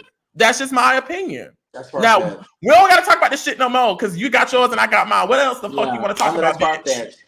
That's far-fetched, but I do want to leave you with this one thing. That is far-fetched. You guys are creating a narrative that's not there. Nobody wants to be popped off. But that's how I feel. That's how I feel. That's how you feel. The same way you feel what you feel about what I wrote, bitch, is the same way I feel about how y'all taking it. Let me tell you how we. Girl, can we? I'm taking it. Sister, can we stop this? Because we going back and forth. No, we're done. Let me tell you how I'm taking it. Praise the Lord. How I'm taking it, sister, is that, just me being real, the trend was going about what you added to society, regardless of how you're dumbing and down saying, girl, you did it for jokes and kikis and all of that.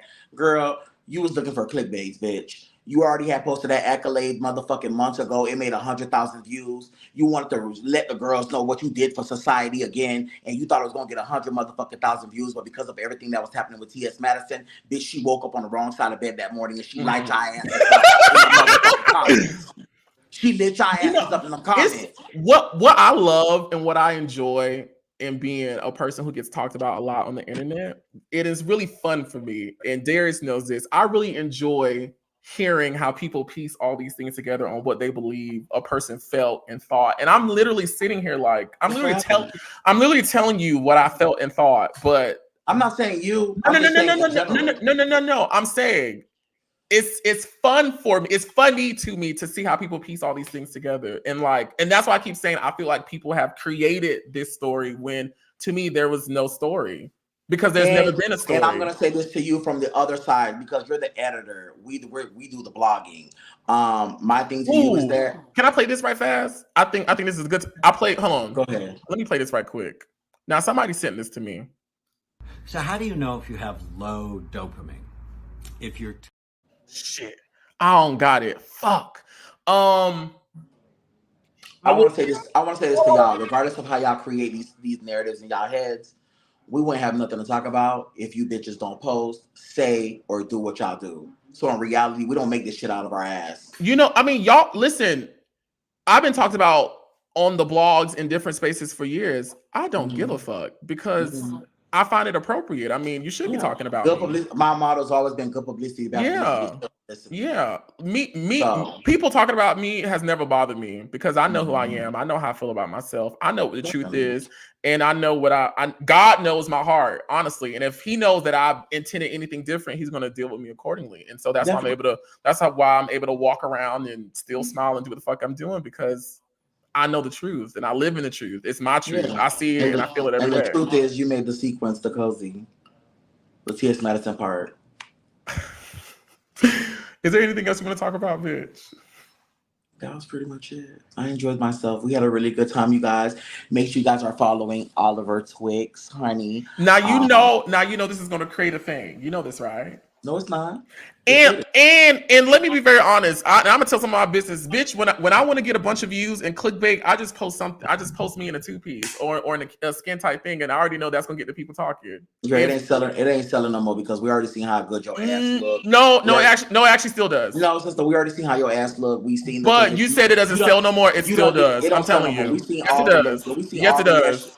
I'm literally telling you it still does. You literally did the bathing suit. But I'm literally telling you it still does. You don't wear cut up. I'm literally telling you it still does. It's not selling no more. Yes, it does. I'm literally telling you it still does. Post one tonight. The ass done dropped, bitch. Yeah, and it looks beautiful. And so anytime I want to get a bunch of views, I'll just post something real skin tight with my crotch showing, and then I know people gonna talk about it. They're gonna talk about it. Okay. Yeah, that's my go-to. If I need to wake up my Instagram, I just show my body. Okay, let that coochie breathe. Yeah, right. I did a video to that, and I know, that's my go-to. Well, not picking fights with people I worked with before, and conspicuously in passive aggressively trying to air out grievances. That's really not my style. Like I feel like people who know me know that's not my style. Like if I have something that I want to say, I'm going to say it. I'm going to be very concise about it. I don't believe it. Not when it's gonna hurt the other party. Well, bitch, I'm not gonna say nothing. Not in the public space. Duh, we know that. That's what you always do. And guess what? At the end of the day, girl, they always give you their ass to kiss, and you always be like, "Girl, I should have just told my story," and it'd be too late to tell your story. But it ain't no story. No, I've never said I should have told my story. Honestly, I live a blessed life. Like I live a honestly hand touched by God life. We're not talking about your life, sister. But you're saying I'll be mad and say I should have told my story. I've never had that attitude. I've never voiced that opinion to anybody. Like yes, you have. The reason I say that is because, for example, when you try to dummy down the situation with your ex-boyfriend and you never told the public what was going on when you put us in your life. Let me finish. Hold on. I just want to add a caveat to that. Okay, go ahead and finish. That's what you hoes do. You hoes be so quick to get PR statements. But in reality, you put this man in our life. You made it public. You used him as content. And bitch, I did not use him as content. No, I never did. You going on Anything- Twitter to talk about your relationship, anything or that have him in the background to do recaps with you. That's using him for content. But I didn't use him. Like I'm not saying. I'm not saying. those are things that he wanted to do. Take my context. I'm not saying using him like that. Well, just be clear. He's still a part of your entity, sweetheart. Stop with the word games, please. You know what I mean? No, I don't. That's why I'm asking. Okay. Well, you know what I mean. We ask questions over here for clarity. Right. Well, we don't make assumptions. We don't make assumptions. You brought him to the Oliver Twixt brand as a plus one. You brought him to the whole Oliver Twixt YouTube as a plus one. Okay. So, like I was saying, you never came publicly and told us what the shenanigans of the lemons or the squeezes is. Want to know what happened? When he ended up coming to Bigo and he tried to do this big old tell-all on you, bitch, and wake it the fuck up, that's when your exact words was, bitch, if you was doing all this and lying, I should have been told my fans what the fuck the truth was. Again, you never want to tell your truth publicly, and these bitches humiliate you on the back end. And then later on, let me finish. And then later on in life, you have to come back and tell us the story. Okay, and then after you tell us the story, then you ended up saying, well, bitch, this is going to be good for my YouTube. I'm going to take this clip and do it as my intro so I can really now tell them what the fuck happened. I feel like well, I will say this, and I'm probably putting him out there, but him and I have subsequent conversations recorded that he wanted, where he admitted to lying about a lot of that stuff he said. That's why I was on the thing like gagging, like, bitch, what are you talking about? Like, what's going on? Your comments are key. They talking about Oliver. I don't give a fuck. No, listen. It was good to say Oliver, just scream hot sauce to reel her back in. Yes. He admitted to like doing all that, and he actually offered to come on live with me and explain like where he was coming from in his own life. We deserve it. And things, but for what? Like, I don't. You're a content creator, beautiful. Your life is about being a public figure. But that's my choice. That's my choice. We get to see the. But that's my choice. But that's my choice. No, I'm listening. I'm listening to everything you say because it's my choice. Because it's my choice. And so, if you know what my choice is, that I choose to share the aspects of my life that I choose, don't watch. Click off. Don't be invested in me. Go somewhere else where you get everything you want. But the people who are here at Nerd Nation watching Oliver Twixt are very happy because they come back again and again. It's my choice. It's my life. I am the owner and sole proprietor of what I experience in my own life and what I choose to share with the world. And if anyone ever has a problem with it, you can click off and go somewhere else and get exactly what you want. You don't have to stay here, and you don't have to be invested in me. You don't have to. So in reality, you're a scripted bitch. I'm not scripted. I just choose what I want to share because everything isn't for the world, in my personal opinion. But when things do happen, I will address it head on, as I always have done. And whoever accepts it, thank you. If you don't, okay, thank you for watching. We'll see you next time. You know, me being one of the nerd communities, I'm just gonna say it's so crazy that you guys pick and choose when you guys want to let us in. And the reality at the moments that you feel like it's convenient for you for the highlights of your career. The reason I say that is because yes, it is. You never know who you can help out, who's watching. They may be going through the same situation. Mm-hmm. And you don't pick and choose when you want to disclose what goes on when you are a public figure. When you're a public figure, you basically are showcasing the entire thing of your life because it's the reality. Let me say this. By you showing us the situations between you and your mom, things that's happened in the past, her relationships, bitch, that's none of our business. But you guys wanted to showcase that. You get what I'm saying? So I get exactly what you're saying. We get to see the good, the bad, and the ugly. You never know who is going to inspire. So when it comes to relationships, it's people that might be going through the same situation. Like you just said, I'll never do that. But see, here's the other thing too that I feel like people do when it comes to public figures. We are also people with feelings. People don't know how much I've cried and been in bad places dealing with that. People don't know the therapy that I had to go through. People don't know the financial stresses, the public stresses, the health stresses. I'm just throwing stuff, but people don't know what the reality of any situation is. So I feel like people being in a selfish place saying, share this, but you don't know what that is doing to me as a person who has to deal with that.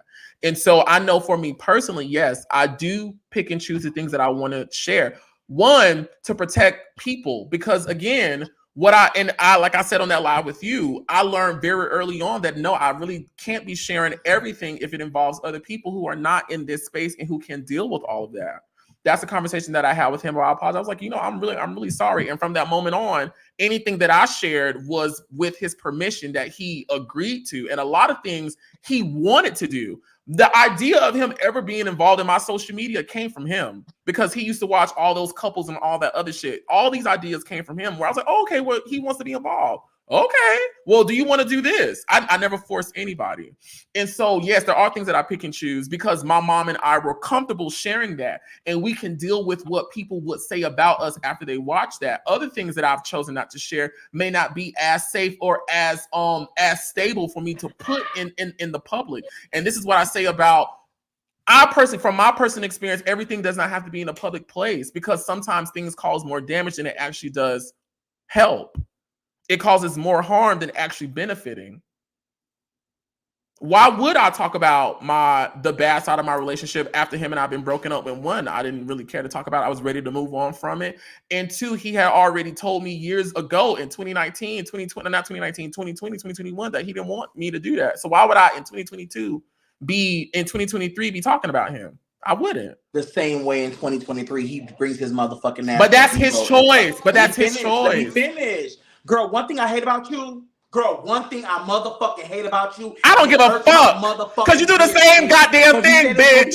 You do the same thing. You always do the same thing. Something. It's always a dummy down. Your words. You just don't want me to agree with you. The moment I agree with you. No, it's not. I'm God saying. The moment I have my own opinion, I'm dumbing it down. Wordplay don't be that. The moment that I don't agree with you, I'm dumbing it down. Listen, you said that's his choice. That's his. I'm a diva. I'm a bully. I'm dumbing it down. The moment I don't agree with somebody, I'm on this thing. They're all true. Yes. But I don't agree. What I'm explaining to you is you talking about that's his choice. But you just said, oh, I chose not to exploit our situation because he didn't want me to, right?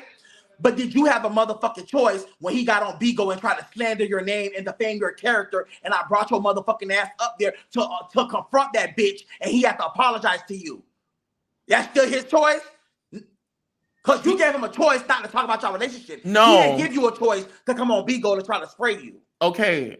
2 years later. Okay, but again, that's what I'm trying to explain to you. Which I understand. And my rebuttal is that was his choice that he made. That wasn't my choice that I made for him to get up there and do that. I have no responsibility in that. Okay, girl. What responsibility do I have with him getting up there and doing it? That's not my choice. That was his choice. Because you still acting like D24. No, girl. I'm just doing what works for me. You don't like it. And honestly, if I'm wrong, I'll deal with the consequences. It's what I do in my life is what I do in my life, and I'm actually very happy with my life and what goes on in my life. I wake up every day happy and smiling. I enjoy life. It's amazing, and I just feel like people who have opinions on my life get upset when I'm not in agreement with them. When I'm in agreement with people, hey, hot sauce, picante, salsa, guacamole, peppers. No, listen. In therapy, it's you not being real beautiful. You like to take your. But this isn't therapy. This isn't therapy. I'm giving an example. This isn't therapy. But we can see it though. We can see it. But you said this isn't therapy. I'm not saying it's therapy, but you said you went through therapy and you're still not doing the work beautiful. You like to, again, like I'm saying, not taking accountability. You make excuses for other people because you don't want to look at how so and so is gonna view them in a light, or you don't want to expose so and so. Girl, you've been doing it the whole fucking show. I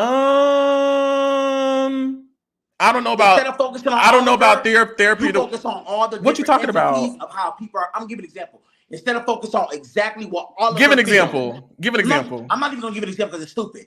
No, give it. Oliver, we got time. You can't give the story because I don't want this person to look like he's a bad person, and they're not even in the space that I'm. Bitch, so but that's my fucking choice. I don't know. But that's my choice. That's my fucking choice. You can't be in reality. That's my fucking choice. But I am. She's still here. She's still here and she's still getting hired to be in reality. It's my choice. You have the choice not to watch. Go somewhere else. There's a billion other bitches in the world sharing their whole 100% life. You don't have to watch me. You don't have to watch me or be concerned with me. She's here. She's here. You don't have to watch me. It's my choice. And only I make the rules. I feel like in my trajectory, in my entire career, in being around all y'all, Oliver is okay the moment. Oliver is okay with everybody as long as he's complying with what y'all want from Oliver. That's a lie. That is what I feel. The moment that I am having a different opinion or a different standpoint and I stand in it, it's all these negative things. No, everybody. The only thing, okay with Oliver. the only thing. No, when it feels good to you, when it feels good to you, but that's my experience. I don't want it to feel good to me. But that's not a lie. That's my truth. Why do you give a fuck? Just I don't give a fuck. But why we still talking about it? Why we still talking about it? Don't give a fuck. You always like to. I am standing in my shit. I am standing in my shit. I am standing in my shit. Gaurdini, let me help you. Hey, let me help you. If I'm delusional, let me be. If I'm making the wrong decisions, let me be. Save your energy. If she's saying, if she over here saying that she feel like she's doing the right thing and God got her, leave it alone. Leave it alone. Leave it alone. Leave it alone. If she is over here saying she is A-okay and she is confident in what she is giving to the people, let that be. God got you. He do, and he's always had me, and he will continue to have me. I ain't complaining. Everybody else want me to complain. I ain't complaining. Life is great. Life is freaking amazing. Actually, and it honestly, really, truthfully gets better every day. Every day I wake up, life gets better. I really don't have even room to be upset because it's like my life is honestly amazing. Like everything that I've ever, it ain't perfect. It ain't perfect, but it's perfect. I said it's great because you've worked hard for where you are. Yeah, and so honestly, room for negativity really don't have no room. And honestly, I will admit, a part of me probably does block out certain things because I want to focus on the great things. And maybe I will reach an age that it won't no more. It won't no more. Okay, so right now, the girl that's saying that's right now, no, because God got me. It's only gonna get better. Don't speak that shit over me, bitch. I rebuke that in the name of Jesus. We're not talking about none of that. No, I'm speaking. You're not listening. Yes, I'm blocking out of my mind. Girl. So later on, when I get older, you know what it is. You talk fast and you don't be believing what the fuck you be saying, bitch. You just say it just to say it. No, bitch, I believe everything I'm fucking saying. Yes. Instead of focusing on negativity, instead of focusing on bad shit, I do like the Bible says, and I focus on the amazing, positive, beautiful things in my life. Yes, I do. Yes, I do. Yes, I block it out because it does not have no room. It has no room because these things don't mean shit to me. They don't mean shit to me. They don't. And I'm sorry if that makes you uncomfortable. I'm so sorry. Okay, so we can move on to the next thing. I've been saying we can move on. I am happy with my life choices and my life decisions. Extremely happy. If she is saying she is happy, leave it alone. Leave it alone. But is she truly happy? She is very truly happy. Extremely happy. Okay. Is there anything else you want to talk about? Well, that was it. You made the flyer look like it was going to be a big shabam, so I gave you a big shabam. We agreed to motherfucking disagree. You guys, thank you guys so much for you guys. It's Oliver Twixt, bitch. Make sure you guys are definitely subscribing, clicking that notification bell. And follow Oliver Twixt on every social media platform. You're so funny to me. Yeah, Shaw, yes, when I get older, I may think about it. I may. But right now, the shit don't mean shit to me. The shit don't mean shit to me. Every day, listen, my motto in life is, girl, what's great going on?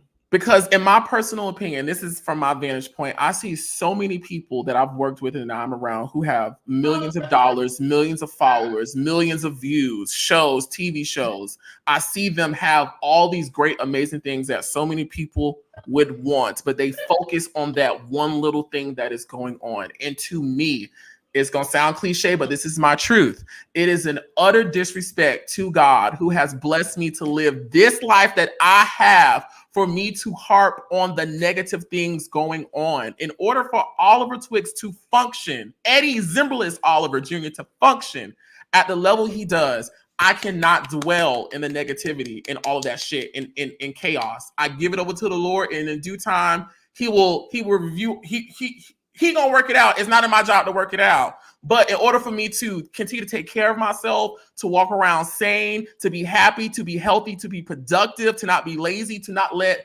vices and spirits and trauma get down on me, yes, I'm going to look towards the sun. I'm going to look towards what is loving. I am. Because to me, this is just an attempt from the enemy to distract me. Now, with time, I may view this differently. I don't know. But today, she is okay with how she views it. She's okay with her approach. It works for me. I ain't see shit go lacking yet.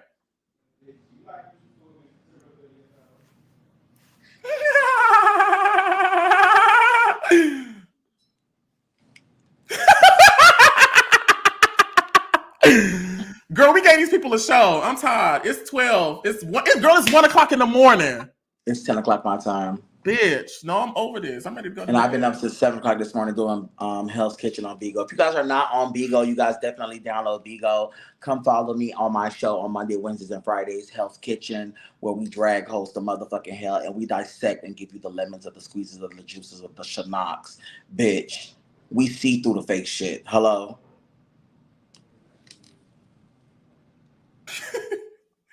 And I will say this, you know what? If it's fake, like the Bible says, no. I'm talking about in general. Okay. I didn't feel like he was talking about me. Don't feed into the negativity. No, I'm not. But no, because I'm actually going to chime in with you. Go ahead. I'm going to support your statement. The Bible says what's done in the dark will always come to the light. So if it's fake, or if there's lies being told, the truth will reveal itself in due time.